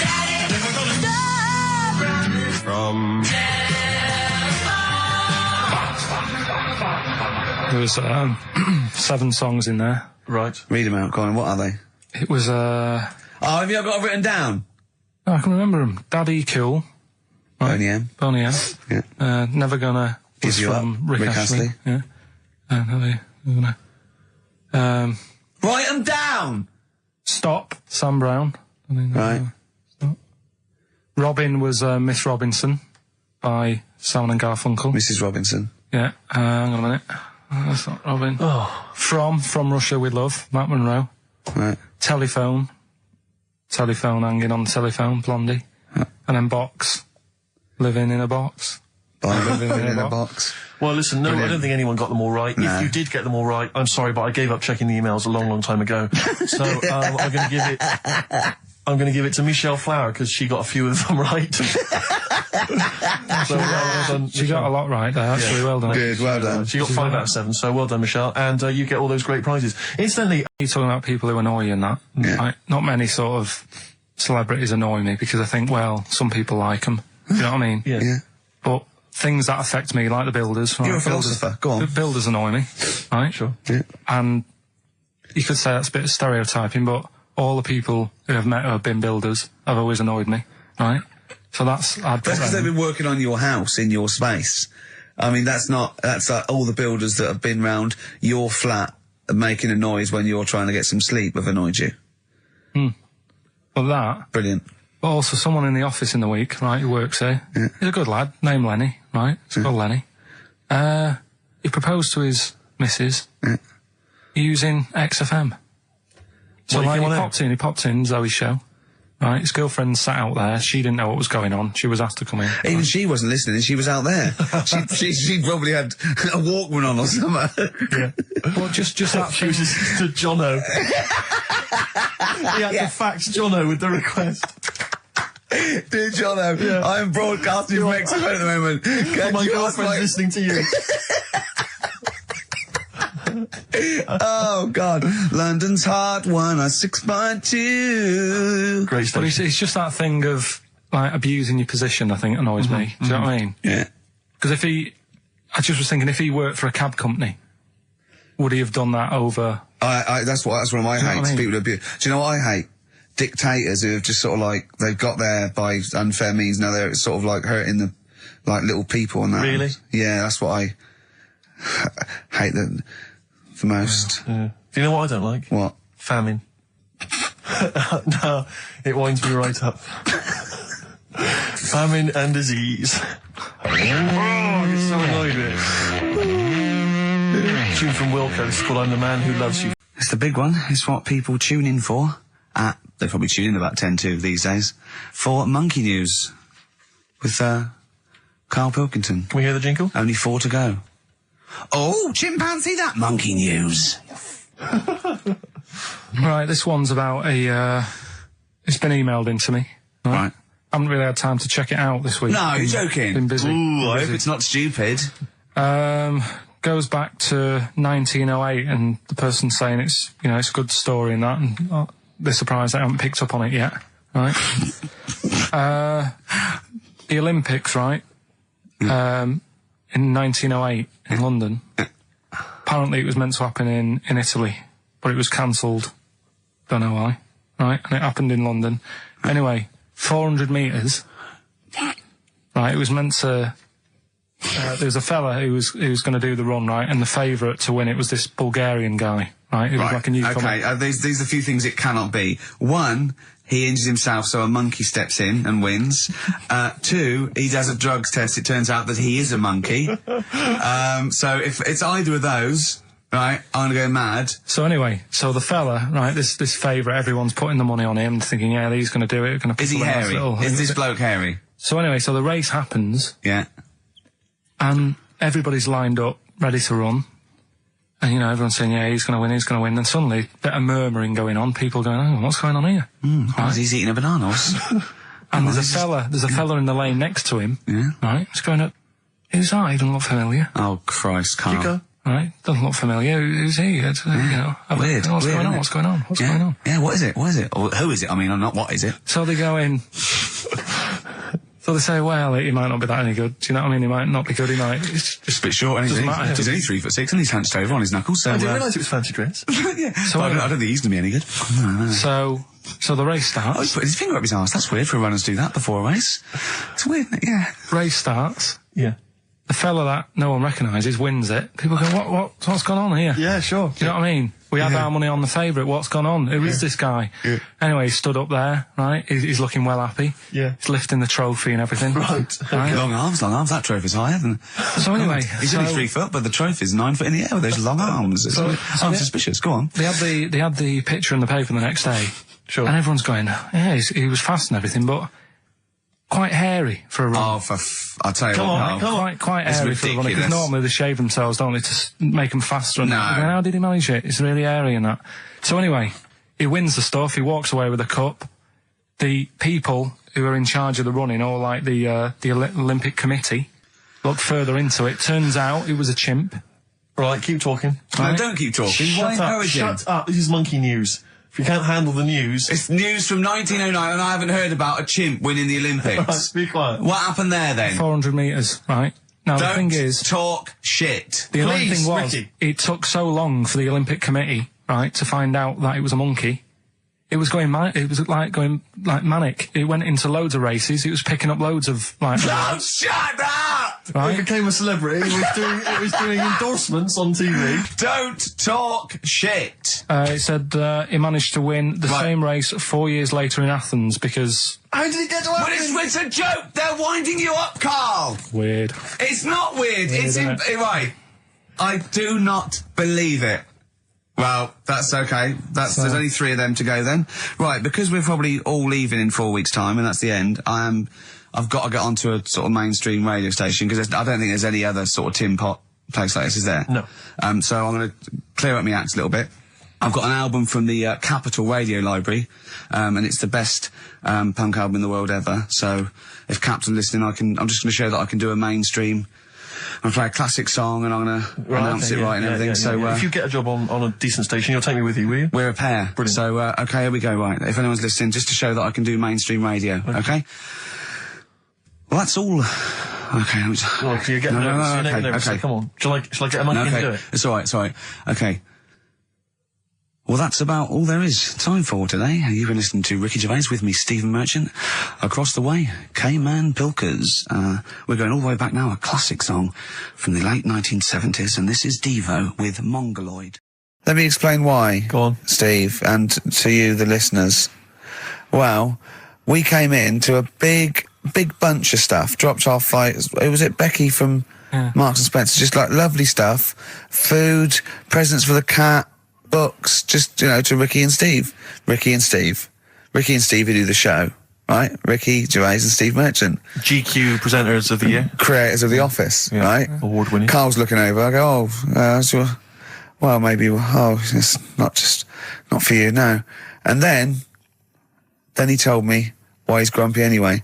Go on. Do you know what XFM are giving everyone? How long have you been here? About 6 years. What are you getting for Christmas from XFM? 2 CDs. Is that of your choice, or do they choose them? There's a list of about 30. Right. Tell them what you chose. 30 CDs. I've gone for Kings of Leon album. Yeah. And the Best of Bob Marley. Haven't we, like, given them away in the past or something? Or you could have burnt them off, couldn't you? You could have done copies. Illegal, but you could have done that anytime you wanted. I don't think Bob Marley minds if you bootleg his CDs. It's out of order, though, isn't it? It is bad. Although is that always the case? Has it always been the truth of all the time you've been here? No, it has been better than this. Yeah, although you do get paid quite well and you do have an easier time. Yeah, but don't give me the CDs then. If it was a milkman, you don't go, I have 2 bottles of semi-skimmed. Happy Christmas. Yeah. That is a valid point. Do you know what I mean? You complain. Who is it who made this decision? There's no point. No point, is there? Why? Just no point. I don't like moaning anyway, just... Has it come from up top?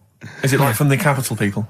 Just everyone. That's what everyone gets. Yeah. Yeah, but will Christian get 2 CDs for getting up at 4:30 every day for about 5 years? And keeping the station afloat. Probably. Yeah. So that's why I'm a bit fed up. What do you listen to first, Marley or Leon? Well, you have a bit of Marley. I'll tell you what Marley's good for as well. You'll go have a little beach holiday, aren't you, over Christmas, going to Lanzarote? Listening to that on the beach, you'll realise how wise XFM are in the long run. You know, you go, well, look, they could have given me 400 quid, right? Well, I'd have spent that. But this is, you know, the legend lives on. That keeps on giving. So you're probably, you know what I mean? Think how much what you got to think of is how much all his great songs took, not only from the depth of his soul and, you know, all his sort of angst and knowledge and love, and then all the studio time, the marketing, and they're just giving you one that. They go, don't worry about that, Carl, just have it. And you go, what? All the time we spent with Bob Marley and everything is there.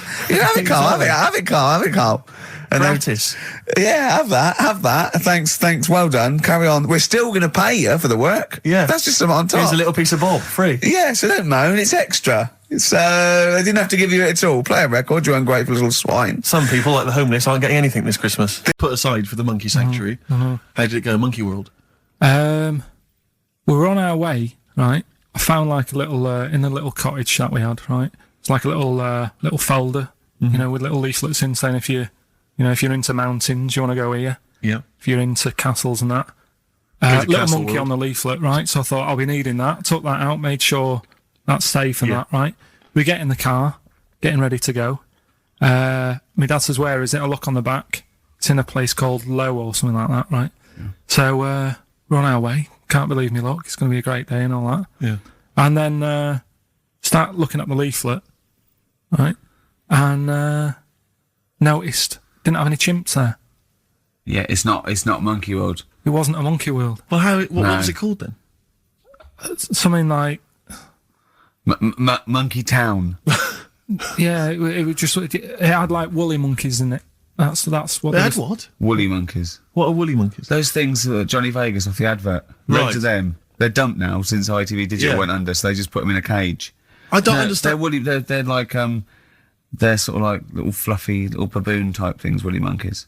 I mean, it's not your chimp. It's not your classic chimpanzee. So did the car screech to a halt? It was like it was like the mission in Armageddon. I just said abort. We're on the way back. One of my uncles, right, Tattoo Stan, he's just caked in them. Tattoos. Right. I don't think he was my proper uncle, but it's just like my dad's got. Tattoo Stan. No, my dad's got. That's a province in Russia, isn't it? My dad's got loads of mates who. When like, you say he's not your names- proper uncle, do you know how, like, when Just a bloke who someone used to comes hang around around, with the all school? right, Uncle Stan? Yeah. Do you know what I mean? And there was, my dad had loads of mates like that. There was John the Screw. right? So he either works in a prison or he likes to have sex. Cabbie. Cab driver. Okay. There was Jimmy the Hat. I don't know what he Jimmy did. the Hat. Yeah. And, Did he wear a hat? No. No. There was Fred the Veg. You sure he wasn't a relative? Sorry. Fred the Veg used to get us like big bags of potatoes and that. Fred Veg, okay. And there was Tattoo Stan. Right. And he was just caked in them. And I used to always look at him thinking, why have you done that? I must have only been like, 6 I or suppose 7. if you're born with a name like Tattoo Stan, exactly, you're destined, aren't you? Were Really? they like a 1950s gang? I'm worried about. I'm worried about doing a bank job. What was his name? The Hat. What was his name? Jimmy the Hat. I'm worried about Jimmy the Hat. Yeah. Not having a hat. I don't understand it. Are you sure he didn't have a hat? Not when I met him. Did he ever wear a hat? I didn't see him that much. Do you think it was a joke, like, when your mate's sort of like, 8 foot and huge, you call him Little John or Tiny? Do you think? Well, the fact that he never wore Yeah, a they hat. went, hold on, I've noticed something about Jim. Go on. No hat. And I go, oh, true, let's call him Jim the Hat. Jimmy the Hat, yeah. But my Uncle Stan, he had like loads of them. He did them himself. Oh dear. And it was always that thing. God. What was it? Things like It was, he had like the cross, cut here, made in neck. Britain. And if you're going to do them yourself, I'd say at least make sure you're sort of a good drawer. Yeah. And don't do it in a mirror so it comes out backwards. Well, that was the other thing. But like, I remember he did. Names are all right. He had like all his kids' names down his arm. And, what are they called? Yeah. Oh, God, it's Tattoo Stan Jr. Yeah. And Paul shits the bed. Okay, educating Ricky. What have we got? Airy Chinese kid, go on. Right, yeah. This is the. I didn't want to do this. What do you want to do it? Well, I wanted to give you 3, and I gave you one. It was like the alien man gets a beard or whatever. Yeah, And which was total rubbish, so this one should be better, maybe. Hairy Chinese kid. Right, well, we've talked about hairy people in the past. True enough. Haven't we? Yeah. The little kids who grew up in woods and hung around with wolves and that. Yeah, again, you're confusing it. Yeah, they're not, there were some people that were born very hirsute. They were not the people who were brought up with wolves. Yeah. You just put that together in your Homer Simpson type mind. Right, well, this is like a sort of close to that sort of story. Yeah. But the weird thing is, right, Chinese people aren't that hairy as a nation. No, seriously, that's a well-known fact. They don't have that much body hair and stuff. Okay. So this little kid who was born over there, he was like covered in stuff. Was he? And it was only his nose that wasn't hairy. The rest of his body was caked in hair, right? And his hair sort of What grew. sort of hair was it? Was thick hair. No, what I mean is, was it sort of like a pony's mane, so he just looked like an Ewok? You know what I mean? Just like hanging down sort of straight, dark hair. In the picture, it looked like it grows from his eyebrow. It grows from his eyebrows quite thick, and then it just goes all the way over You his don't head. think it was just really long eyebrows that he'd done a comb over? No, it was all over his body. It had a picture of like his back and that. Yeah. And Had he styled it? Had he styled it at all? Did he have it in a quiff or? no, it was just hanging everywhere. all over him. Yeah. And they were like, this is a bit weird, happening in China, where we're not normally that hairy. That was the scientist speaking there. And the local press and that were getting him down, calling him Monkey Boy and all this. Oh. And Thinking Chinese press. but the doctor, Yeah. Oh. They're cruel, aren't they? The Like those game shows. That's Japanese, isn't it? Yeah. That's cool. Yeah. and the doctor said, I was talking through all that time while we were just like talking to each other then. Because I turned round and I still saw he was talking. Go on. So anyway, the local press came in to see the hairy boy, the monkey yeah, boy. and they were like being tight, taking the mickey out of him, and the doctor said, Throwing him nuts. he's only hairy. Said he's a healthy young kid. The only faults he's got is he's got a little bit of eczema and a boil. And he said everybody should just treat him the same, and I think he grew up a healthy kid. Yeah, so that's the That's the end of the story. That's not a story. Why? But I've got nothing. I don't know what to say to that. So someone in China was born slightly hairier than the rest, and he was normal apart from eczema and a boil. That to me isn't a story. But if it is, I've got a million. I mean, it's sort of like bloke from Manchester went a bit bolder than the rest, got a job on radio. He was normal. I mean, that's not a story, is it? Do you know what I mean? All right then. You know, I won't be telling anyone the bloke got in the car and he had a full-face beard. Why has his car been towed away? Because it was a quiet road. It wasn't in the way. So. Are you filling in the blanks again? That wasn't in the book, was it, that you read? See, that's the thing. Sometimes I think you make up bits of the story as though they were fact. That doesn't seem right. Well, that's all you can do, isn't it? So that's educating Ricky. Will we? Brilliant. Do that next week. That is brilliant. No, I think that was good. I did. I mean, I enjoyed that. I learned something from that. I mean, I want to get. I mean, this is all from one book, is it? Yeah. That's an interesting book. With the, I don't want to dwell on it, but with the hairy Chinese kid, what did they say about that? What was the, I mean, was it once there was born a kid who was slightly more hairy than everyone else? But yeah, it's all right. He only had a boil. How did they word it? How did this capture your imagination? It was a picture that grabbed me first of all. Yeah. Sure. And it was like, God, what's up with him? And that's when I read it. Did you see the boil and the eczema or just the hair? No, you see, because his face is like, just under his eyes is sort of nice and smooth, and his nose is sticking out, and that's not hairy. But the rest of him, it looked like he had the sort of a balaclava on or something. And then I read on, and it's like, this is a hairy kid in China. Yeah. Yeah. So. Yeah. Okay, good. Anything else in there? There's that one that a bloke, right, was going to get a phone call at 4 o'clock to find out if his business was, okay, right? And if he didn't get the phone call, he knew he was broke, destitute. So dead on 4 o'clock, the phone didn't ring, so he went up to the roof, his office, and he jumped off to commit suicide. And as he was passing his window, the phone was ringing. Oh, no. Carl, it didn't happen. Didn't happen. Think it through. Think it through. Who told that story? Who told that story? As he hit the pavement at 120 miles an hour. He's the only person who could have known that series of incidents. Also, why didn't he wait? As his life's at stake, why didn't he wait till 5 past? I'm going to give it 5 minutes just in case. Just in case the lines are busy. Yeah. And what sort of bloke goes out, I'll call you at 4, okay, if your business, well, call me anyway. No. If I don't call exactly 4, then, no, you commit suicide. Commit suicide? I would, because if I don't call at 4, that's the end of it. Well, call me anyway. No, that's not the way I work. Why can't you just call me and tell me the other way? Well, I'm telling you how I do it. If you're bust, I don't call. Can't you just call to verify in case something goes wrong? What if it's engaged? It won't be engaged. Just commit suicide at 4, please. We're talking about embarrassing stories and stuff, and I don't know if I've told this on this radio before. Have I told you, Carl? I'm not sure. But this was when I was working at the BBC. This is not even long ago, and I'd moved to London, and I was fairly new in London. And I was working at the BBC, and I had this BBC hire car, and I've never told it. If there's anyone listening who works for the BBC, I don't know if I can still get in trouble for it.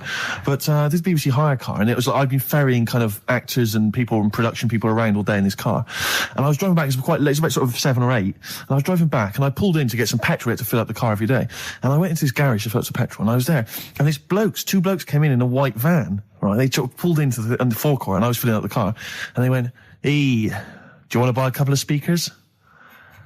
And I said, "Yes, I do." Yeah. Because I'll tell you the reason. It was like I was so flattered that they thought I'd be the kind of bloke who would A, need some kind of classy speakers, and B, would like to buy them on the sly. Do you know what I mean? Yeah. I thought, they like the They've seen me. They've seen I look a bit of a hustler. Exactly. Yeah. I'm a street sort of guy. You can see by the way I use my walk. Exactly. Yeah. So I couldn't believe my luck. So they drove behind the garage, the little sort of garage bit at the back, and I went round there, sort of casually went round there, sort of locked the car, went round there. They went, open the back. You had 2 speakers in there. I said, "Are you sure these aren't knocked off, mate?" He went, No. We work for Dixon's. This is the story he spun me. We work for Dixon's, right?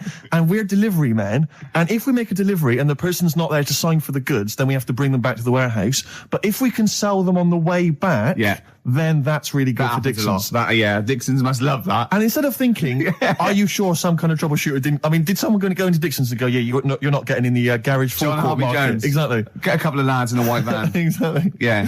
So anyway, so I sort of bought this story, and I was a little bit dubious, and I went, right, let me hear them then. And he wired them up to the car stereo, and boom, boom, boom, they're playing. So it was some groovy hip-hop. I was thinking, great, these guys know what I'm into. Yeah. And he's giving me the talk and stuff. And I said, I'm a bit worried these are knocked off. He went, no, listen, we got a bloke at Dixon's who can confirm this is fine, right? Phone him up, use my mobile, right? And quote this reference number, right? So I phone out, and I goes, yeah, I go, hi, some guys here in a garage forecourt trying to sell me some speakers. Just wanted to check. He went, it's fine. I went, should I just read the reference number or whatever? He went, if you want. And X14, and I'm like, yeah, it's fine. Yeah. Okay. You know what that was, don't you? That was actually Mr. Dixon himself. Exactly. Yeah. Exactly. So I'm thinking, well, they sound great. They're giving me for a knockdown price. I'd say they were like 400 quid, they were like 200 quid or something. It was a good bargain. I was in the market for some speakers as well. Yeah. So, while they were loading it's them all kosher. I phoned Dixon. Exactly. I phoned Dixon. That's fine. Yeah. So while they're loading them in the back of the BBC hire car, right, I'm in there paying for the petrol, right, and the guy who's serving goes, all right. He goes, what were you doing around the back with those blokes? Right? Because obviously there's security cameras filming this whole transaction, right? And he goes, what are you doing around the back? And I went, brilliantly, there's some old mates. Some of my mates were just having a chat and that. He went, oh, right, okay, like giving me obviously the evil eye. So I went back to the van. So I'm in the car now and I'm driving with one of the blokes who's in the van with me because I didn't have the money on me. So I had to go to the cash point to get the cash, right? So I'm driving with him and the other guy's following me in the van and he was like a northerner like you and he was giving it all the, all right, yeah, I tell him my girlfriend's a DJ, she's got some of these speakers, they're fantastic, and he's giving me this. And then my mind starts working. Now that I've got a bit of time to think, I'm thinking, wait a minute, this all sounds a bit dodgy. Yeah. It dawned on me, Rick. Fool, are you? You're streetwise. Exactly. You're streetwise, Steve. Not only that, I was thinking, how am I going to get them home? I've got to drop the car off at the BBC. How am I going to get these huge speakers back to where I live? And how can I pay for them? Because I've just spent £100 on Find the Lady with a couple of blokes in the square. It seemed like a fair game. Some of his friends were winning. But so I explained to him, I said, I can't get them back to like Brixton where I was living at the time. He went, don't worry, give us an extra 20 quid, we'll take them home for you. Oh, that's good. Deliberate. They do a whole service, you see. And there's also a backup guarantee. Did they have the guarantee, the 3-month guarantee? They didn't. No. But I said, I'm not sure about that. He went, well, why don't you put them in a cab, send them back, and your housemates can collect it? I was like, oh, no, there'd be no one in. And I was beginning to sort of get a bit conscious of like, maybe this was a bit of a scam after all. So I pulled into like a little side road. I said, I'm not sure I'm into this now, actually. He went, what are you talking about? It's 200 quid for a pair of speakers. It's a bargain. You never get a bargain like this, mate. I'm going, not too sure, actually. I don't think I want them. He went, 150 quid, mate. 150 quid. I went, no, he's 100 quid now to you. And I'm thinking, wait a minute, this doesn't sound like the kind of work that Dixon's would be doing. Dixon's don't do that when I go in. This is it. Dixon's never negotiate in that way. When I go there, look around and I leave, they go, where are you going? Exactly. I go, no, we'll have anything then. Have anything for a So quid. I stopped the car and the white van pulled up behind me with his mates in. Sure. And I said, can you get them out? I'm not interested. And he went, 100 quid, mate. And he was just going, you tosser, you obviously want some speakers. And he was having a go at me. So I was carrying the speakers out and putting them back in the white van. And he was just shouting at me. He was going, 70 quid. I was like, 70 quid from 200. This is ludicrous. You realise that wasn't Dixon's policy then. Exactly. They don't usually shout you tosser as you leave the shop and walk down Camden High Street. They're not usually shouting you tosser. You should have took the offer of like the monthly payments they've got on at the moment. So eventually I put them in there and I sort of knocked the deal on the head and I got back in my car and they were in theirs and I just looked in the rearview mirror and they were punching the dashboard like with aggression and venom, like we let that deal slip through our fingers. And I've never been so terrified in my life. I just sat there and I was just thinking, oh my God, all I was thinking now is what if I go back to the BBC and they go, we've had a call from the police, the man at the garage, he saw you doing a dodgy deal. I love it. Well, what you do is you put the hire car in a drain in your front garden and then go in and out of the toilet, just pouring bleach down or Ajax and then never know. Yeah, this is a question. I was discussing this yesterday. This is not a bit of shit. This is not a joke. I genuinely have always been slightly perplexed, and we were discussing it last night. The notion of the birds and the bees. Yeah. Now, I don't mean, the birds and the bees. I understand how, why they use the birds and the bees. Yeah, because, you see, I always, as a child, I assumed the bees were having some kind of relations with the birds. No. So what is there anything to do with the birds and the bees, or is it literally, just like a euphemism? It's just, the birds and the bees. No, but do the birds do anything with the bees? No, not at all. It was where parents just take them out. It was where parents used to sidestep the issue by saying things like, when a lady blackbird and a man blackbird they meet, right? They make a little nest, and then because they're in love, they have an egg. Yeah, and that was it. I understand that. That makes sense. But why the bees? Why the birds and the bees?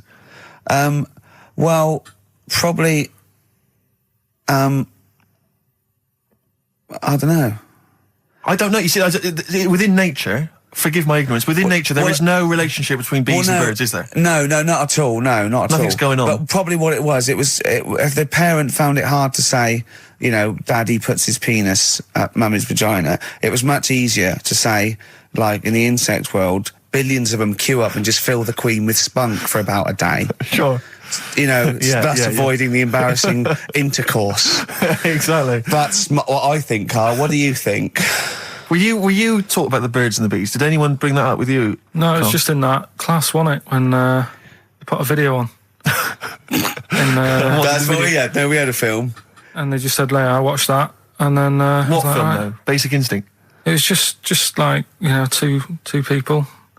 And all sat round the telly and watched it. One girl fainted.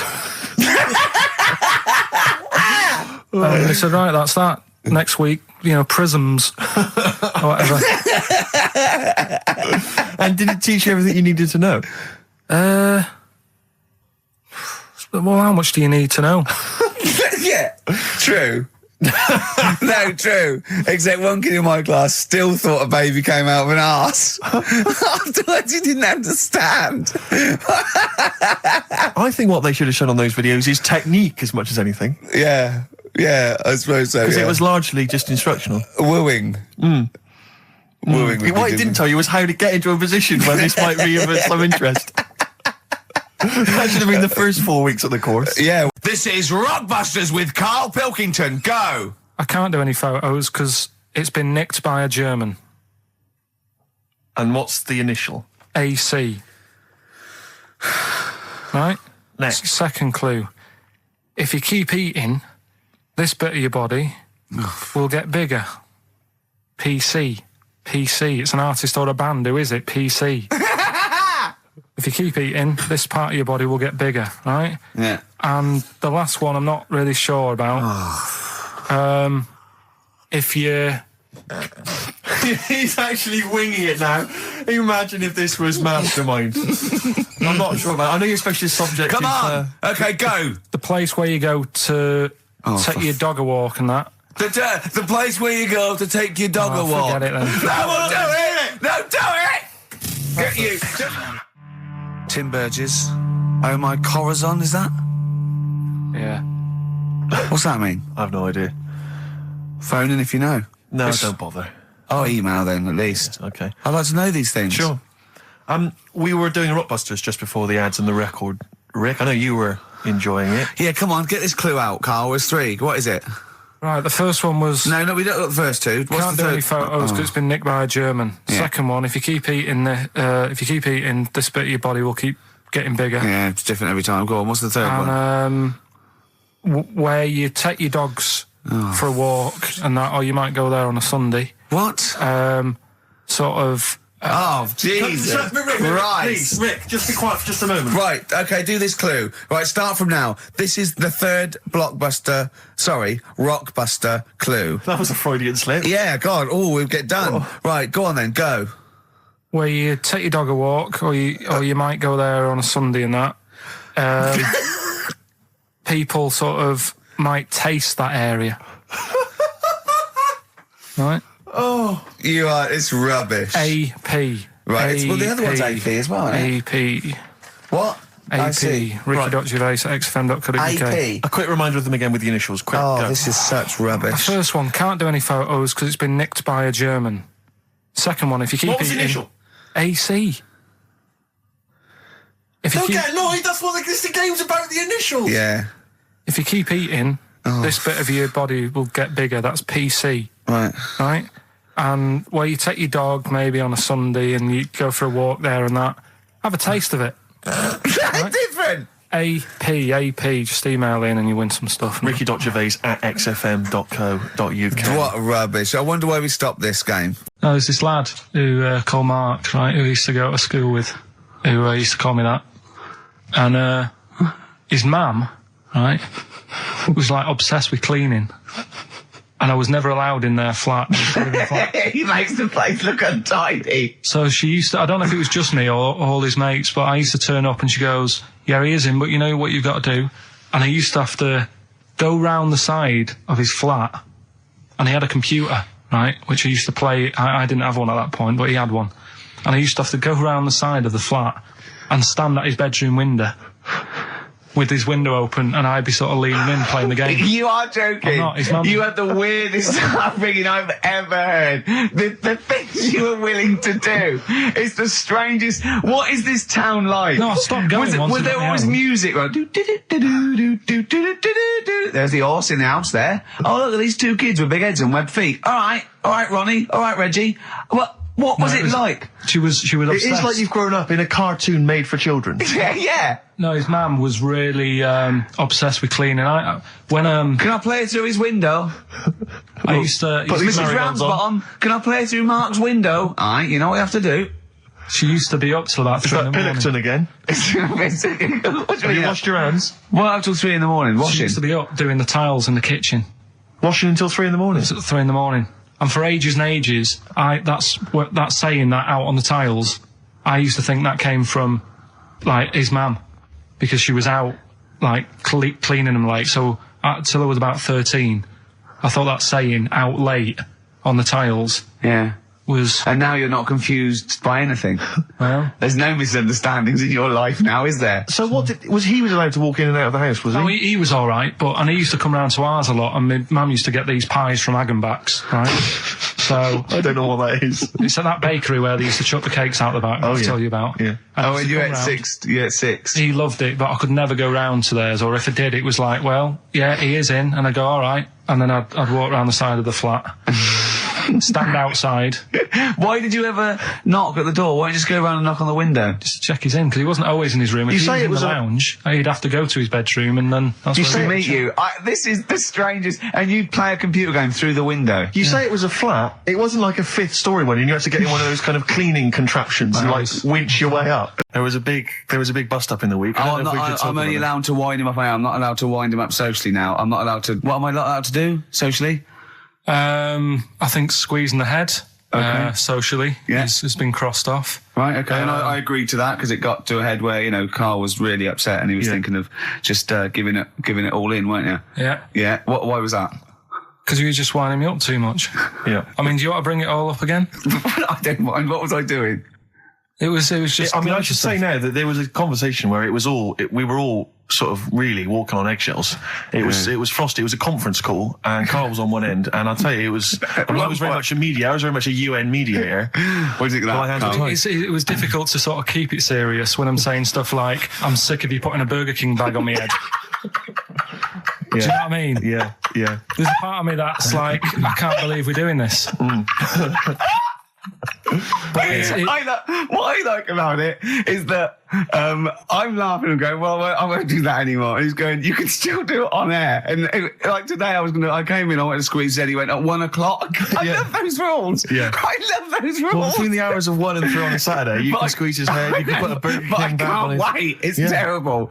Oh, dear. That all started last week as well, really, because I got in a bit earlier to do an edit for you on some track that had swearing in it, right? Yeah. So I get in early, he comes in, first thing he does is go to sort of squeeze me head. And my reaction was, not now, do it later. As if it's all right to do it later. Yeah. So that's kind of what made me think this isn't normal.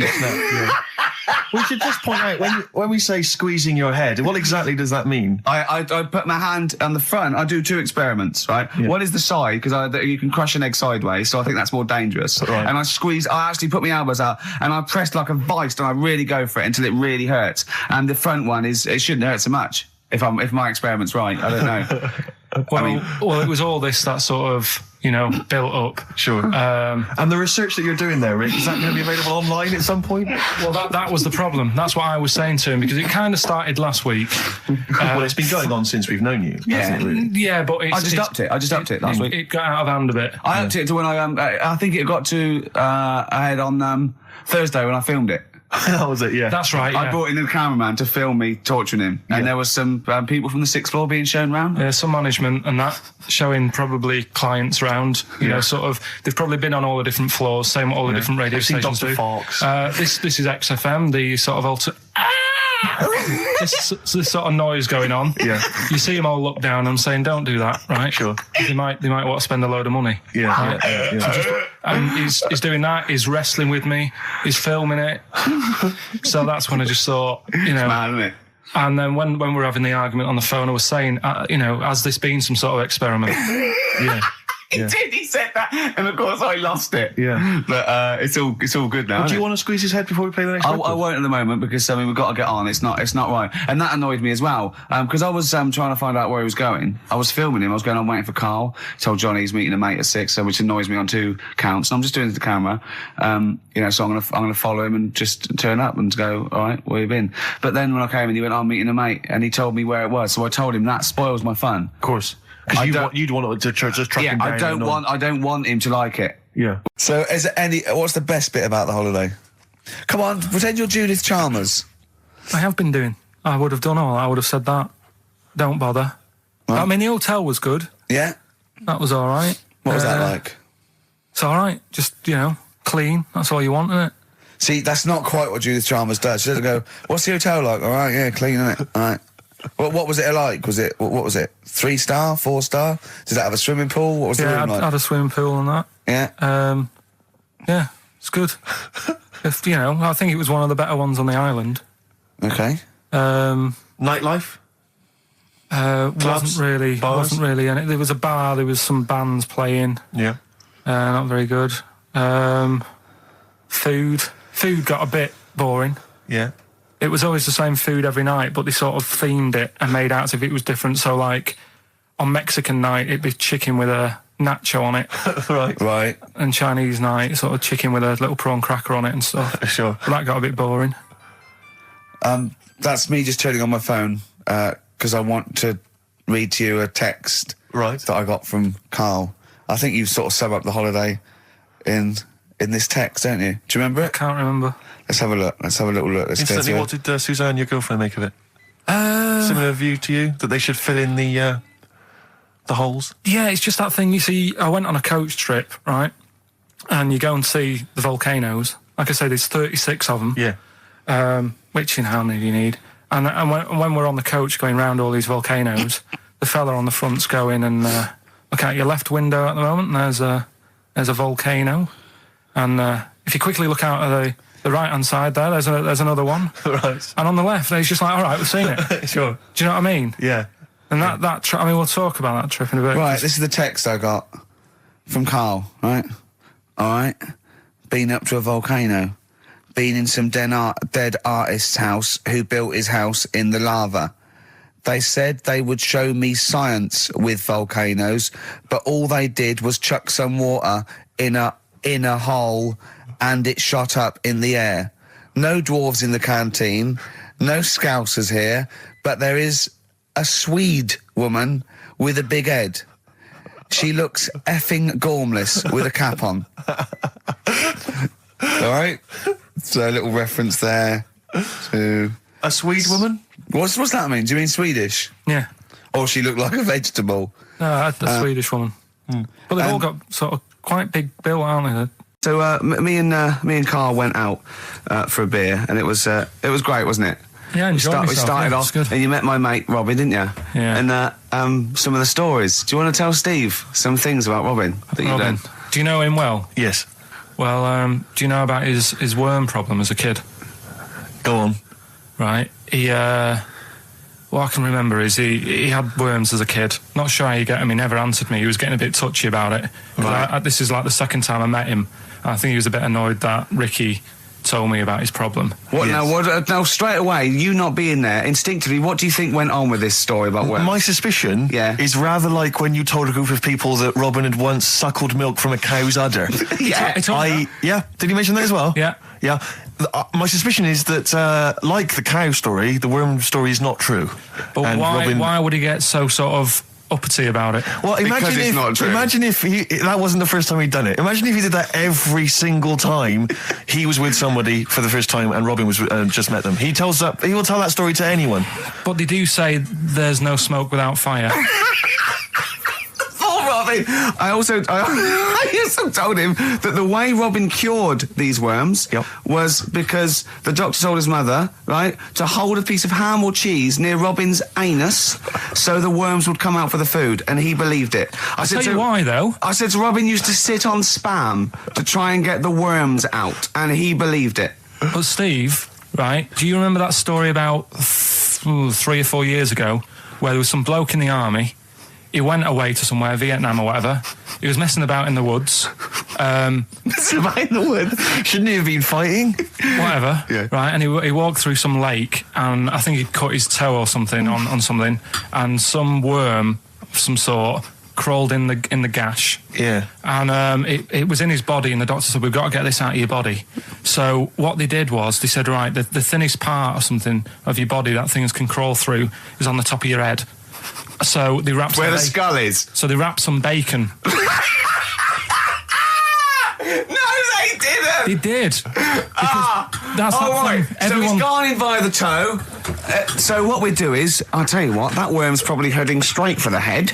We'll put a bit of bacon on it. The thinnest part of the body is the skull. Of course, it's not the thinnest part of the body. It's where your brain case is, isn't it? It's the skull. There was a reason for it. And it was like they stuck some bacon on his head. And as ever, the vital piece of information, i.e. the reason, Karl seems to have forgotten. Because the worm was in his body, and they said everyone likes the smell of bacon. Including worms. Even a Vietnamese lake worm. They love bacon. Remember last week when I said about the little fella with the bone with no brain, and you were proved wrong? No. Please. No. We were saying it wasn't a little fella. We were saying it was a stillborn child. It wasn't a little fella. You're changing it now. You weren't having any of it last week. Right, hang on a minute. I'm getting confused. There was a Vietnamese snake that went inside of a soldier. A little, like, maggot or some sort that you have to get out of your body because it causes problems. Yes, and so in order to get it out of the body, they strapped bacon to his head. Yeah. That is great. This doctor. And did that work? I think so. They had a picture of him smiling. Oh, God, what, the worm or the bloke? The bloke. Oh, dear. Honestly, I hope someone knows the story. And it was about 3 years ago, I reckon. Okay. And, it did work. G.I. Bacon. So this is why the worm burrowed out of his head to get the bacon? Get to the bacon. Right. That's great. So this is why when Robin was telling his story, I was a little bit disappointed if it wasn't true. Right. Because in a way, you know, Robin's never been to Vietnam. No, but what do you really think that Robin? Well, as Robin said at the time, Karl, why would I sit on ham then tell Ricky Gervais? It's a very good point. Because if he was a kid, you do daft things like that as a kid. Right. He is telling Ricky Gervais though. Yeah.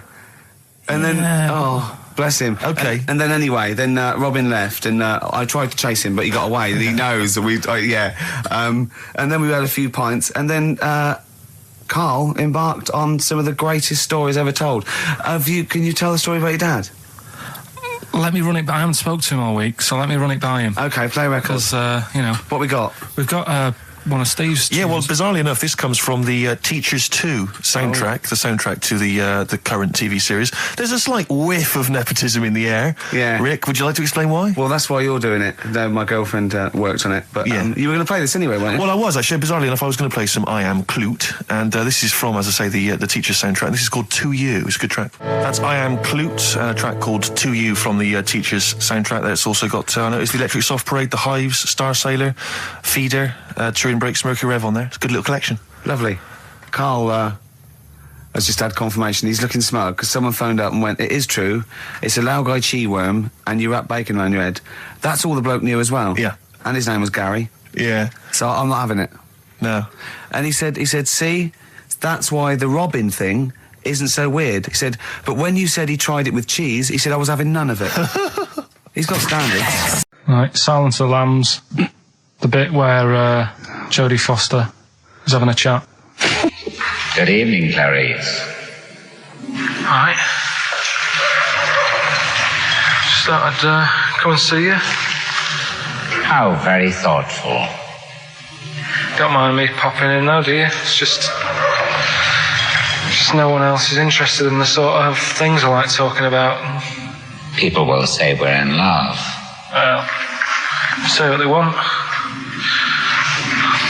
Did you hear the show last week? We were talking about gay people, if they should have their own toilets or not, and stuff. That was good. Yeah, it was alright, wasn't it? Got a good debate going. enjoy doing the show. It's a favourite part of my week, really, just talking about weird stuff and that. Oh, Clarice, your problem is you need to get more fun out of life. I have a lot of fun in my life. You know, come and see you and spend a lot of time on the internet looking up weird stuff. We're reading something about a hairy Chinese kid. There's another thing, there's a fella who, no arms and legs, is known as a pillar man. Everything you need to find him is right there in those pages. Bizarre magazine. Yeah, I get this. The hairy Chinese kid, what annoys me is he could sort it out. He could just have a shave, couldn't he? Do you know what I mean? No, he cuts. Does he? Well, he used some like Emacs stuff. Yeah, don't be getting funny with me, just because you're in a bit of a mood, right? You know you shouldn't eat people. Your eyes are bigger than your belly, I've always said that, so I'll see you later. Interesting. Atmospheric, moody, and the question is, okay, here, how about this? How many films have been made featuring the character Hannibal Lecter? How many films have been made? They haven't got time to phone in now, have they? No, they can email in, they'll have time. Do you care? I don't care. No, exactly. Ricky.Gervais, XFM.co.uk, if you can be bothered. If you're interested in and you want a $4.99 copy on VHS of Silence of the Lambs. He's dissing that as well, Carl. What is that? Bit annoying, but that's it for this week. But remember what happened when no, it's not. It's 9 minutes to 3. How can that... Tell him, Steve. No. How can that be it? It's 9 minutes to 3. What's he doing? Is he playing a record? Carl, what can I do to get back on your quiz team? You're not. Right. Songbird Oasis, right. Send Carl a little present. Send him some essential oils or something, or, a little lavender pillow, or just a little message. Send him a little message. Tell him it's all worth it. He's getting all grumpy, aren't you? I just get sick of it, that's all. It's not worth going through the stress for 30 quid every Saturday. You lying little... You'd get more than 30 quid. Oh, not much more. Anyway, Steve, who's the winner? The winner is Mike McNulty. He correctly answered the fact that there were 4 films featuring Hannibal Lecter. There's a downer now, isn't there? There's a downer. I think it was you, actually. I mean, I don't know, Carl. It's not like I'm just trying to win myself a place on your team, but I actually felt that Ricky was really out of order. I gave him grapes. I thought Ricky was discourteous, if that's a word. I thought he was rude, aggressive, unpleasant. As one person emailed in, a dickhead. So, someone also said you were fat and talentless. I don't like those emailers who do that sort of thing, but one of them said you were really, really annoying. Well, cheers for that, but you're still not on the team. They didn't like what you were wearing. Can I just tell you some very, very interesting things about pigs? Please do. Right. One, everyone knows they have a corkscrew-shaped penis, right? Yeah. A corkscrew-shaped penis. That's the tail, isn't it? 2, they can't look up. They can't put their head back and look up, right? 3, they can have a 30-minute orgasm. Yeah. Rick, is it only pigs that have got a corkscrew-shaped penis? No, and landlords. Okay. Very handy. Right. And it was a Christmas play, and I managed to get a part in it. And, did you audition? No. Got a part in it, and I should have been playing the drums to the one about Kings. We Three Kings. Yeah. I was meant to be doing that, but Little Donkey came on, and it was one of those. What do you mean came on? That was like next up on the next song. Right. And it's one of them songs that you can't help sort of tapping along to. Yeah. Do you know like if I was to go yeah, you'd have to finish it with. Yeah. Do you know that they actually send that into space? Do they? And what, hoping that aliens will respond with that? Yeah. They do that because apparently it is one of them things that you can't help. What, even if you're an alien life form? Yeah. They know that, do they? Yeah. But anyway, what, because they watch Star Trek or something? Hello. Knock knock. Yeah. No, seriously. Is it true, like, if you send out knock knock into space, they have to say Oggy, oggy. Oh, that is great. Seriously. Oh, hold on, what's something out there? What's a little green fellow? That is great. Yeah, so anyway, that is Little Donkey is like one of them tunes that you can't, and I was there and he had the drumstick and I thought, oh God. The drumstick! I could feel myself. And anyway, just wanted to do it, yeah. I started going along and playing Little Donkey, which I wasn't meant to do, but it went down such a storm. Okay. Does it worry you? I mean, you sort of joke about it now, and we're talking about it in the office, you know, like, oh, is Steve really touchy about the way he looks? And, oh, what's this? Where's that come from? He's done it again. He's done you again. I was walking home the other night, and I was thinking about it. And do you worry that when you're old, you will be on your own? You did start it, though, didn't you? Well, Carl, I'm glad you brought this up. because I mean, for me, you know, a lightweight, frothy entertainment show on XFM on a Saturday afternoon is exactly the place where I want to discuss the desperate, lonely future that's inevitably coming my way. Oh, God. I'll tell you what will cheer you up and forget all that. A bit of Embrace. Oh, one of the most hated bands. What are these fellas doing? There's a couple It's quite noisy, it's just distracting. Yeah, there's a couple of fellas behind us taking pictures. I don't know why it takes two of them. I think one of them just got, a couple of hours out of the office. Yeah. They're from the, what are you from, X-Mag? X-Ray. X-Ray. What's X-Ray? It's the XFM magazine, Steve. The XFM what? Magazine. And where's that go, is this available in shops? Is it just a giveaway thing? It's kind of giveaway, bit of information on bands. Right. Gigs are coming up. How is it available? Who gets it? It's in top magazines. You're really selling it, Carl. You're obviously a fan of the magazine. It's all right. Yeah. I don't want to make it... This seems now like you've said, let's pretend we don't know what it is. You sell it on air, make it sound... I don't know what it is. Well, I'll show you later. Okay, cool. And if people want a copy of it, they can go to the website and subscribe and you get it for free.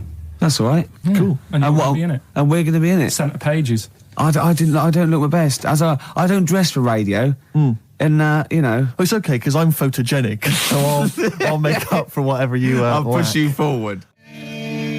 White Stripes and their version of Jolene. What did you make of it, Rick? I loved it. Good. I want to ask Carl a question, though, because Carl sometimes in awe of this newfangled world that we live in.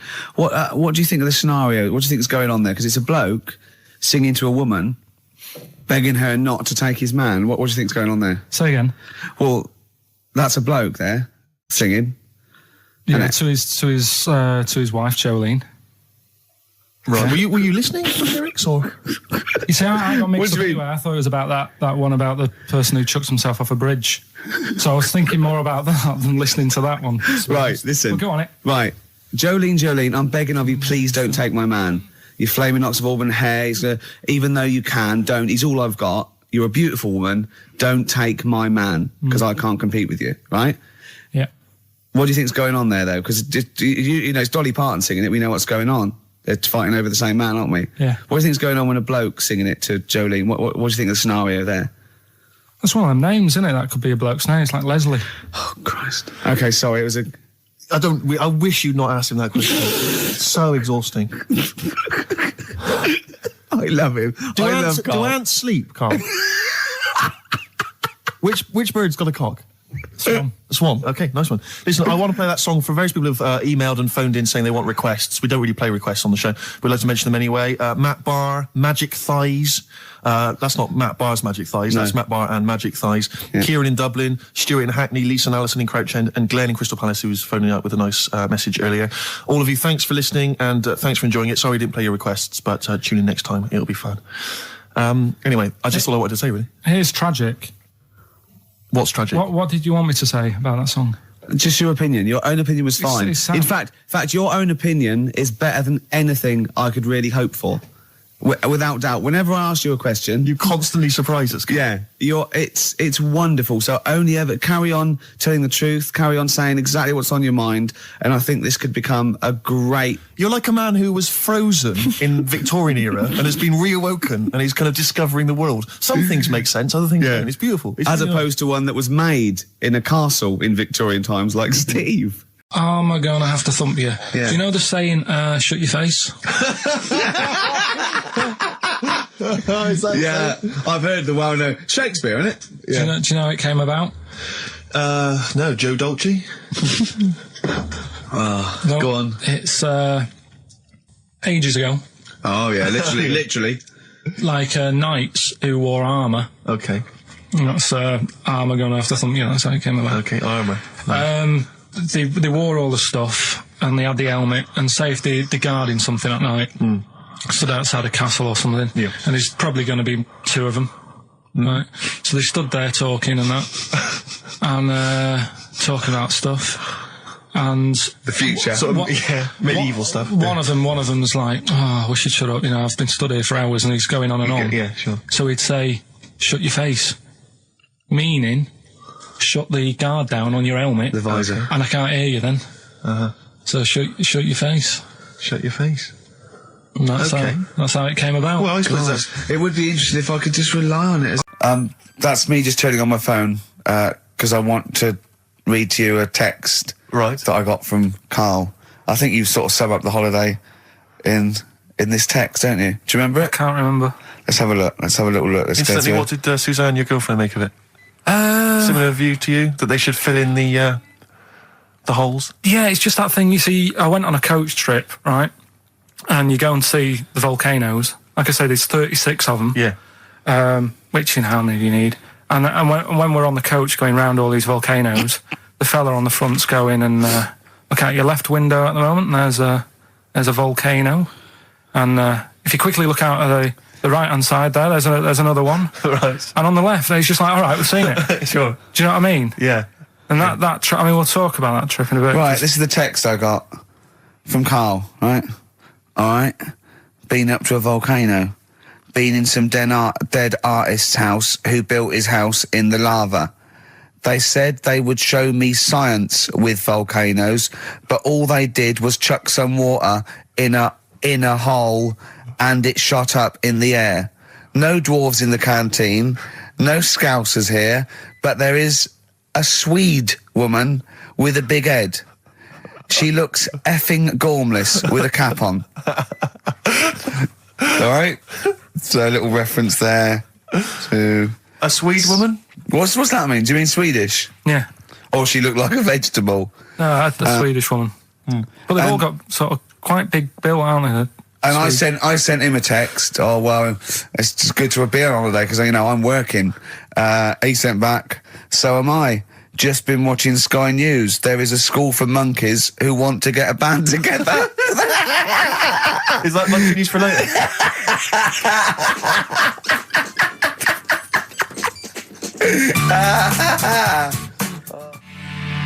Oh My Corazon by Tim Burgess. I can't get enough of that. I love that chorus on XFM 104.9. Ricky Gervais, Steve Merchant and little Karl Pilkington. But it was a nice holiday. Yeah, it's all right. It's just, you know, I went there to relax and that. Exactly. Did a little bit of that. Trying to think of some new, you know, features and stuff. Sure, always working. 3 holidays a year, Jesus. Oh, well, not really 3. Oh, 2. It's all but one big sort of like work thing to me and Steve. 2 holidays, isn't it? Work hard, you need the holidays. So, yeah, the things that annoyed me was like, you get bored, sat around the pool after a couple of days. I'd read my book. Yeah. You know, there wasn't much going on the... Not even any crabs to throw sand at, was there? No crabs or anything. They wouldn't bother with Lanzarote, right? So, decided to go on a little trip. That's when I saw the volcanoes and that, 36 of them. So, we go on the trip, and the thing that annoys me, it does happen every holiday that you go on. If you go on a sort of a package thing, they have these trips, right? And you pay about 40 odd quid, and they give you some wine, so it make it feel like you're getting your money's worth. But how many of these trips have you been on then? Loads. Probably about 12. More holidays than I've had. Go on. Yeah, so anyway, so you're on the coach, right? And they take you for the volcanoes. They took us in the middle of nowhere. Yeah. Right. There's nothing else round there. Sure. It's like I say, it's like Mars, but with holes in the ground. Yeah. Right. And they sort of drop you off, and they go, right, everybody, see you back here in an hour.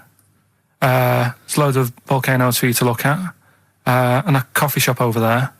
And you know for a fact, right, you don't need an hour there. You could just say, well, just keep the engine running because I'll have a look in this hole, we'll get back on, give us 5 minutes. Don't need an hour. Absolutely. But you know that they've got something going. It's a backhander, definitely. What, with the coffee shop? Definitely, yeah. They go there And they get everyone to have an ice cream and a coffee, and they sit down, have a fag, talking to the bloke. Yeah, and it's like, cousin.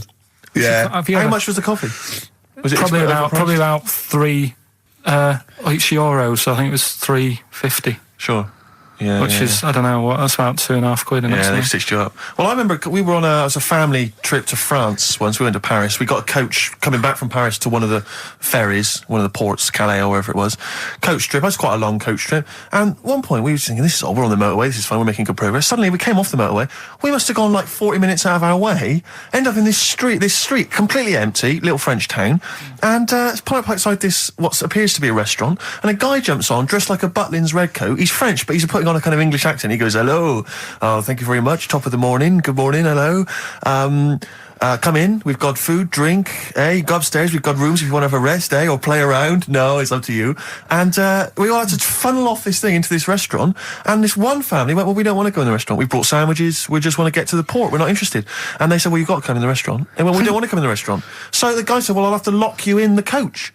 So this family were locked in the coach while we all traipsed off in, and I could just look, but I looked back and just saw this little kid with his face pressed up against the glass. Take me with you. I want to go in the restaurant. They were just stuck in there. Look, it's 10 past, isn't it? We haven't done a little bit of knob news.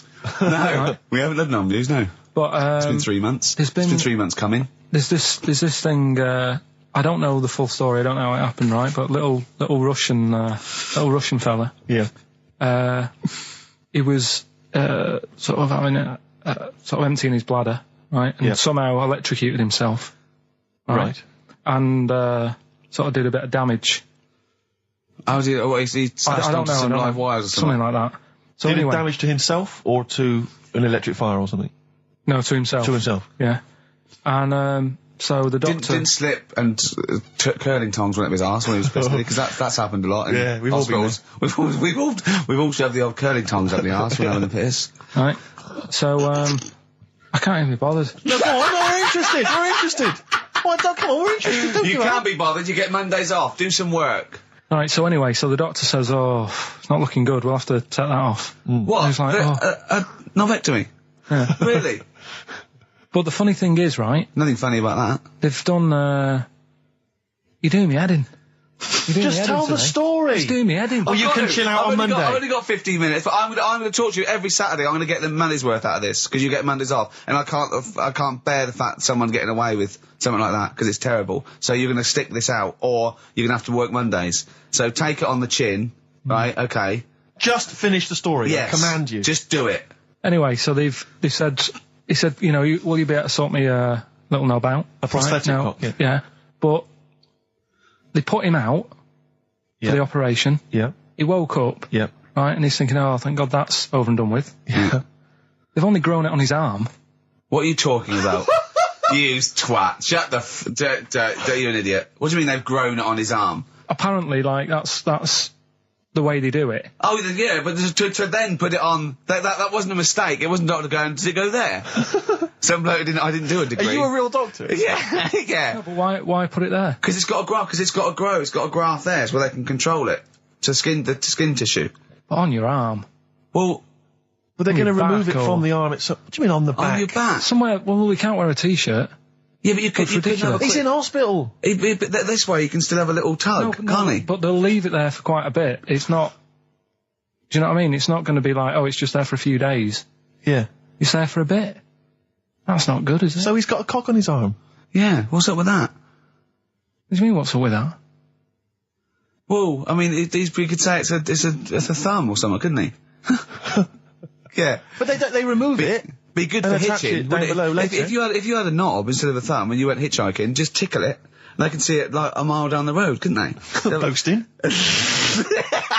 Yeah. If I'd lost my knob, I'd go, oh, I'm not going to have all that stuff. Just whack a pair of tits on me. Do you know what I mean? I think, oh, just forget it. But why not just put it where it should be straight away instead of messing about? Where should it be straight away?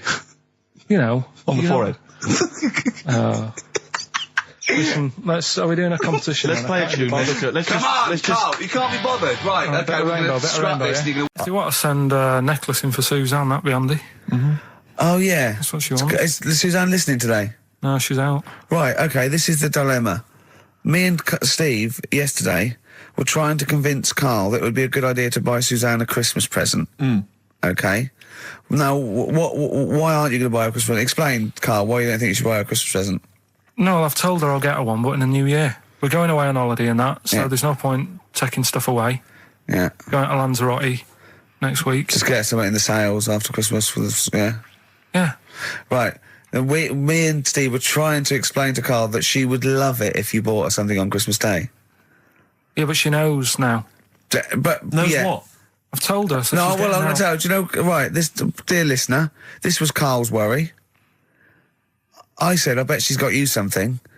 And Karl was worried in case he got her something and she hadn't got him something. Yeah, he'd be livid. He didn't want to be down. He didn't want to be a present down. Yeah. Look at his face. So buy her a nice necklace. Don't spend, just spend £100, you know, just a little token.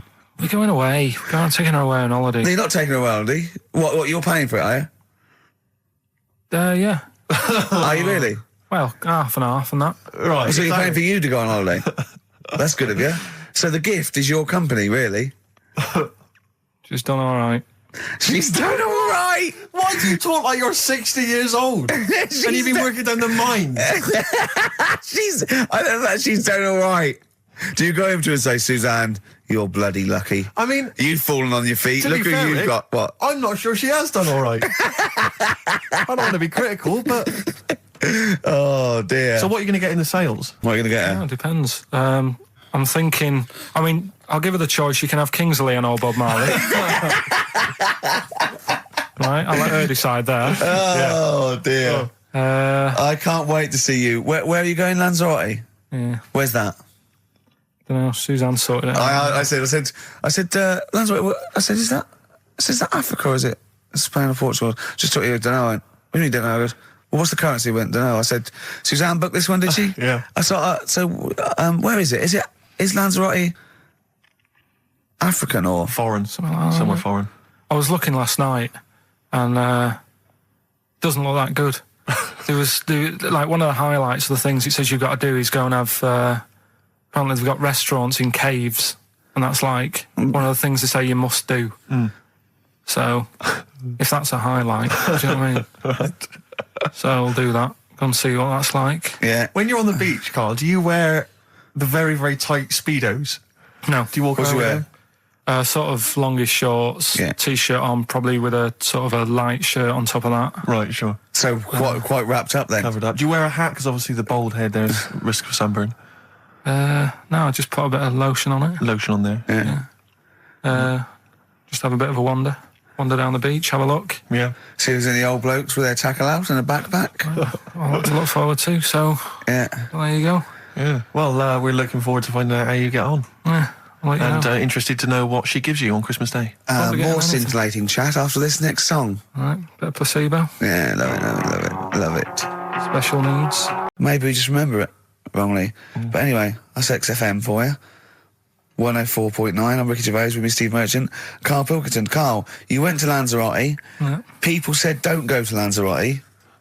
They told you it was Lanzarote. They told you, were they right or wrong? They were right, yeah. Really? Yeah, it's a bit ropey, yeah. Is it? Why? Just, out there. If it wasn't for the volcano they had, it'd been knackered. That's their big draw, is it? That's it, basically. That's all they've got going for them. When you landed, was it really hot? Initially, were you quite excited? You were thinking this is okay? It was warm. It's, we can't complain about the weather. The weather was all right. Sure.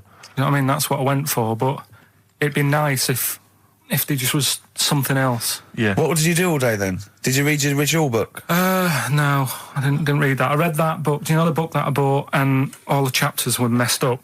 Oh, yeah. I bought a better version of that. All right. And I read that. Excellent. And then...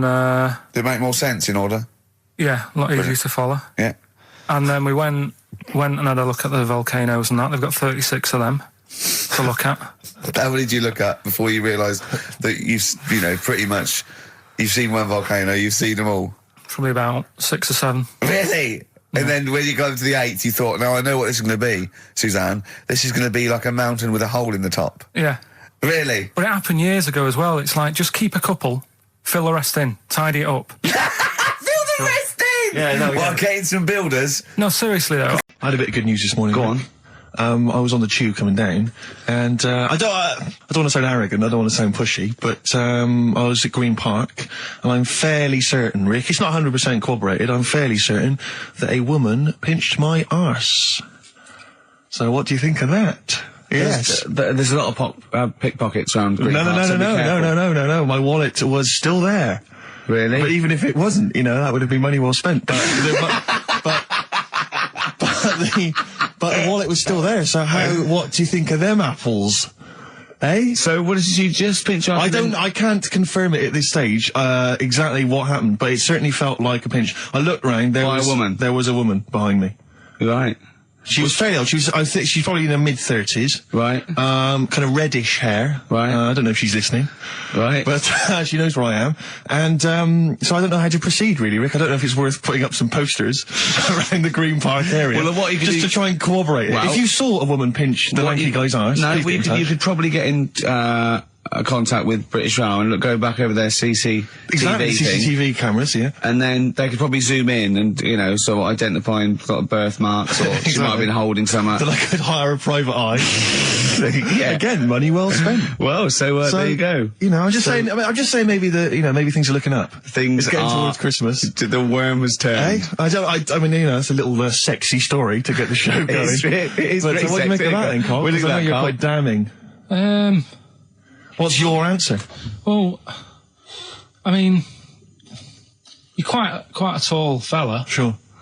So she must have really wanted to sort of reach up and have a pinch. Mm. Do you know You think she was a dwarf? She did it with her teeth? He didn't say she was a dwarf. No, but Steve's taller than, you know, his arse. Yeah, but his arse isn't 6'9", is it? His arse is about 3 foot off the floor. 4 foot? What? 4 foot off the floor? No, I don't think so. About 3. She'd have to be a midget to have to reach up to pinch Steve's arse. He is very tall, but... I don't know what your point is there, Carl. You're just trying to, you're just, I think maybe just a little bit jealous. Just a little bit of jealousy. How many cats do you say you've got through? I'd say whilst I was living at home, I mean, it's still on the increase even though I'm not there. So whilst I was there, probably 5. God. Wow. Oh. Yeah. And were you upset each time, or you just got used to it? It's one of them things, isn't it? Like I've said before, when you first see something, it's a bit of a shock. Do you know what I mean? It's like the Elephant Man or whatever. Yeah. First time you see him, it's that sort of, oh, look at that. Yeah. Do you remember the first time you saw Steve? No, I'm not being funny. Do you remember the first... Yeah, but I've said this before. It's always, then you get used to how people look, and you don't... No. I'm gonna burst. You have to play a record. No, but... Because I just see Steve's No, but I've got used to it. Shut up. Carl, you know our mate Johnny, he's a Doctor Who fan. Yeah. Do you remember, he bought the Doctor Who magazine, and he went to the toilet, and Steve got post-it notes and put geek on every page, and Johnny opened it on the tube, right, and it had geek and everything, and Johnny bought in the new Doctor Who magazine, I think this week's or this month's, right, and they've done the perfect Doctor Who fan, right, what the geek is, right, and it looks exactly like Steve. Alright, don't have a go, Rick. It does, and he went, and I'm going to try and put it on the website. It's amazing. It's got your hair, glasses, it stands like you, it's sort of dressed like you, and it's only, it's hilarious, and he was, I mean, I'm insulting you now, it sounds like an insult, but if you'd see it, you'd laugh. Play Well, Rockbusters, right? Yeah. Right, here we go. Just a little bit annoyed. Just, 3 clues. We've lost all the energy in this show, haven't we? Well, I can't get over that insult. I'm just a little... No, Three. we did though. It just came out, no, I can be honest with you, Rick, it came out left field. I wasn't expecting an insult. No, And, but I I think think there was a sense of camaraderie on this. No, I'll bring Just it in, email and in, you'll see what I mean. ricky.gervais@xfm.co.uk. I'm just annoyed. I can't What are we listen to doing? Robert's I'm just reading out the clues. Should we put this, let's put this one in for the Sony Award. Let's put this show in for the Sony Awards. Play a song, Carl, because I need to discuss things with him. I've talked before about in Edit second. it down. Get this down to 3 minutes. It'd be a great show. Rockbusters in a minute. XFM. Lonesome Day by Bruce Springsteen from his new album The Rising on XFM 104.9. Ricky Gervais, Steve Merchant, Karl Pilkington. Woman just phoned in and said to Karl, stick up for yourself. Don't listen to that Merchant. He does my head in. He's so arrogant. I don't think I'm arrogant. I think I'm mean. Yeah. I just think I'm sort of objectionable. I don't think it's arrogance. I think it's sort of nastiness. Yeah. I'm just not a very nice person. But believe me, I'm not arrogant. I think I'm pathetic. What were you talking about earlier about glasses as well, and Steve taking his glasses off? What was that? What are you saying that in front of him now for? Was it an insult? It wasn't really an insult. Carl, what were you up to? No, what was it? I genuinely don't remember. I genuinely don't remember. Right, Steve, I'm not having a go. Right? Just saying how people, it's a bit weird that you've got glasses because you've got a good pair of eyes on you, right? that isn't an insult. What were you talking about though? What was it? Why did it was the fact that people who wear glasses always look a bit weird without them on. It's like, you know, they should wear glasses. Okay. Why did we get round to this? What was we talking about? I don't know. I don't know. I don't know what that was. It sounds like an insult, even it wasn't intended as one. It wasn't. It sounds like an insult, Carl. It does, yeah. No, it wasn't. I should be allowed to punch you every time you insult me now. No, but I'm not having a go. I'm going to give you a dead arm. Look, Steve, it sounds like you and always even if it wasn't, you intended it to be one. What you... Oh, that was real. Play a record. Yeah, but it's mad. What you get every time you insult me from That's now on. mad. Is this the Cardigans? Great. Brilliant. I didn't even say anything. It makes me feel better. I can enjoy the rest of the show. Yeah. Before we carry on with anything, I should just tell you, we're on the subject of emails. There's one emailer we're always looking forward to hearing from. Dickers! Richie Anderson! Dicky Docky Doo! Richard Anderson, thanks for emailing. He's my biggest fan. He's one of the biggest fans. He absolutely loves me. But not afraid to offer some constructive criticism. Go on, that's the great thing about Dickie. And from Anders this week, he says, Ricky, I'm lazy, I talk nonsense, I'm badly organised, and I believe in ghosts. Can I have a job working on your show?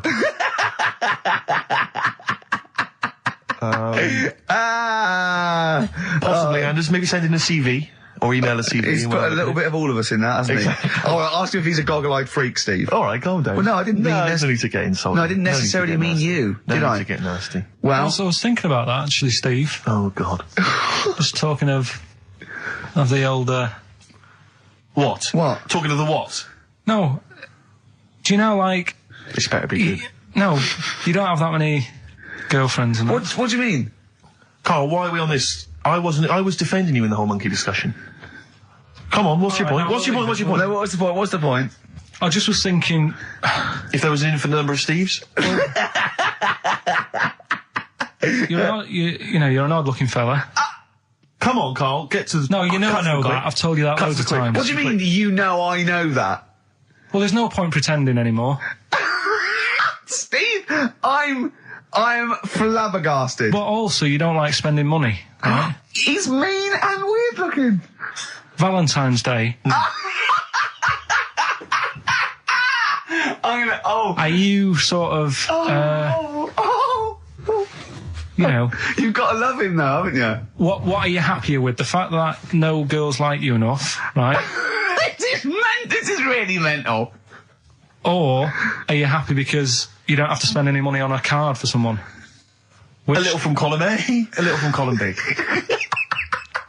Right, let's have more monkey news. What have we got? No, we've got so much to get into this show. Insults. We don't need the insults. I think we've got enough. We don't need the insults. Yeah, there's no more insults. No more insults. What angers me with Carl is, you know, he's been planning that. No, I haven't. I was thinking about it on the way in because Valentine's Day is coming up, and I'm not a big fan of it.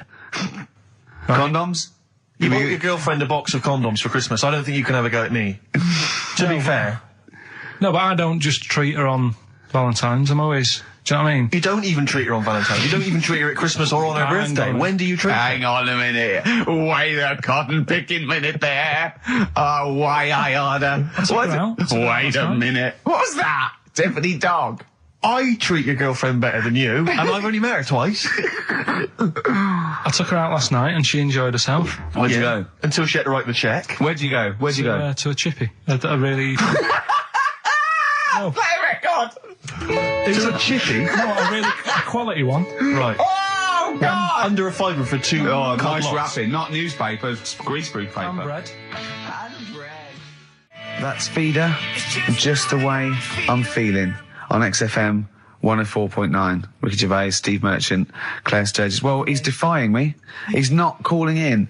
We're going to give out his number and he's not calling in. That's even more annoying. Who do you think he is? I don't know who he thinks he is. I'll tell you what I'll tell you who he is. Yeah. He is a little bold Mancunian. Let's never That's let him who he forget that. is. I don't know who he thinks he is, but there's the fact. Just, Carl, call in, because you're annoying me and Steve. He's been slagging you off as well, Steve. Well, go on. What's in the week, you know, he was slagging you off. I mean, in the week, I was joining in and laughing along, but now I'm thinking but now I'm thinking that you're more on my side than he is. Thanks very much, Rick. I'm glad to see you've come round. He said he was. I was in the pub with him and Johnny. Oh right, so there's a little audience. Good. And he went, have you seen Men in Black 2? I went, no. He said, have you, Johnny? He went, no. He went, there's a thing in it that looks just like Steve. Mm. And I went, what? He went, it's a thing, it's got really gangly arms and bulbous eyes, and it just works really fast in the Aliens registration thing. And I went, all right. I said, we'll bring that up Saturday. Since he's not here, you know, what do you think of that? Well, the reason is, I think the problem I have with is this, that if I was to say things like that about Carl, I'd destroy him. He'd be a broken man after I'd finish with him. Call in, Carl, or Steve's going to say a few things about you. I'm going to get a couple of home truths out there. I can't believe it. I cannot believe it. Yeah, we were, you know, at the time I was joining it, we were having, you know, slagging you off on other things as well. Sure. But now I'm thinking, maybe you were wrong. Maybe I was taking the mickey out of the wrong person behind their back. If you receive any phone calls from people you don't know, we don't know anything about that. Instantly, we don't know why that is happening. That is just going to be a weird, spooky thing. So and don't bother telling the story about Men in Black 2 either, because I don't think people will be interested. Actually, on the subject of Men in Black 2, what? Have you seen that, Steve? No, I haven't, Carl. Tell me about it. You should see it. Go on. Why? Because there's this thing in it. Go on. What, a stupid, bald Mancunian tosser? No, weirder than that. There isn't anything weirder than that. Big eyes, it was gangly. Keep talking. And, you've got to see it, because you wouldn't believe how the likeness and that. You've got to get the film out tonight. Right. It's not as weird, it had a normal voice, right? He's done you and he's not even here! I'll tell you what, mate, it ain't worth coming in next week. 104.9. Yeah, not bad at all. So everyone had a good Christmas though, yeah? Really? Carl, even though it was like a little bit Lanzagrotte, it was a nice Christmas. Yeah. What was the book you read, by the way? Someone just emailed in and wanted to know. What was the book you read? It was The Governor. The Governor? Yeah. Right, okay. Did you buy Suzanne a gift in the end? Which you surprised her with on Christmas Day? Yeah, after that show that we did before Christmas. Yeah. I was walking home thinking, might as well treat her then. Yeah. Went and got her a necklace. Nice. Actually, she said she wanted a necklace, but I didn't know which one, but went and got one. Yeah. And she was happy with that. Yeah. That shut her up. yeah. But, yeah. And did she get you a gift back? She did get me something, yeah. See, we knew she would. Of course she would. Yeah, but the thing is, right, she got me a little Game Boy Advance to take on holiday, because she knows I get bored. Lovely. Right? So that was good, but I was like, hang on a minute. I know how much I spent. Oh, and I know how much these are, right? But I was clever, though. When I got to the airport, I bought her to get me an extra, bought me an extra game for it. Yeah. Got the value. Of course. When you were growing up, did you wait to ask your mum for sweets right at the counter so the woman would embarrass her into getting you it? What, you mean just slip it in the basket? Well, no, just wait till there's some, a stranger watching before you ask for sweets. Mum, can I have a Kinder Egg? Did you sit in front of Suzanne when it got to Suzanne, can you get me something else? Because remember I spent more on that necklace than you did like Game Boy Advance. And the woman in Dixon's goes, oh, you better get him something else. And she goes, oh, bloody hell, all right then. Nah. She did well, though. You know what I mean? She's done well to keep you, hasn't she? Done well. Because you're such a find. You're quite a catch. Yeah, she must wake up every morning and go, ooh, I am the luckiest girl in the world. Well, she told you that the other night. What? She said the other night how good it is living with me. Oh, yeah. I said to Suzanne, it must be great, because I only see him 2 hours a week and I like to squeeze his little head. You can do that all day, every day. Does she ever squeeze your head? No. No? No. It's like that thing, though, isn't it? It's like when you work in a chocolate factory. You get sick of it, don't you? If it's there all the time. Yeah, she must think, well, I could squeeze that in any time I want it. It's not worth it. I just, What about your Christmas? My dad, I'm wondering if you're turning into my dad, because he bought my mum a bracelet. He won't mind me talking about this, because he said you'll probably talk about this on the radio, and you're right, Dad, I am talking about it. He bought my mum a little gold bracelet, lovely gift. You know, it was a lovely thing. And she opened it, she loved it, and everyone thought, what a great gift, lovely gift. He wouldn't stop talking about it.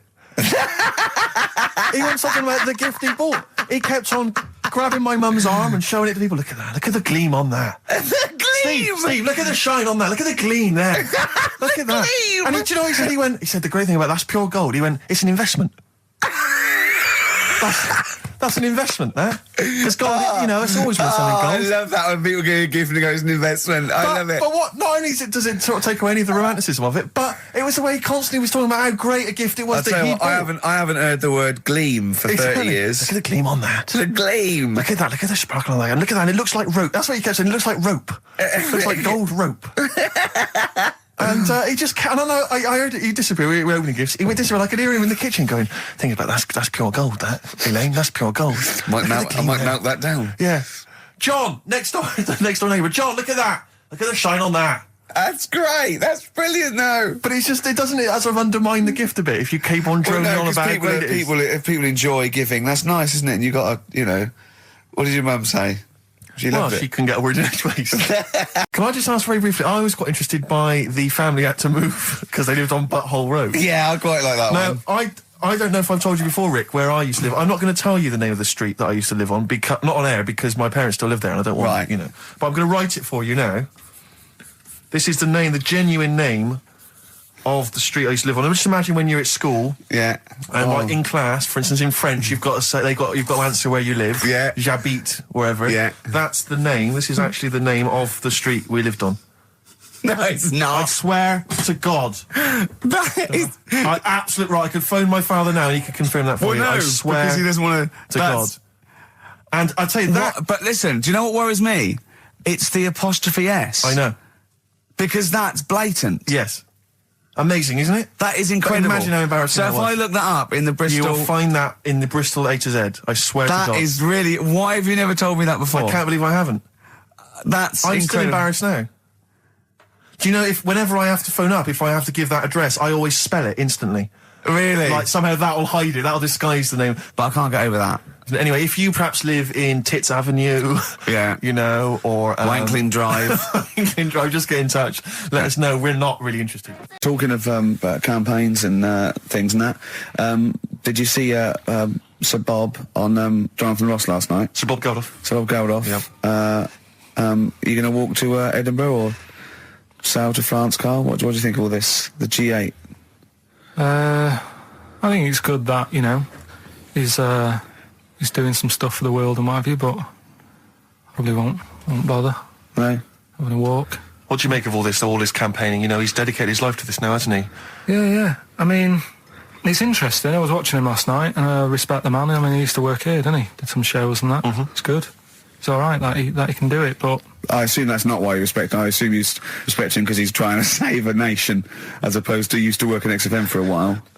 Yeah, I know, but I'm just saying it's good that he's given up a lot of his time to, you know, try and save the world and that, but, you know, there's a bit of me that's kind of like, you know, is he wasting his time a bit? Right, well, what do you mean wasting his time?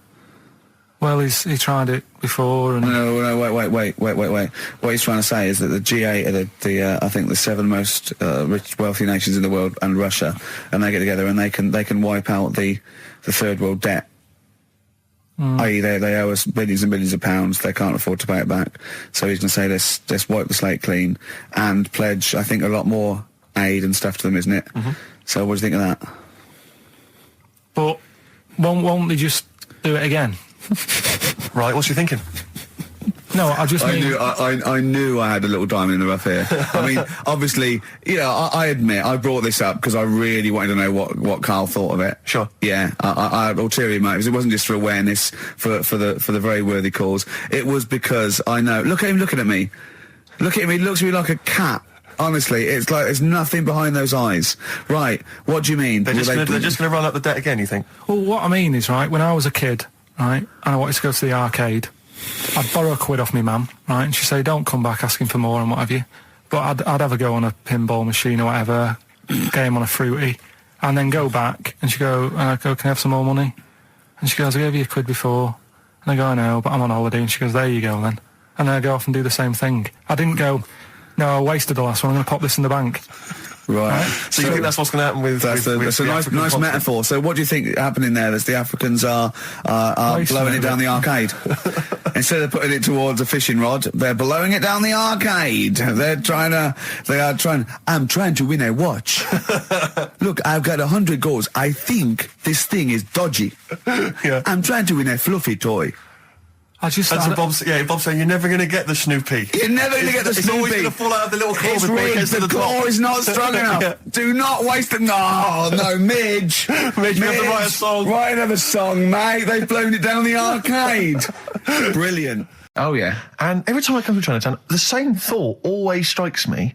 I always feel like I want to just gather all the little locals, all the little Chinese fellas, just gather them round and just go, guys, in what way is this a town?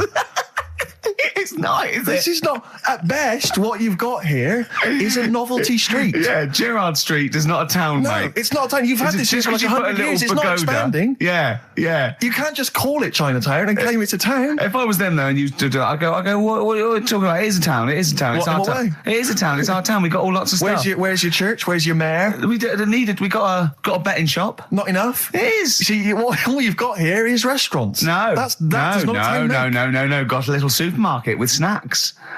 What does it sell? Snacks. Specifically, I would imagine crackers. Yeah, yeah. Do you want to buy a dragon? Do you want to buy an ornamental dragon? If I wanted to buy one, this is where I would. Do you want to buy a gold dragon? Is it made of gold?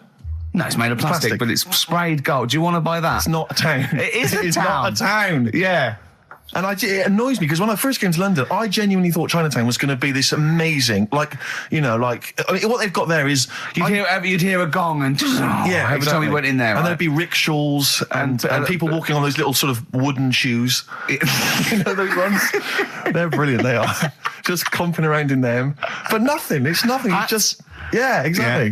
Yeah. It just reminds me of, have you ever been to any of those sort of museums? You tend to have them up north where they've got you sort of sit in a little cart and it sort of rides you through kind of, I don't know, it might be Newcastle, the Victorian era. Yeah. Could I have half a pound of those sweets, please? Exactly. Of course you can. If there was some animatronic then, it would just be an exhibit. Yeah. Their concession to being 100 years ago is that there's some scales in the shop and there's a horse outside. Yeah. That's it. That's it. Exactly. Yeah. The traditional sounds and smells of old England. And the voice of going, of course, there was no television. Exactly. Amazing. Yeah. Amazing. Brilliant. Yeah. Welcome to Chinatown. Ding, ding, ding, ding, ding, ding. So it's not, it's a good point. Is that a piece of traditional music? Ding, ding, ding, ding, ding. Yeah. Is that some traditional Chinese music, or is that music that someone in this country wrote, thinking it sounded like Chinese music? I think it was the Vapors, wasn't it? Oh, is that what it is? That? Because it sounds so, that's the music, isn't it? But are you sure they didn't take that from some other source? It's that pentatonic scale, isn't it? What is it called? It's the black notes on the piano. Right, that's the one I can play along with EastEnders. Yeah. Do you know what I don't get with it? Go on. Chinatown. Yeah, Chinatown, because I always walk through it on the way to work. A couple of things annoy me. First of all, I think it's bad business, just because if you've got a Chinese restaurant, put it somewhere where there isn't any others. It's a good point. Yeah, but it's also a community. They're not just a theme park for other people. I remember going out one night with Suzanne and some friends, and you got there and there's so much choice. It's that dilemma of, oh, forget it. Well, not really. Specifically, do you fancy Chinese? Well, no, but why do you go to the one with the dead ducks hanging in the window? That's my favourite. That's the other thing as well. It's like, normally you put your good stuff in the window. If that's what's in the window, yeah. Right? Yeah. And the other thing that annoys me, walking through it today, there's always lard on the floor. What, in the street? In the street. It is, honestly. I'm scared I'm going to slip over. It's because all the restaurants and that. But why is it? That's another point. Well, it's not oozing out of the restaurants. No, but why is it? I don't know what they do. Careful. Listen, no, but why is That's why they used to wear those little wooden shoes. okay, we've got... No, but the thing is as well, they try and wash it with water, which doesn't work with lard, and it's like oil. Famously, yeah. You know what I mean? Even I know that. Yeah, you got to scrub it. So, you think sorted that out. Yeah. You think they'd know, wouldn't you? Yeah. Right. Anyway, thanks for your thoughts on Chinatown, Carl. Then, educate me. Did I tell you the time when the doctor said I was going to die? All right, keep talking. Right, ages ago, must have been about 15, right? And at lunchtime there was this. We used to have a choice of stuff to do at lunchtime, right? We used to have like a burger place that had an arcade machine in it, right? So we used to go there and play on that and have a burger. Or there was this baker's, right, that my mum worked at, and did great cakes and stuff, right? So she used to like bring some home and that, but she couldn't always bring them home every night because, you know, they'd cost money, and she used to get them for free. And they used to say they'd rather chuck them away than give them to the staff because there's a chance that the cream might be off. Right. Right, so they used to chuck them round the back. So I used to go around the back with my mate and eat a load. Brilliant. Scavenging, eating out of bins. No, it wasn't out of bins. They were still in trays, but they just stacked them up near the bins, right? So this got out. I mean, it used to be chocker. Once the school found out, everybody used to go there, and it'd be like, well, have a cake. The headmaster chronicle fighting the kids off. Right, so I'd have, you just eat, I don't know, 6 jam donuts or something, and then you'd spend your dinner money on the arcade machine. Brilliant. Right? So it was a good afternoon, really, right? So you'd do that, and this one day I must have had 6 or 7 jam donuts, a few Congress tarts. What's the Congress tart? I love them. It's me. I can't get them in London, right? So I'd have some of them. And if anyone can get a Congress tart for Carl in London, please let him know. So anyway, this day, that was just a normal day. Do you know what I mean? Once, twice a week, you'd have a load of cake. In your life, yeah. Yeah, so normal anyway, day in your life. Were the frog boys there with the webbed hands and the big heads? And the horse in the settee? Yeah. But the day after one of these days, I had really bad cramp in my belly. Right? Okay. I was like in agony, could hardly walk. So I said to my mum, You could hardly stagger to the free cakes. So I was in absolute agony. I said, I don't like doctors, but you'll have to get a doctor in because I don't know what it is. I can't walk. She gets the doctor round. I won't say his name, but he said, well, doesn't look like he's got long left. Blimey.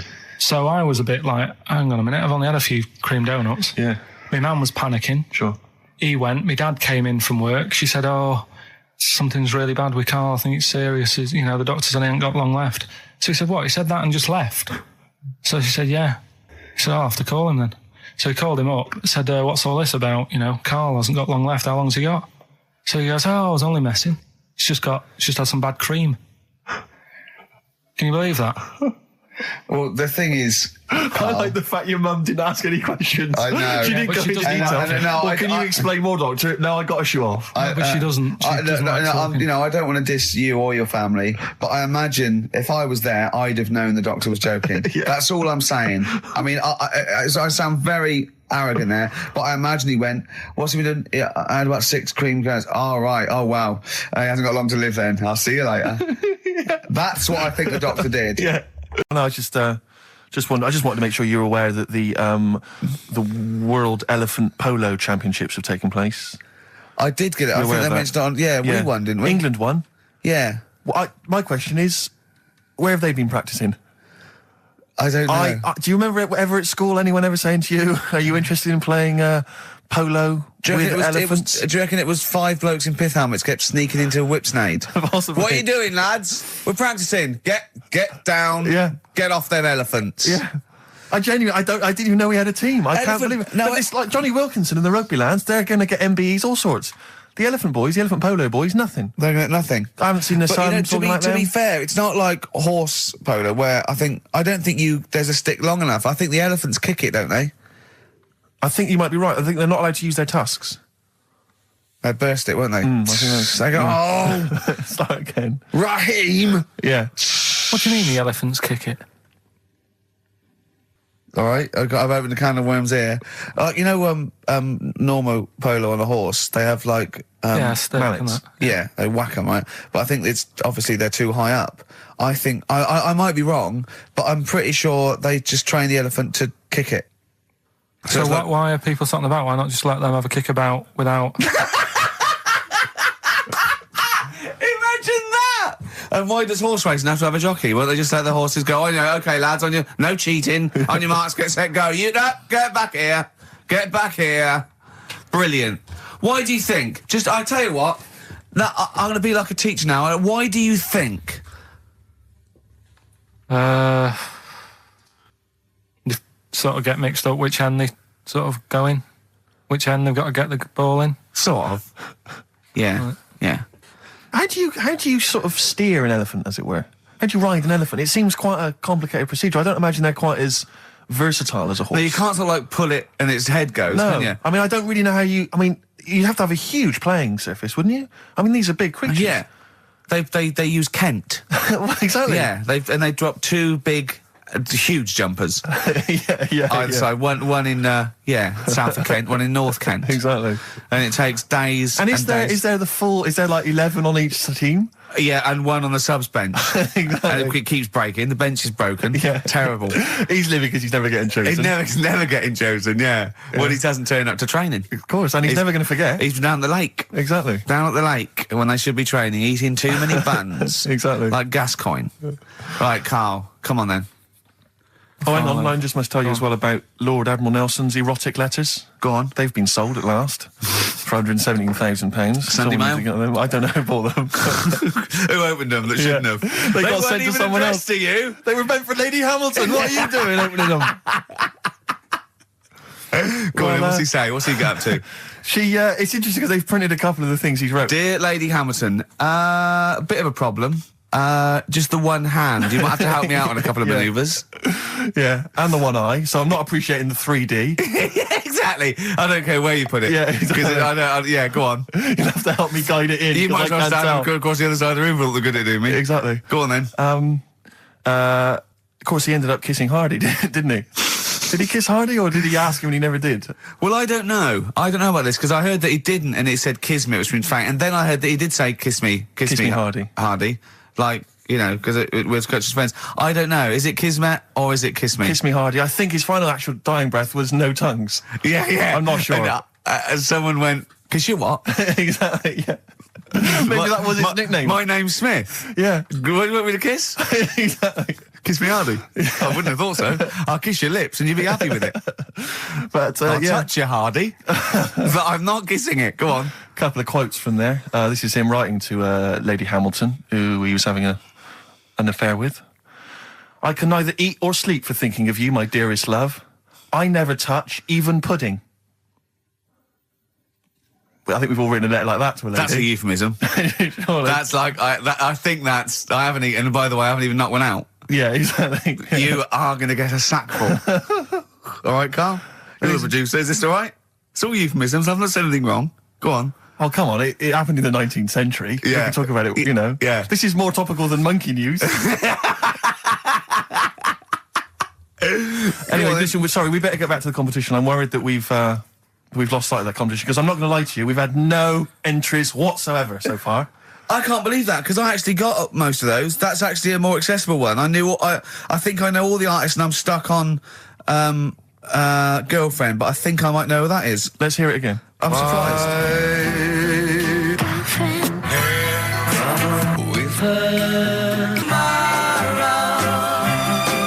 Now I think that's a pretty accessible one. An accessible quiz? Yeah, so no one's... Is the email up or no one's listening? No, well, I think there's a little bit of that. But I think we've accidentally closed down the texting. Oh. So if you're texting in... This is rubbish. It really is awful, isn't it? Yeah. Just play it again. Hang on a minute.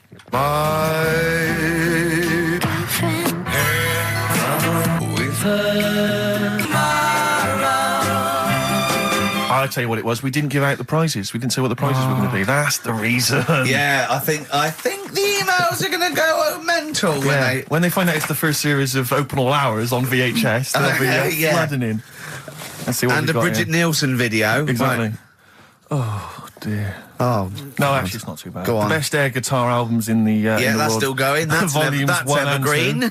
That'll keep running and running. Some kind of anniversary box set of a Doctor Who episode with a small New model one car. wants that, baby. I'm Alan Partridge Series 2, that's Yeah. worth having, obviously, and Yeah. Porridge Series 3. Okay, If good. you've not watched all of them on UK Gold, then get them on DVD. There's something wrong with you. Right. So, yeah, let's hear it again. All right.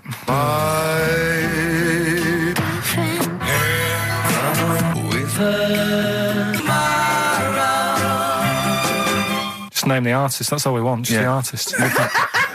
Ricky.Gervais at xfm.co.uk. Play a record. Ryan Adams. Yeah. Yeah. Oh, this is absolutely fantastic. His version of Wonderwall. If you've not heard it Beautiful. yet, you'll be loving it. You'll be loving this. Wonderwall, as performed by Ryan Adams. It takes your breath away. It's so good, doesn't it? Brilliant. Is that off the album? Well, it's which album do you mean, Rick? There's so many at the moment. What's the one? The next track on one album? The track after this on one album? Well, you're thinking of this album, Love Is Hell. Yeah. Part 1. Can we play the track after that? We could possibly do that. And Shadow Land. that's right. It's amazing. A bit later on. Yeah, there's various albums out at the moment, but Rock and Roll is the big rock 80s style rock album. It's all right. It's not great, but this is much better. Go for this one. Yeah, it's not as Love good Is as Hell. not as good as adverts though. Do you know I love it? Radiohead, Fake Plastic Trees on XFM 104.9. Mm-hmm. Someone just emailed in and said, just want to know what you think of that cover of Wonderwall. We told you. We said it was great. Yeah. Listen. But they must have been listening to hear the song. Yeah. Extraordinary. Although maybe they just turn off when we start talking. Yeah. That would make sense. That would make sense. I mean, it makes sense in a sort of preserving of sanity type way as well. Objectively, Rick, if you were listening at home, if you didn't know us and you were listening to the show, would you listen to it? Would you bother? I know that's a hard thing to get your head round. It's difficult to say, isn't it? I've no idea. I've no idea what people coming to this for the first time think. I love you like a brother, but I get sick of you. Yeah. I mean, I get sick of me. Yeah. Sometimes I go up and it's weird you should say that, because someone's emailed in. Yeah. A recent survey's been done by Cheltenham and Gloucester. The most desirable neighbour in Britain. Number 1. Shane Ritchie. Johnny Wilkinson. Oh, right. It doesn't actually give me the full rundown, but David Beckham was in the list. Yeah. Shane Ritchie was indeed in the list. Yeah, he's flying at the moment. As was Ricky Gervais. Really? Well, that's what it says. It doesn't tell me where you came, though. And there was actually a neighbour from hell, and you weren't in that list. Well, I'm a good neighbour. Oh, come on. I am. I'm quiet. I don't keep myself to myself. I never... Do you know what I'm thinking of? What? If it was best friend. Yeah. Now that would be a nightmare. Yeah, exactly, yeah. Most desirable friend. I'm a good neighbour. I'm quiet, you know, yeah. Yeah, I mean, I imagine being stuck in a room with me writing all the time, with me squeaking like a chimp. Unbelievable. Although I don't physically abuse you, I save that to my bald mates like Carl and Rob and that. I just like to squeeze their head. I don't squeeze your head. Yeah. You know what I mean? I think it's because you command a little bit more respect. Ah, thanks very much. Do you know what I mean? You're not that sort of... You're not an idiot. Oh, sure. All right, Carl, got anything to say? Has anyone seen his picture in Heat this week? It looks fantastic, doesn't it? Do you know what Steve said when he saw that, Carl? Go on. He said, it has captured Carl. What do you mean? Well, you just look utterly gormless. In the picture. It's captured you brilliant. You know how like a good photographer can do that? They can capture the essence of someone. That's good stuff. It's good stuff. Well, actually, I'm the photographer. Yes, because it was a screen grab from the behind-the-scenes footage. Well done. So I got that gimpness. I captured the essential gimposity. Exactly. Yeah. Carl. Yeah. All right? Captured it. Yeah, well, I did a little article for Time Out, and I think Boyd from Heat has sent over that screen grab to them, so he might be in Time Out. I'm going to try and get him in every publication. Yeah. For 1 year. It's like you've managed it in the last 2 weeks. Exactly, yeah. It's like a Dave Gorman project. Are you Karl Pilkington? Yes. Let's do that, shall we? If anyone's got a publication, it doesn't matter how little, just take it from Heat. That's mine, so you're welcome to it. Just try and just put his picture in anything. Next to round things is best, isn't it? That'd be good. Go on. Like the one, do you know the one I read out a couple of weeks ago? That was man lives in dump for 10 years. Right? I remember the Chinese woman eats dirt. Yeah, well, that was a cracker. Man lives in dump for 10 years. I read on with that one yesterday. Yeah. I found it in my bag because I took it on, so I'll read that when I get a minute. Yeah. Right? News. Imagine that. News. I might read last Thursday's Sun. Yeah. Just to catch up. Do you know how he got caught? What do you mean how he got caught? He lived in a rubbish dump. Well, what's he up with lived in that? a rubbish dump. No one knew he was there, right? Yeah. He was living off food that had been chucked away. He said a lot of people chuck away stuff that isn't off, so you can survive on that. He had a nice little place to sleep and that, on an old mattress, that was all right and stuff. Got away with it for 10 years until he decided to celebrate bonfire night with some fireworks. Can you believe that? Well, he's happy that the gunpowder plot was foiled and the Guy Fawkes was beheaded, thus saving our system of government. There's got to be a couple of news headlines, surely. Hold on, wait a minute. Bong. Pierced penis man off the hook. Bong. Man changed his name to Bubba Bubba Bubba Bubba. Bong. Dwarf to live in a glass box. Dwarf to live in a glass box? Yeah, it's meant to be art or something. It's not though, is it? What? Meant to be art? Why is... Yeah, well, whose idea is this? Is it art, or is someone hired a dwarf to live in their box? It's just a box, and he can even leave when he wants, apparently. He can, go, I'm hungry, I'm going for a walk, and he puts a little note. If it's Damien Hirst, he might end up in 4 bits. So just be careful. But to me, that's like that thing when I said to you about the woman in the jar. What woman in the jar? The woman in a jar. They go, come and see the woman in a jar. And then it turns out it's a big jar. So it's like, put me in there as well then. Exactly. It's not special. Yeah. And that's the same with him. It's a big box, he's a small fella. What's good about that? What do you want to do, though, to compress matter? But hang on, it's not a world record-breaking attempt, it's supposed to be art. No, what's art about that? Well, I'd like to What's art about that? Oh, can we do a show for BBC Three? Karl Pilkington going around, what's art about that? Yeah. That is brilliant. What's art about that? I'd love that. Would you? I'd love that. Me and Steve are going to do a thing called Is Art Rubbish, where we go around and we chat about it. Yeah. But we can hand that over to you if you want to do that. If anyone from BBC Three is listening, Karl Pilkington, what's art about that? All right? Weird, isn't it? And what would you go around like Sensation and things like that, and Saatchi, and going... Dali and that. You put a sheep in formaldehyde, what's art about that? Our butcher does it. All right, weird, isn't it? What do you make of Dali and the melting clocks, all that stuff? Talked about it, haven't we? Have we? Told you What do you think of it? He sort of milked the idea a bit. Right. Because everything had a melting clock on it. It was like he had a bit of success with it once and then he just ruined it. Do you know what I mean? It's like... It's like you with the monkeys. Like Status Quo? Yeah. Sure. What's your favourite artist? Don't say Lowry. Lowry is my favourite artist. Why is Lowry your favourite artist? Captures life, doesn't he? Going on and in that. stick form. I know you're a big fan of Where's Wally as well, aren't you? You've never found him, have you? I've never found him yet.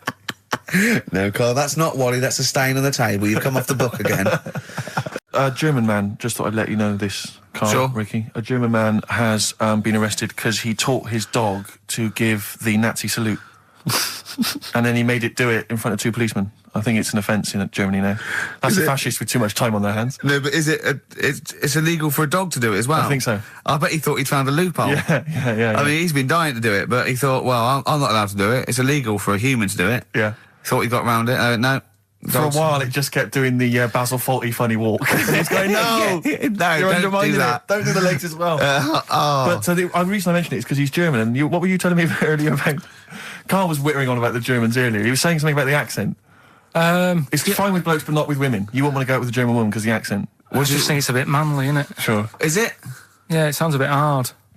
I can't imagine having a nice sort of romantic chat with someone. Well, it's not a romantic language, no. It's quite harsh, yeah, but that's our... No, but what I mean is, right, I can't speak any other languages apart from this one. Well... Right. You're struggling with this one. Yeah. And what I mean is... Whereas you really do speak the language of love, all right? There's some condoms, where's my tea? Yeah. What I'm saying is, if a French woman was talking to me, I'd say, I don't know what you're talking about, love, but it sounds good. Whereas a German woman, I'd go, oof. And she might be saying really nice stuff. Yeah. That's what I mean. Yeah. But then we got talking because, do you know, like, me brother Sort of a prejudice, really, isn't it? In a sense. What do you mean? In a sense, it's racist, but anyway, on you go. Yeah, go on. It's not really, is it? No. But, yeah, my brother was in the army. We've talked about it, haven't we? And how he got kicked out for going for a packet of fags in a tank and that. Yeah. Right? But he was, when he was in the army, he was based in Germany for a bit. And he used to be one for sort of, you know, picking up the ladies and that. He always had, you know, new girlfriends and stuff. But he's a Pilkington. Used to get through loads of them. Yeah. Well, I didn't. I wasn't that bad. But Well, no, brother, because you had things like trouble with your marrow and that. No, you might die. I'm not interested. Yeah, but no matter what he did, do you know what I mean? When he was a bus driver, he was one of them who always had a woman still at the front with him and sort of, having a chat and stuff. Sure. And he sort of got kicked out of that and stuff. But when he was bus driver, did he own the bus or did he just take it to get a packet of fags? So he's in Germany. He's in Germany, and the army people say to him, "Now we know what you like, Pilkington, right? Das Pilker. Don't be meeting up with any German women. Fraulines. Leave the Fraulines alone. Not allowed to go out with German women because apparently they get you and then they beat you up and that." What, the German women? Yeah. Why? Go on. Don't know. They just said don't because they don't like English army people and that. Why? See, the English is your first language, isn't it? Are you speaking German now? I can't tell. They don't get out with the Germans, go beat you up and that. Don't like English army, man. What is that? What worries me, Rick, is we've got the face, the body language and things to try and interpret this gobbledygook. The listeners, they just got the words. It must be, I know, yeah. It must be just ridiculous for a listener. Right, just do the competition. What was that anecdote about? Don't go out with German women, they'll beat you up. I'm just saying, when if you're in the army, if you're about to join the army and you think, it'll be great, I'm going to meet loads of women over in Germany, it's not going to happen. Wise words there, wise words. So this station in public service. Excellent, okay. Okay. Why is he called Rain Man? Is that going to be the question? Yeah, I know the answer, Carl, don't worry. Don't look at me like that. I do. Oh, well done, yeah, you watched the film, yeah, you should. Right, so it's you, Carl, in the film Rain Man. Yeah, it's the bit when Tom Cruise is in the doctors with the ill man. All right, there we go. You ready? Well, I'm not a psychiatrist, but I do know that his brain doesn't work like other people. Wait, I am sat here. Don't go talking about me like I'm some sort of div kid. Got a good brain.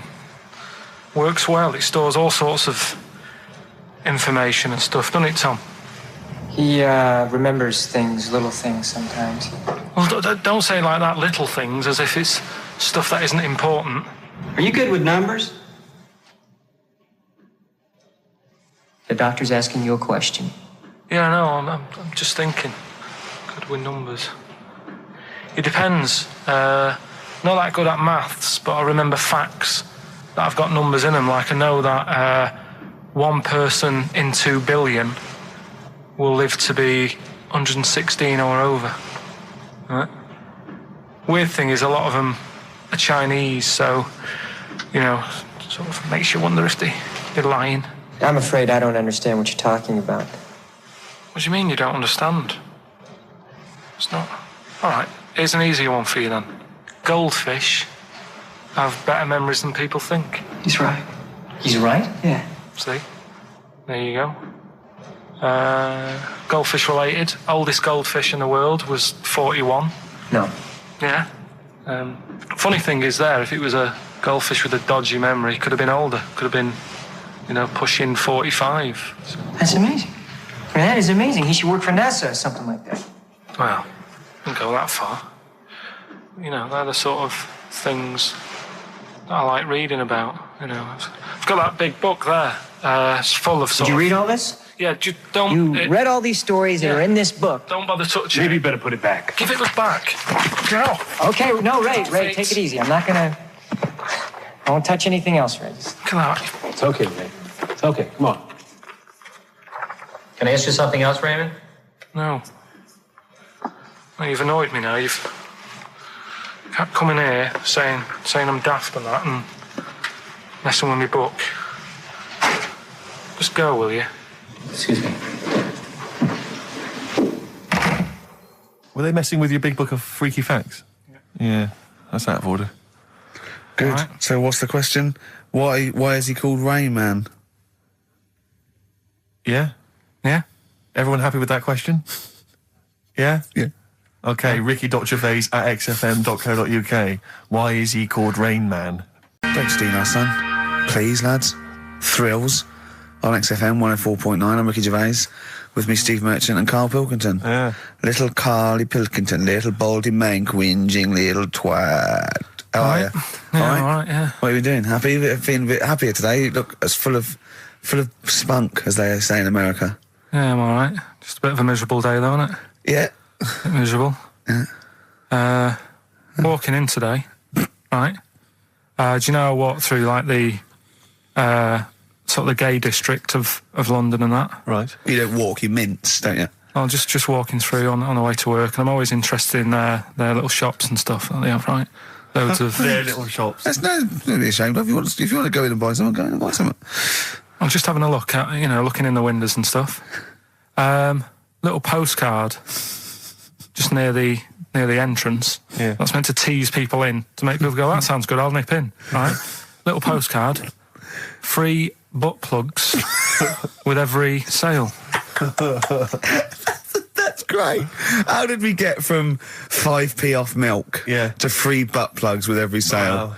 What's society come to? Well, it's because we're liberated, Rick. Yeah. It's an open society. What did you buy to get them? You didn't buy... I didn't but what's the purpose? What, of the poster or of butt plugs? Butt plugs, because I really honestly You don't... shove them up your arse, don't you? Whoa, slow down, bum. Shove them up your bum. Yeah. But when? Is that just like when you're doing whatever, doing stuff around the house, or...? I think it's not to keep things out. Is it like you would use a plug in the sink to keep, the water in the sink? Oh, if you're not gay. Get that? Oh, yeah, no, I know what you mean, yeah. I don't know. No entry. What is it? I mean, I don't understand what that's I don't know. I assume it either feels good or are they...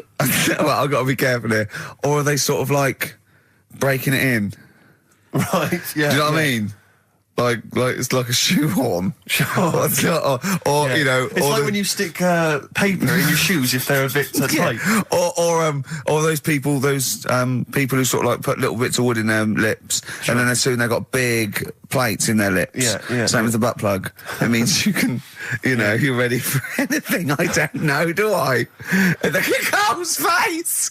Well, if you know what butt plugs are used for, then why not get in touch? Ricky.Gervais at XFM.co.uk. What do you think? If there's any... I can't believe we're already on this subject. I know. How is it? It's 1:05 and we're I was going to say then, if there's any people who use butt plugs, and I was thinking that Carl would have said, well, they're not up yet. Yeah. Because they go out late. No, but what is it? We're award-winning people. We've written a TV Not on show. radio, though. Not on radio. We're rubbish on radio. I know, We've got nothing to lose. But I always say to you, Steve, that I like educating people and that. Now, the way I see it is I didn't know what they were. Let's phone to going. Someone might know about butt plugs. All right, we'll get No, get them on. Get them on. Ask them. No, because they might say something dodgy. Oh! Yeah, whereas, what have we just been doing? Just take a chance. Carl, come on, what's the matter with you? What? Thorns. That's all. No blue sky. Beautiful, isn't it? And that great track. It's all right, yeah. Just had an email, yeah. That woman who opened the Office script could have her head cut off. Apparently.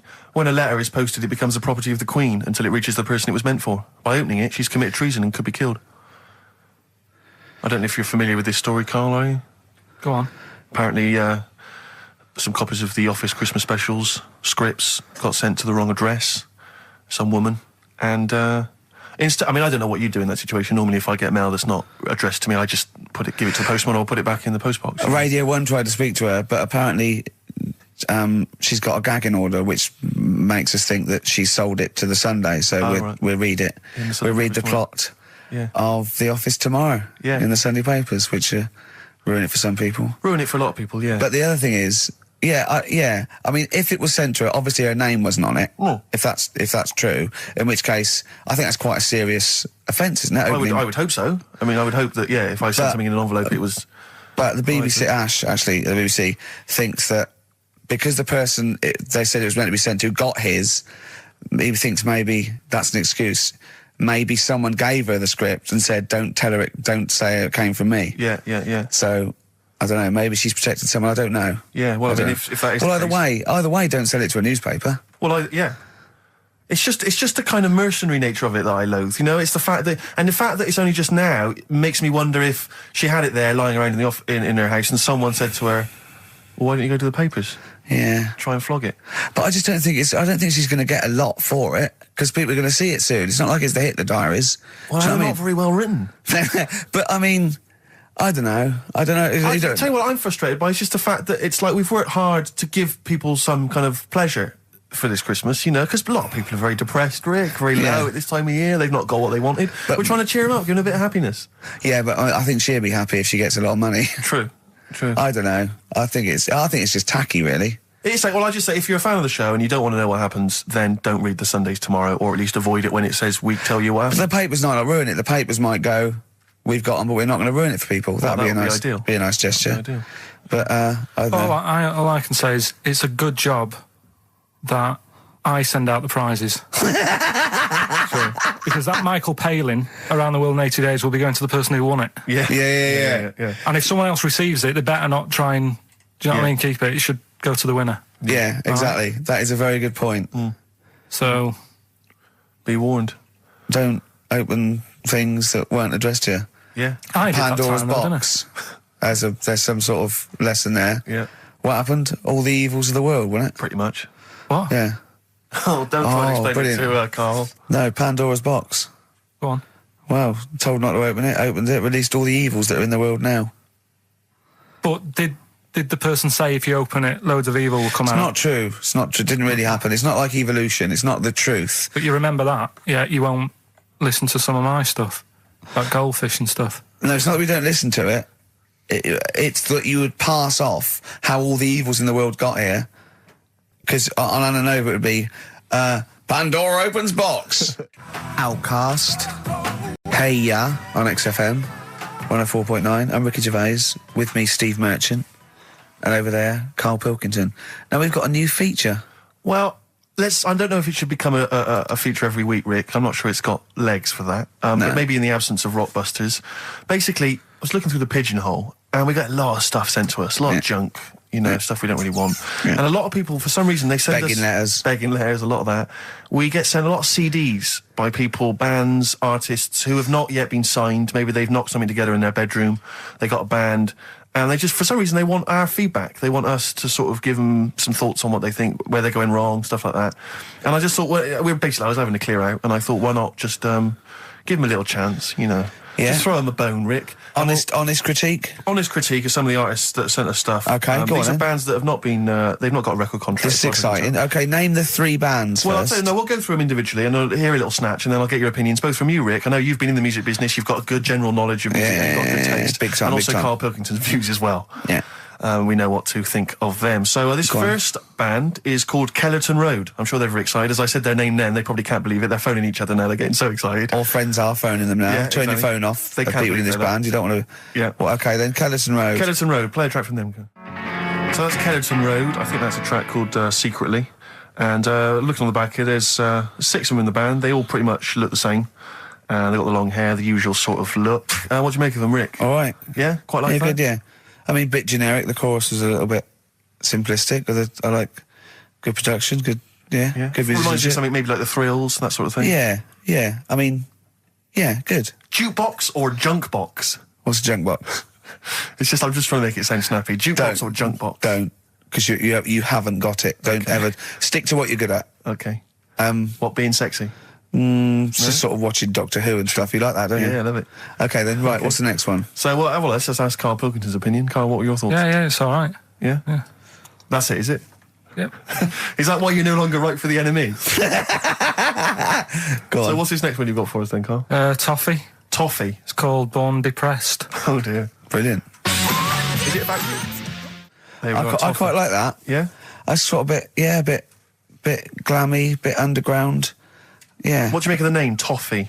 I don't like the name. It's not great, is it? No, but I quite like that track. Quite like the track. I'm just looking at the CD, they've made it themselves, and basically the band feature on there completely nude. Oh. What do you... Well, we know what we think of that. What do you think of that, Karl? I'm happy with that. Let's have a look, though. Have a look there. That's no point, is it? There's quite a lot of blokes and there's one naked lady. Just having a look, though. Yeah. What are you looking at the blokes? What are you looking at? Why are you looking at the blokes? That's knob. Just having a look. But you look at their knob. I can see by the way your eyes are looking. I'm looking at the woman's knob, though. Well, she won't be happy with that. No, that's a bloke, Karl. Yeah, that's where you've been going wrong. Yeah, that's the woman. Yeah. Yeah, that's what I was looking at, that one. The woman's knob, so that's all right. Yeah, good. So Rick, hit parade or shit parade? I don't know if it's going to be... I don't think it's going to be a hit yet, because I haven't got backup, but I think we're looking more about whether they get... A record deal. Do you think they deserve one? Yeah, thumbs up for both of them. Okay, excellent. Well done. All right, well done. And Karl, play the last one then. What did you make of it? Sorry, we didn't ask your opinion. We weren't interested. I Like to see him on CD UK. Just like that on the CD cover. Okay, okay. And this last act, I think, is this right? Picture Centre? Yeah. Picture Centre. Picture Centre. My favourite. You like that? Yeah, that's my favourite out of all of them. Good, there's a bit of Amy Mann in there. A little bit Cocteau Twins. Yeah, no, really good. I really like, really good, really intriguing, that. Karl Pilkington? Yeah, it's alright.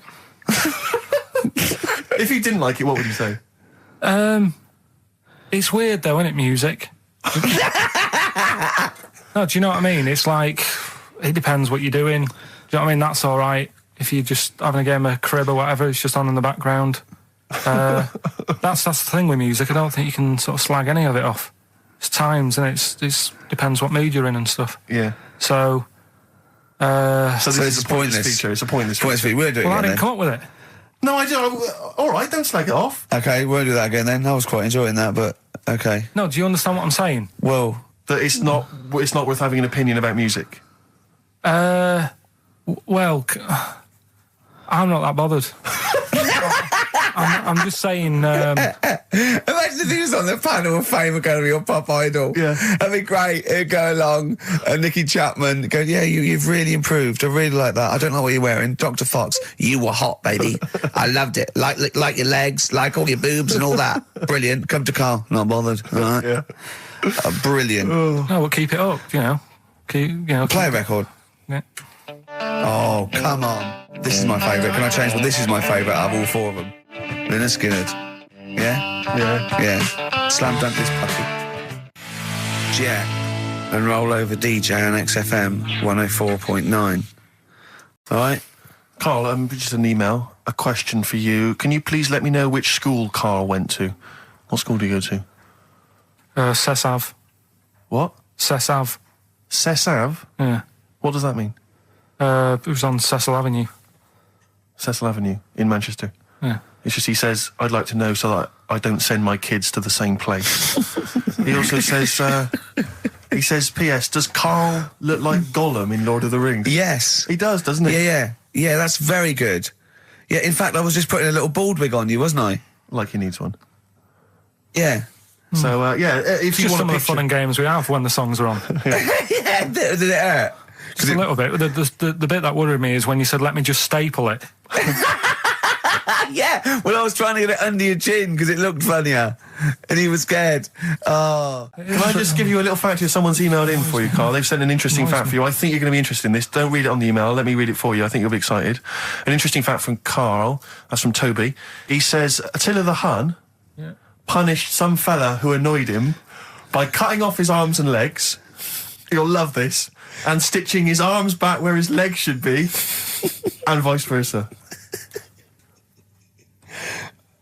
Look at his face. Look at the little smile that's just cracked on his lips. That is the kind of fact you've been waiting for all day, isn't it? So go on, again, so... Attila the Hun, right? Some guy he didn't like. He cut off his arms and his legs, and he stitched his legs on where his arms should be, and his arms where his legs should be. Look at him looking at his body, trying to picture it. Yeah. I'll let it sink in for a little while, then I'll ruin it for him. Carl, what are you thinking? I'm just picturing it. Well, he would have died. It would have been tokenistic. There's no way that person could have lived through it. So it was just for Attila the Hun's fun. He probably put him on a stick outside his gate or something. There's no way in those days that he could have gone through complete limb amputation and...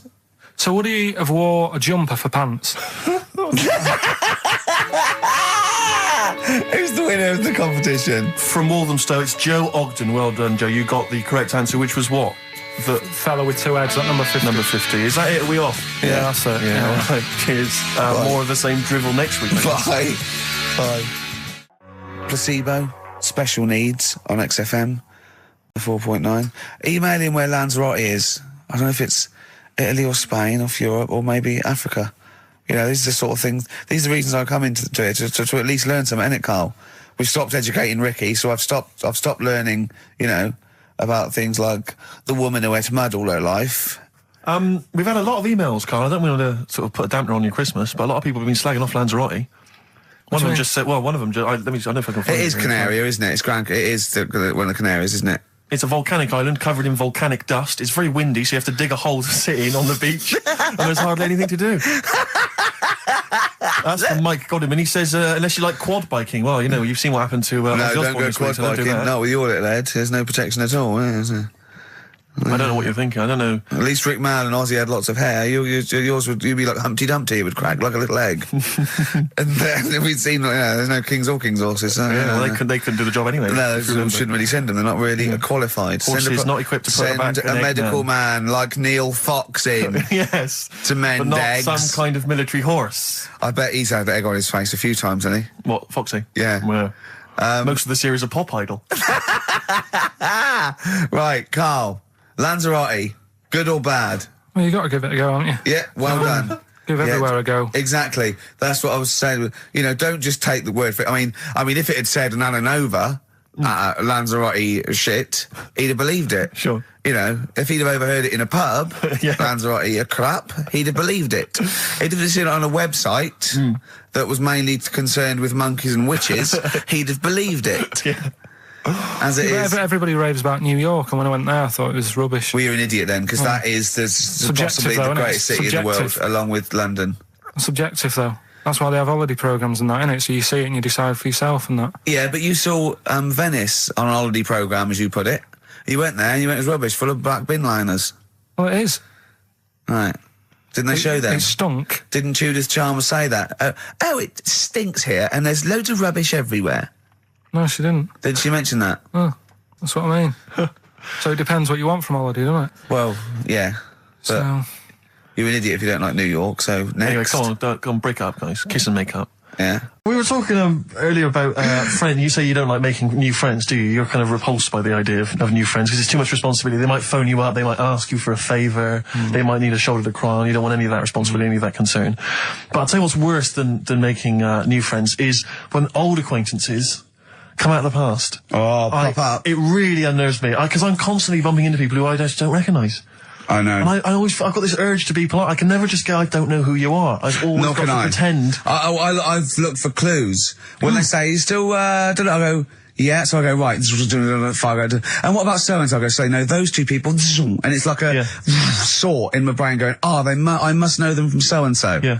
Well, I went back to Bristol once, and I remember walking to the bus stop and seeing someone I recognised from school and walking all the way to the next bus stop just so I didn't have to stand there and make conversation because I just thought I've got nothing. Where's the conversation? I didn't know you then. If you move, yeah. What can we talk about? We've got nothing in common except the fact that we went to the same school. I was on a train station platform fairly recently and the guy comes in and he goes, "Oh, Steve, how's it going, mate?" And I looked at him, stony faced, I had no idea who it was. But of course, I had to go, "Good, mate, good, how are you? How are you?" And you know, I had a newspaper and I kept looking at the newspaper thinking, every time I look at this newspaper, it's a clue for you to just walk away. God. But he never took the clue. So it was kind of, I'd say, "Oh, yeah, not bad. Read the paper and he'd go, "Oh, where are you living at the moment?" So I'd tell him and he'd say, "Yeah." And I'd look at the paper again. "Oh, do you still know, But that's the way, when you know they are, it's just as bad, because they go, "Oh, we should have a drink sometime," and you want to go, "I'll be honest, look, if I'd wanted to get in touch with you, I had loads of opportunities." Exactly. I've had every day, from now, right back to the last 15 years, I could have made contact. I didn't. Exactly. It's easy. Take that as a clue. Yeah, I mean, instantly. If you are listening to this and you perhaps know me from school or university, you're thinking of getting in touch, do not bother. Ditto. I do not need your friends. You've got enough friends. Better ones. Better friends. I've got a number of better friends that I prefer. The reason I have not kept in touch is because I don't really like you. You've moved onwards and upwards. Moved on. I know people now, the likes of which have won major awards on television. Gervais, to name but one. He's happy. See, he's sat right here next to me now. That's all the friendship a man needs. If you have won 4 BAFTAs, then give me a bell. If you have not, kindly stay in your little underneath your particular rock, because we're not interested. We have kept you out of our lives for a reason. I did not accidentally lose your number. When I promised to send you a letter, it did not get lost in the post. Nothing gets lost in the post. Oh, yeah, exactly. Carl, what do you think of that? It's alright. But I'm honest with them though, when I see them, do you know what I mean? I just say, "I don't know who you are, can't remember you." Not bothered. I'm not bothered. So this is, we should explain what this is if you've just tuned in. It's one of those stupid lateral thinking problems that Karl himself has created. Yeah, that was his homework. Right, this one. It's a fella. He has a normal day doing stuff. Nothing wrong with him, right? And it's the twist in the tale. It's just like Tales of the Unexpected. Just a normal day, nothing wrong with him. Hold on, though, he's got the legs of a fish. Go on. So that's why he's been hiding his legs. So Go on. He does his The legs of a fish. Sorry, can't carry on. He has his working day and that, and then he gets a bit tired. Goes to bed. He puts the light on, leaves it on, goes to bed. Oh, that's crazy. That's mental. I can't think what's happened. Anyway, here's Radiohead. Right, okay. What? The question is, why does he put the light on when so he's going a man, to bed? he's had a normal day, he's come home from work. Is that right? He's come home from work, or he's not been working? Yeah, he's just been out? No, it's been working and stuff, I think. You think? You've made it up, Carl, you can decide. So the question is, why has he put the light on when he's asleep? There's a reason that he's put the light on when he's asleep. Has he gone to sleep? No, Carl, don't shrug. You're meant to answer these questions. He put the light on before he went to bed. Yeah, and the question you're asking me is why? What's the scenario? And the light's on and that, but he's gone to sleep. Yeah. He started reading and then he fell asleep. No. Did he intentionally, for some reason, put the light on? Every night. It's mad. Sounds mad. That's Carl, doesn't it? Every night he does it. Yeah. He puts the light on. Carl, is the point of this, he puts the light on for a very good reason. Not for us, but for some people. He's blind and it's always been on, and he thinks he's turning it off, but it was on in the day, and he thinks he's turning it off, but he's turning it on because he's blind. That'd be stupid. That works. No, that works great, Rick. Yeah. Thank you, Carl.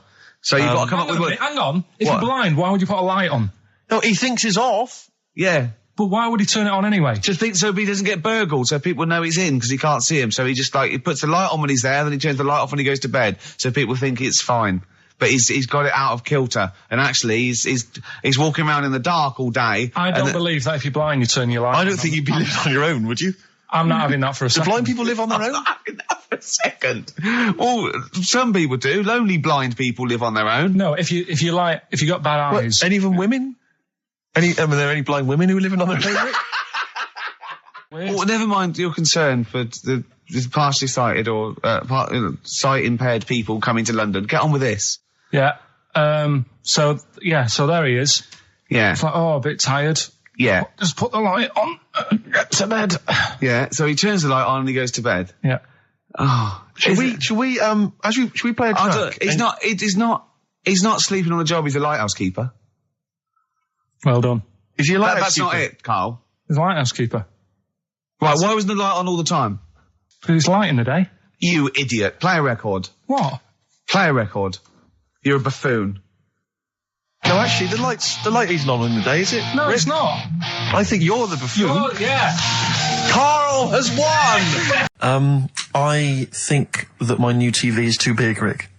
I said that. I know, when he I don't know bought what it. I was thinking. But I can't believe it. He talked about this buying it. He's got a bit of cash now, of course. And what is it? 42 inches? 42-inch plasma screen. What did it cost you? $3,000 or something?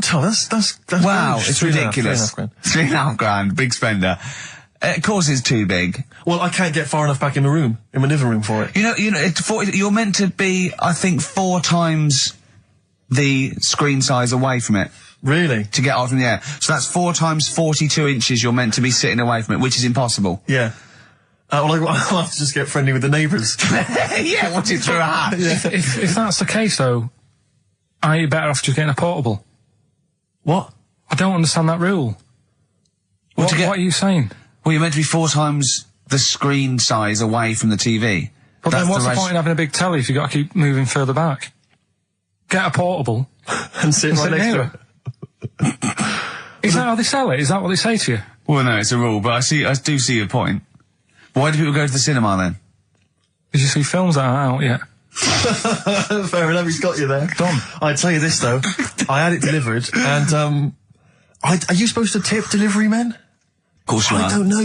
Well, if I've never had anything delivered before. Not if it's a courier with an envelope, but if it's a bloke who's struggled up the stairs, two fat blokes with a fridge, then give him a $5 for a drink. But the problem was, I didn't realise, and I was thinking to myself, I wonder if I've got to tip him. And the guy was leaving, and my mobile phone went off in my pocket, and I reached in to get it. He put his hand out, thinking it was a tip. I went, it's just my phone. And I felt terrible after he left. I didn't know. What was I going to do? Run down the street and offer him a $5? No. No, of course not. No. I'm not made of money. I just spent it on TV. Yeah, I got no money, mate. No. I just spent it all on this. I had to clean out my jar, everything, the drawers. Yeah, I had to take some bottles back. The problem was it took me forever to wire it in. I thought I'm not going to pay for someone to wire it up, you know. So it took me about 3 hours to wire it in, and it was huge. And I got it switched on, and the first program that was on when I got it wired in was Bargain Hunt. I'll tell you this, David Dickinson's tan almost took my eyeballs out. It was incredible. It was like X-rays. So close. I know, a huge plasma screen with this orange thing coming out, and he keeps turning to the camera, doesn't he? Just to get you. Yeah, he turns away. You get a bit closer. They go, "What's he doing?" He just turns around, takes the cornea off. What do you think, Bargain Hunt? Bargain Hunt. Oh dear, that's why I'd buy a plasma screen to watch Bargain Hunt. That was it. Because I just want to mention to people that they should be very excited because it's going to be Karl's special night tomorrow. You excited, Karl? Oh, yeah. Oh, this is, me and Steve, because we were nominated, we get a guest. For the BAFTA Awards. And it doesn't say guest, it actually says, partner. So I'm taking my partner. And Steve's taking Karl. Yeah. But what Karl doesn't realise is, you will have to pretend you're his partner, otherwise you wouldn't be able to hold hands when we go on the red carpet. Is this really your partner? It's not just a guest. That's how it is. And either we go in like that or we can't get in. You just have to be with him when you go up there. I mean, does he have to? We should hold hands. But I think what we should do is just to make sure that there's nothing at all that like it's going to go wrong. We should just do a little kiss. Or be seen sort of like cheek to cheek, just to show them that you're not. He's like not Elton John and David. He's not just getting his mates in for a free meal. You are actually partners. No, I'm not up for that. Why not? Well, because we know we're not actually gay. No, but so it's not a problem. You've come out of it looking quite good because you've got a good-looking fella. But I'm meant to look like, I mean, I'm not gay, but if I was, I don't think I'd go for your side. Oh, he's done you, Steve. It's turned on you again. I cannot believe we were trying to get him. Wait a minute. I have got the cream of London's totty phoning me up, trying to get an invite to the BAFTAs, right? We have very graciously asked you if you would like to come along. Well, that worries me even more, that you've got women calling you up. Carl, I can't choose between them. If I let one of them down, they're gonna destroy them. They'll be ruined. Their lives will be ruined. It's better for me to take you and not, ruin the lives of any of those poor women. When he told them he was taking you, it was like a scene from Graceland. There was just like there was weeping. They were crying. Like it was horrible. Hundreds of them, and really? He just went. I got upset. He just had to say, "Look, just chill out, bitches," didn't you? I did. I just said, you're all my hoes, but I can't choose between you. So I'm taking Karl. He could get you a discount frocks. No, I had a letter from the people that there's an organisation. No, listen, Karl. There's an organisation that sponsors the BAFTA Awards in terms of clothes and fashion. They sent me a letter. They said your partner. They've not specified the sex. They've said your partner can come along and choose an outfit. Now I suspect, by the look of it, it is a woman's outfitters. I'm thinking we could get you a lovely trouser suit. Well, it may look feminine, right? But I think people will be fooled. It'd just be a little bit roomy in the hip and probably narrow on the shoulders, but you're a bit skinny. Why didn't you take it? Because it's a lot of an insult. And maybe just some pearls as well. Be lovely. Wouldn't you? I haven't got anything sorted to wear yet. See, you're slagging me off. You're likely to end up going in a tracksuit. Yeah. I'm going out today. I've never bought a suit since I was like 11, right? I went to my brother's wedding. That's the last time I wore a suit. No, but it's like how when I went to the BAFTAs with you and I wasn't really enjoying it, you were like... He's what? No, you didn't tell us this. Ungrateful. There are so many people. You're like a little charity case. You're like... Oh, God. I had chicks queuing up around the block. You'd usually have to. Someone like you would have to write to Jim or Fix It or Esther Ranson to get them to meet us sort of people. And now it's on your doorstep. I'm amazed that you didn't enjoy it. Why didn't you enjoy it? You got to walk down the red carpet. You went in. There was George Best, one of your footballing heroes, was there. A load of other big names. You sat there, prime position. You came backstage with a load of other big names. Hey, you had a lovely bit of grub. You were filming this thing for the DVD you were making. That's you, a cameraman on our DVD. And yet you think, now you look grumpy because you had a couple of pints and I can't believe it. So tell us why you didn't enjoy it, because the ceremony, what didn't you enjoy about that? It was interminable, wasn't it? Far too long. Wasn't it awful? 3 boring. hours. I'm sorry. I thought you were going to say something. Really? Sorry. 3 hours. Yeah. I mean, I suppose for you two, at least, you were going to get something. Sure. Yeah. But with me, it's like, I mean, I've never graduated or anything, so... Have you not? I'm trying to think of a situation. Basically, I sat there for 3 hours knowing that I'm not going to get anything out of the night. Yeah. Right? Now... Sorry, when we invited you and you said yes, did you think you were up for an award? No. I thought we were going to be sat round tables, having a nice bit of food, whilst people are going up there winning awards. Yeah. But 3 hours of the same thing over and over again. I mean, if a film's 3 hours in the cinema, you go, well, it's long, but, you know, I wonder how it's going to end. Yeah. But this was just like the same thing over and over again. Some guy going up, thanks a lot, cheers for the bit of brass. And then going down, sitting down, the same thing over and over again. Honestly, right, I'd say it was one of the worst things I've ever had to do. I enjoyed the night afterwards when we did have a bit of lamb and a nice bit of veg and that. That was all right, and I went home and I was happy, and I got the little freebie bag that you're talking about that we're giving away. Yeah. Which wasn't much good stuff in it. Oh, all right. Right. No, what would you have done on that Saturday night? Suzanne what would you have done or the Sunday night rather, what would you have done had you been at home? I would have stayed in with Suzanne, right? Watching telly, having a nice bit of pate on toast or something, cup of tea, watching 24. But instead, I had to buy an expensive suit, so I didn't show you up. Right? Yeah. How much did you spend on your suit? Well, in total, right, because, you know, the shoes and the suit and the shirt and the tie, it was about 600 quid. That's the most expensive evening ever. And that's what I'm saying to you. And the daft thing is, it's dark in there. I don't know why you've got to wear a nice suit. You can't wear a tracksuit, for goodness sake. It's dark in there. No, just the shirt and that. It doesn't make you a better person wearing a suit. No, it doesn't make you a better person, no. We're not claiming it made you a better person. No, but that annoyed me. Yeah. I mean, it was an experience, isn't it? That's why I went, because you think, if I didn't go, if I would have said to you when you invited me, no, Steve, I don't want to go, then I would have never known, right? Yeah. And that's my sort of thing in life, right? Yeah. If something comes up, you should take it, even if you're not going to like it. It's a bit of an experience. Right. Do you know what he said to me? I phoned him up because we had to meet up, and obviously he had to pose as my gay lover. Yeah. To get in, right? Yeah. He phoned me, what? You said something to me like, I bought a suit, I'm looking good. He said, I'm looking good. People will think, how on earth did he end up with that good-looking guy? So he got into the role. That was what he said to me. He started getting into it. Such an insight. Play a record. I just must say that we've had an email from Daryl Foss. Lots of people have emailed in and say, well done on the BAFTAs and well done on your Room 101. They really liked that. Thank you. There's one guy, and it's Daryl, says, Ricky, has your dad only got one D-Mob suit? Because I don't know if you noticed, but Ricky wears the same suit every single time he appears on TV, because he spent a fortune on it getting it tailor-made. I've only got one. It's a good suit, and I he wears it all the time. And it's winter as well. It's like a pure wool, so I'm sweating everywhere I go. Anyway, usually it's too much cheese. I won't be buying another. Huh? I won't be buying another one. Ever. Yeah, that's it. Yeah. Suzanne told me today, right, because I've handed it in today to have the trousers turned up a bit. Why? Because it was a bit of a bodge job for the night. Yeah. Right. It was just some pins sort of holding it up the other night, but you didn't notice, and I didn't tell you because I thought you'd be getting on the stage and saying, "Look at that freak over there with his pants hemmed up." But I took it to the place to get it done.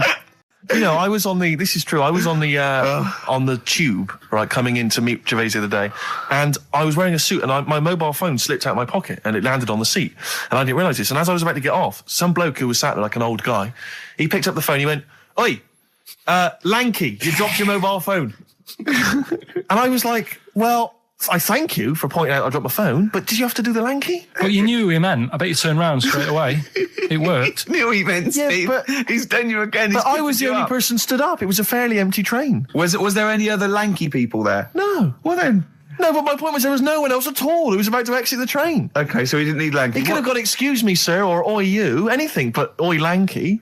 I know. It's that thing, though, isn't it? That's what I'm talking about. You say the thing that you don't want to say. It's like me with Ken Dodd and Will. I think he wanted to say this. Oh, well. I think he took pleasure in it. I think he went, that bloke's lanky. I shouldn't say that. Yeah, I should. Oi, lanky. What's he dropped going to your do? phone. Yeah. Do you want your phone back or not? Electric Soft Parade. Right, we've done that. Monkey news. Right, straight. Let's hit them dead. Let's go straight with Cheap as Chimps, Carl. Right, well, this will probably finish today, to be honest. Oh, right. Because what if we looked at Cheap as Chimps, we found out that... Eat one banana. Next, go on, do this one. One banana a day and that. Yeah, that's right, it, brilliant. So what... It was a long-running feature, go on. Sorry, can I just ask again, what are the rules with Cheap as Chimps? It's just, if you wanted a chimp, how much would it sort of cost you? Brilliant. Title come first? So, yeah, as always, that's the way they do it, right? Cheap as chimps. I thought I'll go online and see, if I could buy one. Mm-hmm. How much do you reckon? £6,000. To buy a chimp? Yeah. Oh no, a ridiculous amount. What? Where can you buy them from? What sources? You shouldn't be able to buy them. eBay. What do you mean? Buy a chimp? From who?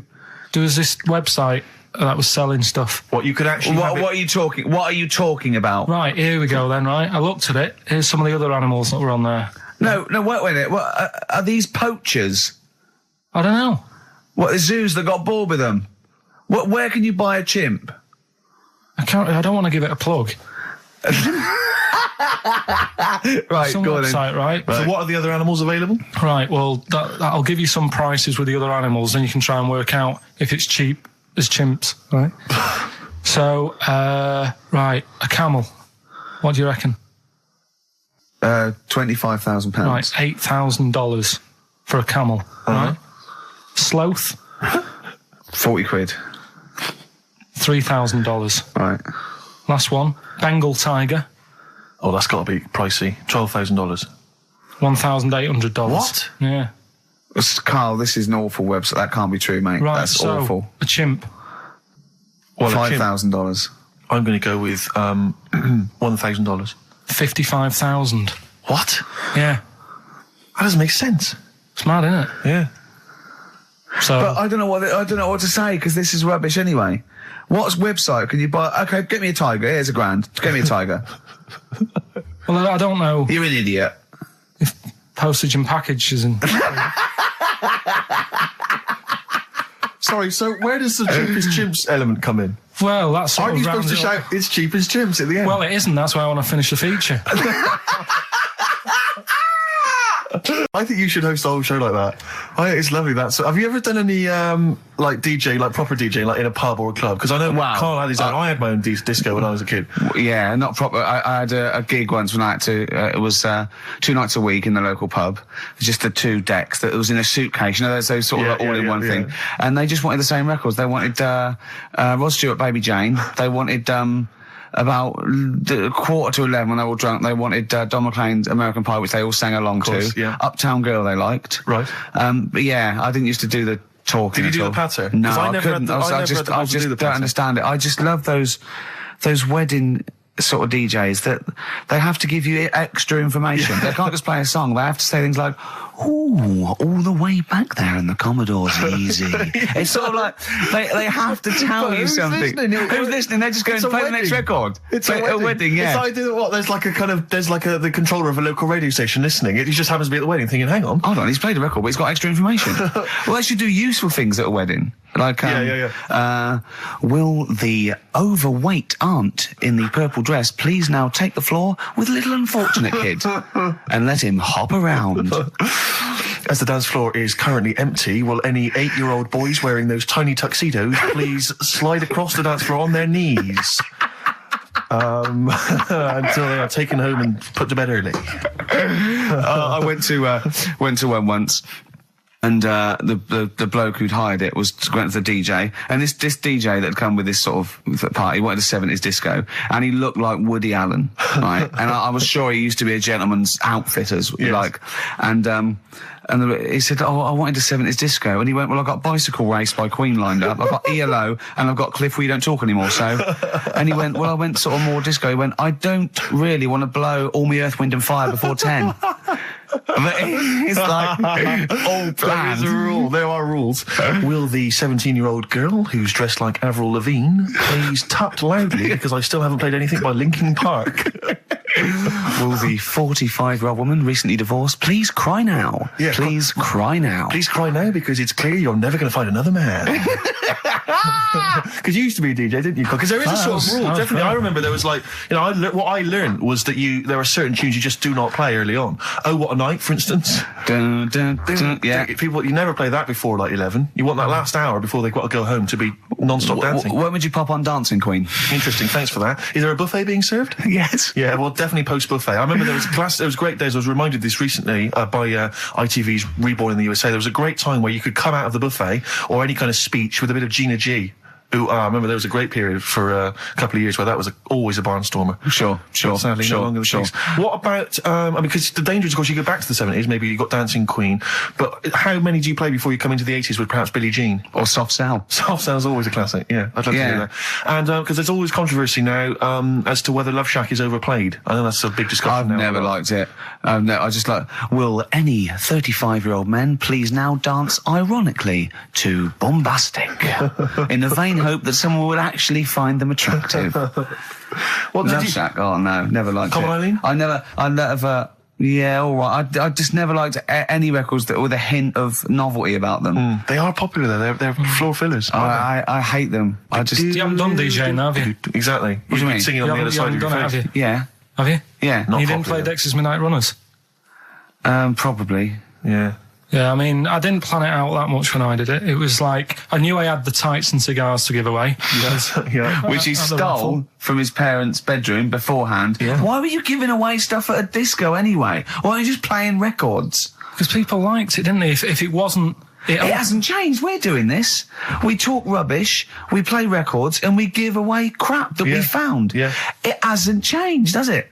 And, so I had some good times. I mean, for people who haven't been listening all the time, it was called Pilky's Making Music. Yeah, it was like Pilkington, and my mate was called something Making, and the music was what we played, right? And I had some cards made, had some nice blue glossy cards made, but they were quite expensive. Yeah. So I used to hand them out, and then they'd say cheers for that, and say, no, write it down, write the number down, I want that back. Yeah. Brilliant. Because they were quite pricey, right? Yeah. Classy businessman there. I think Richard Branson used to do that. I think so, yeah. Saved a bit of money, because my dad made some lights, Sonny. He just like... He said he made them, he found them in a telephone box. Well, we never had any disasters, right, but my mate did one, right? And I don't know if it's that funny, really, but I'll have to tell you anyway, right? He was doing this gig, and it was probably one of the biggest gigs that he ever had. Must have been a couple of 100 people there. Yeah. And in like a big sort of warehouse thing. Anyway, for some reason, there was some problem with a big speaker that fell, right? So the police turn up and stuff. Right. And they try to control the night, and they're going, can everyone sit down? We try to control it. Can you sit down? So anyway, you get a few like little groups of people sitting down on the floor, and people were still stood up, and the police were saying, look, you know, we're going to cancel this whole night if you don't all sit down, and more people are sort of sitting down. It's going on for about 20 odd minutes, right? Will you please sit down? And it gets to this point when there's just one lad stood up in the middle. And he's going, look, you're ruining it for everyone. Will you sit down? And it goes quiet for a bit, and someone's muttering something. And he goes, the lad standing up has got calipers on his legs. Can we have a round of applause for the kid? Who said that? It was this lad who was doing the DJ. He was the DJ. So, like, the police and everything were saying, well, you sit down, you're ruining it for everyone else. Dear. You know, the quick way to sort that out would have been to play James. Yeah, you sure? We haven't done Cheeky Freak of the Week. That's a new feature, yeah, that's a new feature. Cheeky Freak of the Week. Let's do Cheeky Freak of the Week. What is the cheekiest freak of the week? So I'm just going to apologise now. I've just had freaks, sorry to freaks. Okay, right, go ahead. Well, I say it's a new feature, but we've sort of touched on it in the past with... We always talk about freaks. Hairy Chinese Kid. Yeah. We've had the Pillow Man. Yeah. Oh, you called a draft excluder? Just make a note of that, would you, Rick, on the list? People without arms and legs. But at least, you see, the Pillow Man, what do you picture? Because I was saying to Ricky in the week, right, I'm a great fan of the Elephant Man. That's his favourite freak. Of all the freaks, that's it. Do you know why he said? Do you know why he said? He said because you get what you pay for. When someone says the Elephant Man, you get what it says on the tin. Right. You know you're going to get it. Yeah. Do you imagine, Steve, if you had a mate and you said, where are you going? He said, I'm going to go see my mate. And you go, which mate? And he said, the Elephant Man. Yeah. Straight away, you haven't even met him, but you know what he's going to look like. Yes. Right? That's what I like about that. Hairy Chinese Kid. Yeah, you know what you're going to get. Pillow Man. Yeah, not so good. What does that mean? It could be one of those big fat things on that show, couldn't it? A big pillow, like a...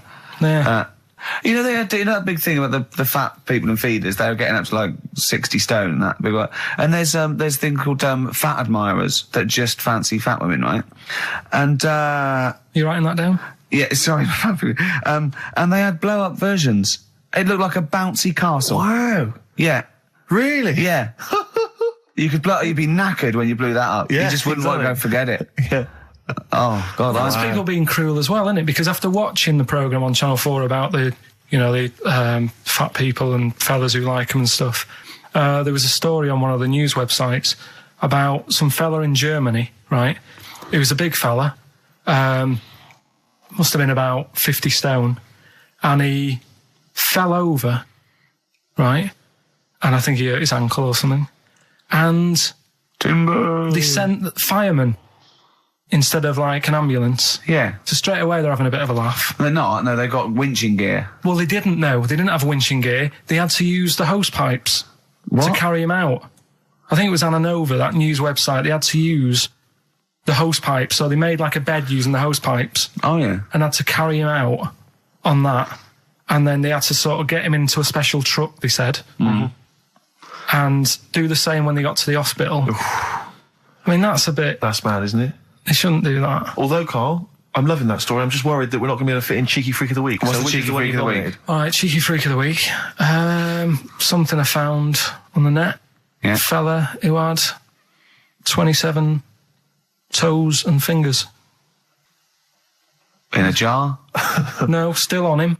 And proper ones as well, not like little stumps and that. Proper, fully formed fingers. Was he a pianist? Close-up magician? I don't know what he did. He just said that he was... Cat's cradle professional. Did he ever work on finger bobs? He was saying in the week. For the crowd scenes.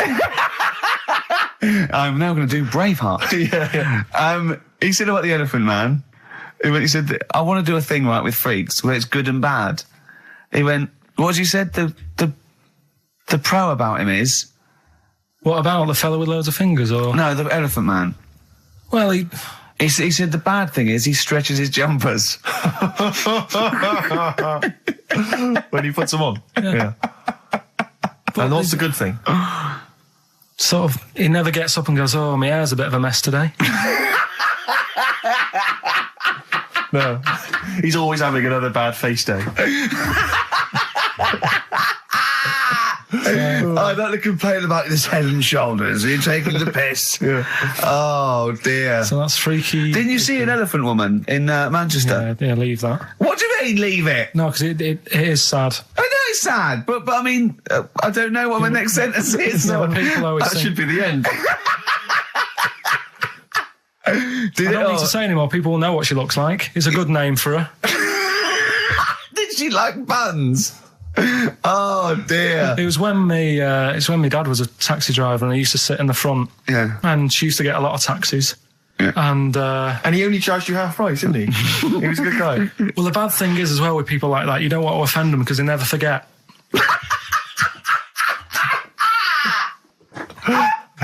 Oh, go! But, go, Pilkington! I was sat in the front of the cab, and my dad goes, right, we're going to go and pick the I can't even tell you the name. He's goes, it's just evil. Right? What do you mean? No, leave it. So she's got... No, Carl, please. tell me what he said. No. You've already stitched him up. He's Stephen things from Little Welsh I don't fellas. care. Right, what did he call her? Steve, back No! up. I really Carl, don't want to be to. fair, our opinion of him is already pretty low. Look, tell me what he said. No, it's not. I'm scared of what my dad gets. It's the person who's got the She's thing not wrong. listening, is she? Well, her headphones wouldn't fit on her head. Tell me what he called her. I don't want to. Tell me what he called her, Carl. I'm getting angry, man. Tell me what he called her. No, I'll leave that. Honestly, Tell me what he... It doesn't matter. Tell me what he called her. Carl, just... I'm going to go... Seriously, I want to know what he called her. Right, you're not going to stop this show. We're not doing the next show until you tell me what he called her. What did your father call the elephant head woman? Tell me. Spudhead. How old were you? I don't know, about 9. Did you laugh? So did you expect to see a potato with a dress? He did sort of, again, it's a good name. Do you know what I mean? I had an idea of what it was going to be about, and he said, do you want to stay in the car, I'll take you home, because you can't... Spudheads, you got lovely eyes. Can't. Right. Come on, man. Comfort and sound. by Feeder on XFM 104.9. I'm Ricky Gervais. With me, Stephen Merchant. Hello there. But no Karl Pilkington. No Karl. He's in Lanzarote. Lanzarote, But as we we have speak. got a very, very special stand-in. It's Camfield. Say hello. I'm so excited to be here. It's Yeah. been, you know, the things I've learned in the last 10 minutes before we've even gone on air. Like, you Yeah. don't have a theme tune. I don't have a theme No. tune, I don't wear headphones. Exactly. Ian wears headphones with a preamp. He's got 3 midgets just brought in his back line. Yeah. Right? They're called Dog, Mongo and Blitzkrieg. Look, Blitzkrieg is up there, like, eating a banana. Yeah. He is the king of rock, the new king of rock. Well, a lot of the prince, he's the prince of rock. Obviously, Vance is the king of rock. But we'll be doing that, we're working out who. Over this, and by the way, Camfield, I don't want the Ian Camfield that does XFM and going, and there's fast approaching 1:23, here's Ash. I want the Camfield that goes, I snorted ants with Lemmy. Okay? So, we want the real Camfield. All right. I bought in Metal Christmas, is that all right? Yeah. That's my only request from this show, that we do play Paul Di'Anno's version of Santa Claus is Coming to Town. The rest of it's over to you. Yeah, we're going to play some Christmas tunes. We're going to play some, our favourite hits of the year. But mainly, this is the rock programme. This is the rock programme. What worries me, Rick, is there's a lot of people who listen to our show and they're not regular XFM listeners. They just kind of crawl They're out not of their regular morphine people. stupor on a Saturday afternoon, put the show on. So they might not be familiar with Ian work. Camfield is a young man. He's been in. He's about 14. He's been in radio. It's weird. He's 14, but he's been in radio for 15 and a half years. He was weaned on the milk of a Vance. Yeah. Right. And he's going to be the new. He's going to be the new rock god, aren't you? Well, I'm trying. Yeah. No DJ Camfield. Just go, yeah. Right? And over the 2 hours, I want to work out the 4 pillars of rock, right? I want 4 names, 4 pillars of rock, right? Huge rock pillars. And then I want the king who stands astride them like the archangel of metal. So we'll be asking Ian, every few minutes we'll be asking, right, who's your first pillar of rock? And then, keeping the one that stands astride them. Okay? And how many do we need? Well, we need 5 names then, don't we? The 4 pillars of rock and who stands astride them. Right, okay. Like the Overlord with these Axe Attack albums. Yeah. Yeah. This is Oasis. Christmas. Right, listen. Right, so they're making this documentary, right? And stumble across a little gang of Get on with it, please. Little gang of monkeys. That's the first time I've ever laughed. I'll hear that. I know. Well, brilliant. What do you want, a cake? Come on. Can we play a song? Oh, I don't understand what is wrong with you, you freak. It's making me laugh. Just tell us the story. All right then. All right. So anyway, right. So there's this documentary being made. They found a little gang of monkeys. Right, play a song. I don't know what's going on here. I apologise. It's just if you were looking forward to Monkey. Got to hide your love away. According to the Beatles on XFM 104.9. I'm Ricky Gervais with me, Steve Merchant. Right, Carl, come on. Monkey news. Everyone's composed. The jingle, please. Oh, chimpanzee that! Monkey news. Excellent. Okay. Right, where were we? We were just start again. There's some people making a documentary. For what? Okay. Making a documentary in a jungle and that. Right. Stumble across a little gang. Okay, come on. All right. A little gang of monkeys. Yeah. Oh, come on. So the camera crew are there filming it. Yes. Everything's going normal. It's all fine. Nothing odd about it. Okay. They're not running a restaurant. They've not got any barber shops. Nothing. No. Just regular monkeys going about their business. Yeah. So anyway, what normally happens is the monkeys sleep with a partner. They already do what?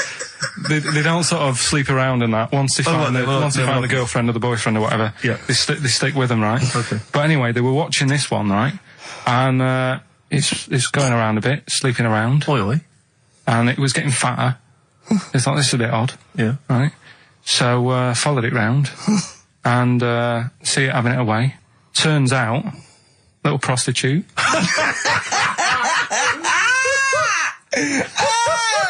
Oh, God! It's a little monkey prostitute. And it was getting fatter because it was charging them bananas. What a load of old rubbish. Charging them bananas! What was it, a boy or... It was a... Woman. Little woman monkey. That's the most extraordinary monkey news I've ever heard. Oh! That is genius. Has this documentary been televised? I don't think it's been on yet. No. And that's all the information you've got? Yeah. And is that's one banana for everything? Now, half a banana is for just oral. A paw job. Right. If you want full-blown monkey sex, it is 2.5 bananas. Sure.